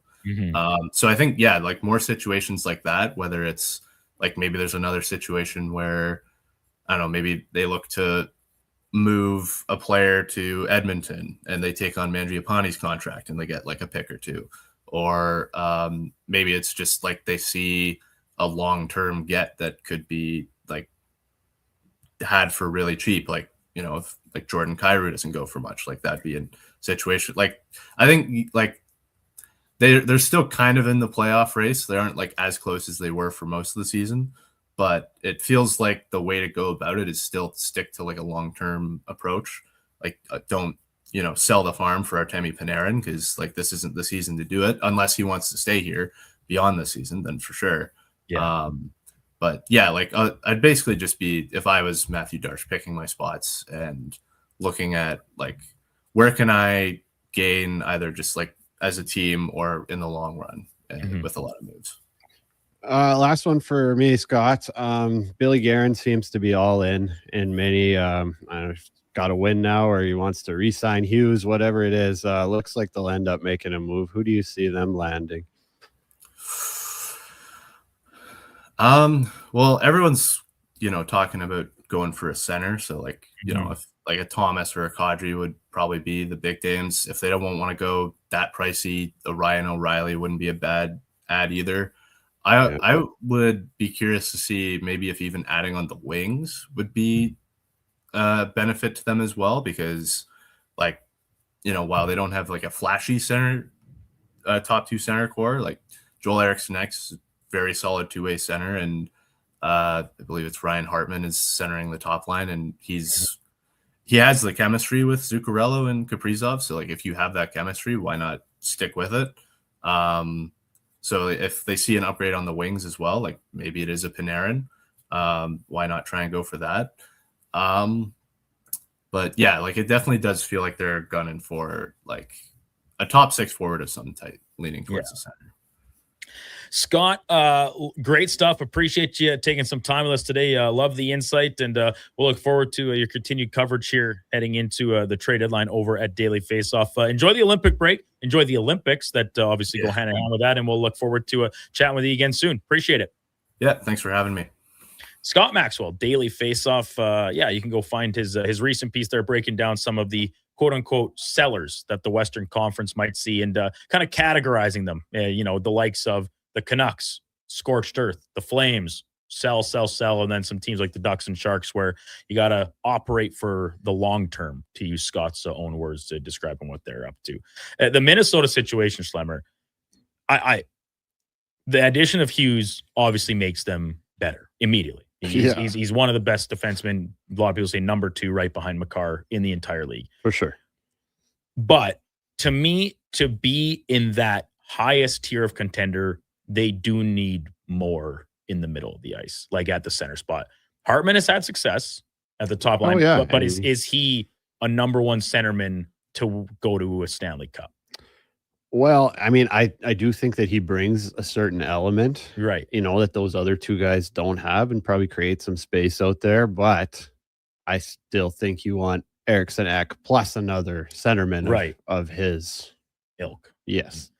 The name that's funny because the Wild's biggest trade chit right now is Wallstedt, which I don't think that they want to trade, but are willing to give them the chance right now. Right? I think Billy G's all in. 100%. I think he's throwing him in. And like that's why I brought up the Robert Thomas thing with Scott, is that when you look at the Blues and the way Binnington has played for them most of the time the past couple of years, like, yeah, he had a great Four Nations face-off, looked like the old Binnington kind of down the stretch last year.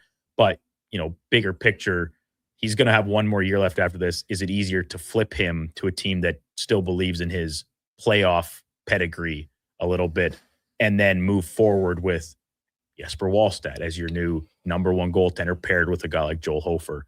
Yeah, when you put it that way, it's hard to argue with, but it's hard to kick a guy to the curb that's won you a Stanley Cup. For sure. Right?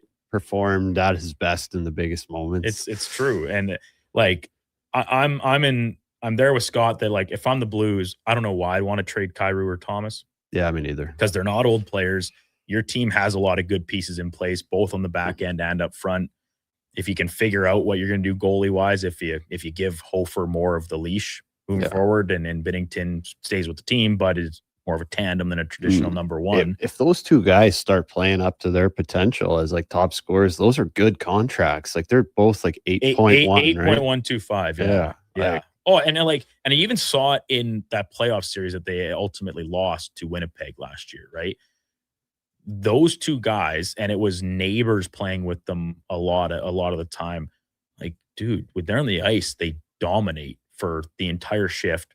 They go change, come back out and do it again and again. Like they are right there as like premier players in the league when they are playing at their best. Now for Kyrou in particular this year, it's been a struggle. I don't know what's going on there this year. I mean, I haven't watched much Blues hockey. I didn't even realize that he's being healthy scratched. Getting health bombed. I think it goes back to like November when I was on holidays. I think Donovan had it as an in or out question that he was going to get traded within the week.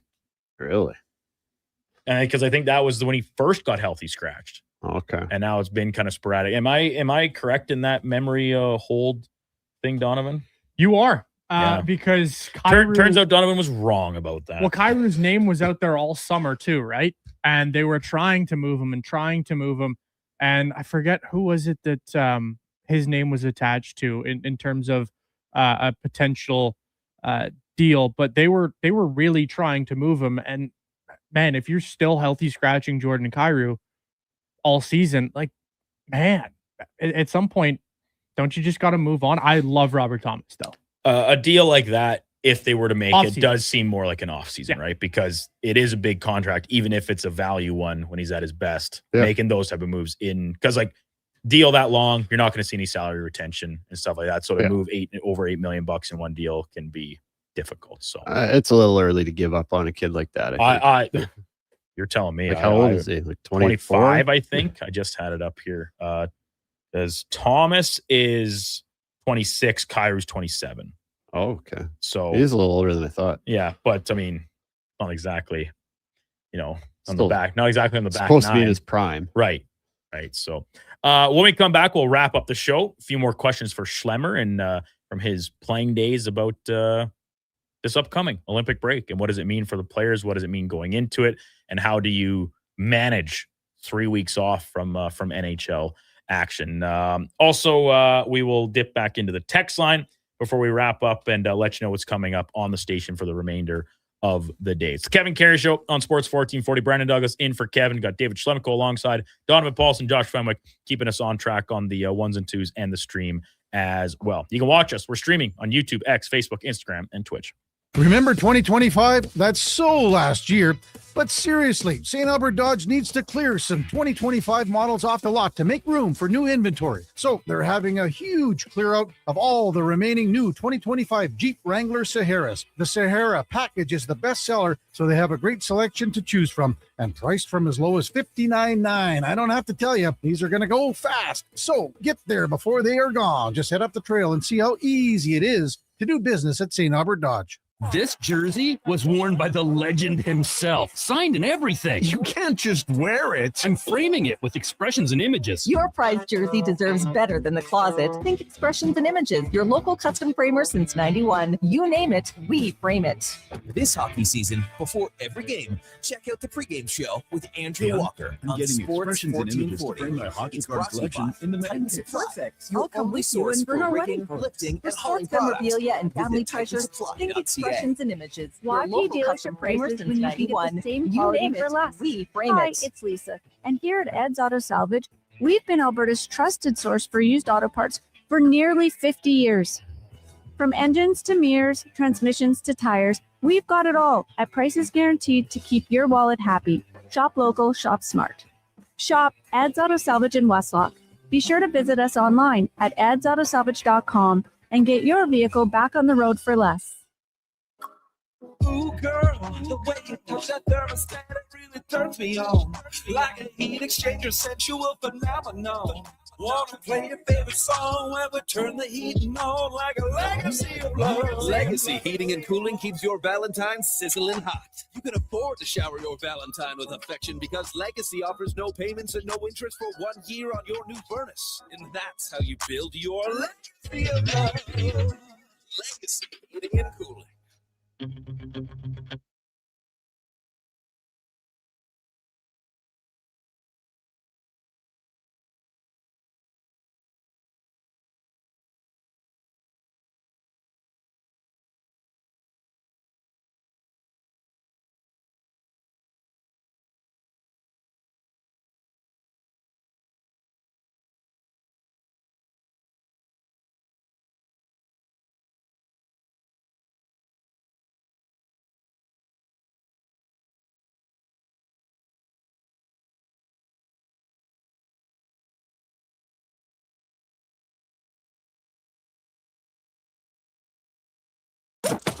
Stories, guests, and insights. This is Sports 1440 and the Kevin Karius Show.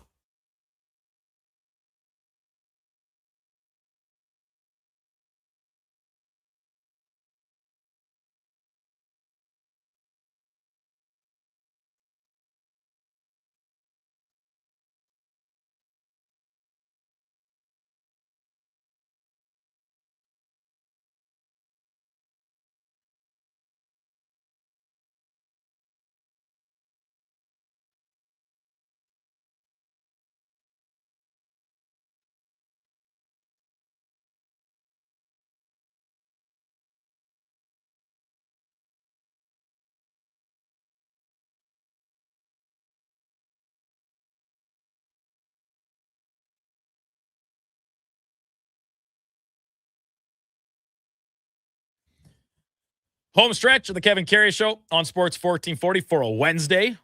Brian Douglas in for Kevin. David Schlemko alongside Schlemmer. As always, powered by Cougar Paint and Collision. Cougar Paint and Collision, our family helping your family for over 40 years. Part of the Napa Certified Auto Body Program, CougarCollision.com. I'm sure the crew over there, Gordon, everyone, probably pretty busy this time of year with this back and forth weather we've been having. It's pretty conducive to the odd fender bender here and there. It's been a wild winter. It really has. Yeah, the fluctuations in temperature and then like the conditions that they've created as a result. Glare ice everywhere. Oh yeah, I've been rocking the ice cleats a lot lately. Really? Walking the dog. Wow. Have to. I didn't see that in your repertoire, Schlemmer, the ice cleats. Not usually, but those little like rubber band ones that you just like strap on the bottom of the kicks. Hey? Exactly. Yeah. I needed them walking across the parking lot of the Millwoods Rec Center last night. I'll say that much. I'm sure. Man. Oh, it's wild out there. It was dangerous. it was dangerous, but managed to get by just fine. So Schlemmer, Oilers tonight take on the Flames. Last game before they break for this Olympic. Just 3 Oilers heading overseas. Szymanski and Draisaitl, who, congratulations to Leon Draisaitl, he will be Germany's flag bearer. Yeah, for the Olympics. Cool. He was obviously announced as one of the finalists here, but confirmed this morning that he will, in fact, tout that honor at the opening ceremonies on Friday. So you, during your NHL career, you were a full-timer for both 2010 and 14? No, 2010, I got called up to get bag skated with the team while the Olympic guys were going. So that was tough. Nice. Right on. I mean, the paycheck was nice. I suppose so. Yeah. Is it worth it? Yeah, you definitely earned. I earned every dollar on that one. That was basically, just getting rinsed for like an hour every day. Every day. So, like, we've talked about it here, kind of going back to last week with the homestand for the Oilers and these final couple games leading into the break where all but a couple guys of your team are ready for vacation, a little bit of time away, time with the family, whatever these individuals have scheduled. How much really is it that you kind of have that one foot already on the plane or something, especially now when it's second half of a back-to-back? Yep. It's against a team that is inferior to you in a lot of elements of the game. But division rival, provincial rival, always a little bit extra jam for these games. So trying to, if you can, take us inside that a little bit and what's going through the players' minds here to wrap up this part of the schedule. Well, I think it's only human nature. It's hard not to look ahead. I remember being in Anaheim when I was a call-up. It was probably 2009. I was up for like the first half of that year, and my head was nowhere near in the game. We're in Anaheim. It's Christmas break right after. I had like my worst game ever. Got off the plane when we got back to Phoenix and got told See you later, buddy. So I learned after that one to never look ahead too far. But yeah, it's tough for these guys. They're all probably going on somewhere tomorrow. They're probably getting on a plane with their family or their buddies and going somewhere. So it is tough. I do think the one advantage is, like you said, it's the Battle of Alberta. Mm-hmm. So should be a little bit of extra motivation. Shouldn't be too hard to get up for it. And so then to pony off of that, the break itself. Now, this can go a couple ways. Most of these guys will just straight up, have this time off and do with it as they so see fit. Now, it's not exactly they're going to go on a 3-week bender or anything like that, but it's just relaxation. Some will. And recuperate. Okay, some will. What about some of these guys that are fringe NHLers and are still on a 2-way contract, and maybe they've been with the big club, if not all of most of this season, they now get reassigned to the AHL to keep playing through this break? That sucks. That's the kind of my question. Is it a little bit nice that you get to keep in your rhythm and continue playing and you don't kind of, lose any focus or lose step? Or is it also like, dude, I've been enduring the same grind of a condensed schedule at the big league level as everyone else, but now I got to go keep playing in the Always Hungry League instead of getting a chance to go, sit beachside for a couple weeks? It's definitely the latter. Right? Like, it's got to be. It sucks. I mean, the biggest thing is, especially if you've been up for most of the year, is now you're taking a serious pay cut for a couple of weeks just to watch the Olympics and then get called right back up and get, like I talked about before, you're going to get rinsed. That week of practice before you're getting back into the games is going to be no fun either. But like you said, at least you'll have a leg up on all the other guys who've been drinking on the beach for 2 weeks. Mm-hmm. And so then when you, with the exception of the first time around, the second time, a little more established, what did your Olympic break look like? It was awesome, man. We actually flew our whole family to Maui, or we flew everyone had to get down to Phoenix. And then from there took them along. We took everybody to Maui for like a week, and it was unbelievable. Rented a sick house up on the cliff, overlooking the ocean. You had the outdoor TVs to watch the Olympics the whole time. That's awesome. Yeah, it was really awesome. And then, you're thinking, wow, can't wait for 2018. Yeah. Never got another Olympic break. Never got another Olympic break. And I think that is really maybe the biggest overarching part here for fans of the sport, regardless of what nation you reside in. Canada, United States, one of the European countries that are going to, present a contending type team. Sweden, Finns, not ready to rule out the Czechs by any stretch. No. The importance of having NHL players back at this event to truly be a best on best tournament and see them at this stage, at this level. It's huge, man. Like, you can see how much this means to Connor McDavid. Have you seen some of the quotes he's been throwing out lately? Did you read his little piece in the Players Tribune from the other day? I didn't read the whole article. I just kind of caught some quotes on the gram or whatever. But like, these guys care so much about representing their country, and they all watched the Olympics growing up. This is huge for them. And like I said, all the rest of the guys, they like to have their break too. This, you can't be understated how hard the schedule has been and will be after this break as well for these guys. So just thinking about those young minor league guys, like you said, that's a tough one. Tough break. Tough catch. The text line 1-833-401-1440. Keep them coming in. Top of the hour, it's gonna be Fantasy Frenzy with the Connor Halley, myself, maybe Donovan. He needs a nap post game late last night. He doesn't have to stick around to do Josh's job for him today, so maybe Donovan will be piecing out. Mackenzie, the intern, will be in as well, getting some reps on the board. Noon to 2, Lowdown with Low Tide. Wednesday show means Kevin McCurdy will be with them. And then the Jason Gregor show, 2 to 6, all the way right through to what's going to be an extended last pregame show for, 2.5, 3 weeks we're talking here. So they're going to do a 2-hour edition of it. Donnie will be back in studio for that with Andrew Walker, Landon Ferraro likely popping by for some game day analysis as well. And then post-game coverage immediately to follow. Fox Sports all night long. We'll be back with you 7 o'clock tomorrow morning to break down the Oilers and Flames, as well as start looking ahead to the Olympics. And hey, it's Super Bowl weekend with the NHL schedule pause. We can continue to dive full into Super Bowl Sunday. You got any big plans for the big game? No, actually, I think this is like one of the best weekends in sports because waste management. The waste management too. So Sunday afternoon, you get to watch the final round of the waste management. It usually ends like right before the Super Bowl starts. Yeah. So no, it's a good one. Me personally, I'll just be home with my one daughter. I think our family's supposed to go to Medicine Hat to see the in-laws this weekend, but now my 13-year-old's not missing her dance. Whatever. So I'm staying home too. Well, tell you what, Schlemmer, I'm not the one hosting, but I'll extend the invitation to you anyway. My buddy Chucky Slick, his place out just east of Sherwood Park in one of the nice little estate areas. Got the golf sim in the shop. Plan on going playing maybe a round or two in while everything's in the crock pot, slow cooking for kickoff just after 4 o'clock, and then obviously the game to entertain us throughout the evening. So open invite. Sounds like a great day, bud. Send me a note. Bring along your daughter. She can hang. They got lots of critters and pets over there. She can entertain herself. Do your kids golf too? Just starting to. Trying to get them into it. They're girls, so it's a little harder to sell. Right. That's fair.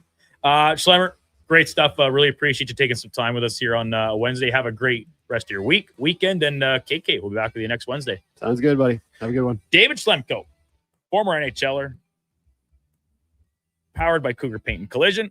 Our family helping your family for over 40 years, part of the Napa Certified Auto Body Program. Top of the hour, it's Fantasy Frenzy with the Con Man, myself, Josh, Mackenzie the intern, maybe even Donovan Paulson if he can hold on a little bit longer.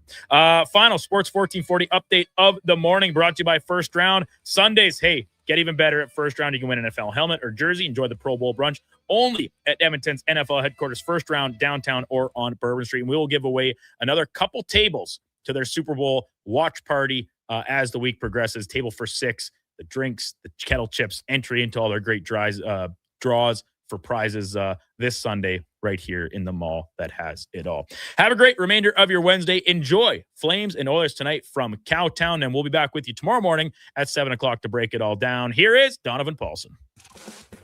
This is a Sports 1440 update.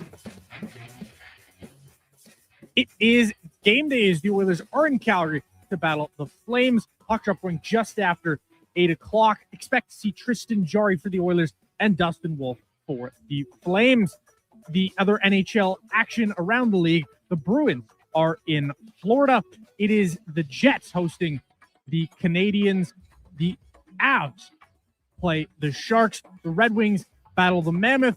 The Canucks are in Vegas, and a Pacific Division clash between the Kraken and Kings. Some NBA action. The Raptors host T-Wolves. Tip-off going at 5:30. Some Olympic news for your Edmonton Oilers. Leon Draisaitl going to be the flag bearer for Germany at the Winter Olympics opening ceremony. And the Titans have officially made the hire.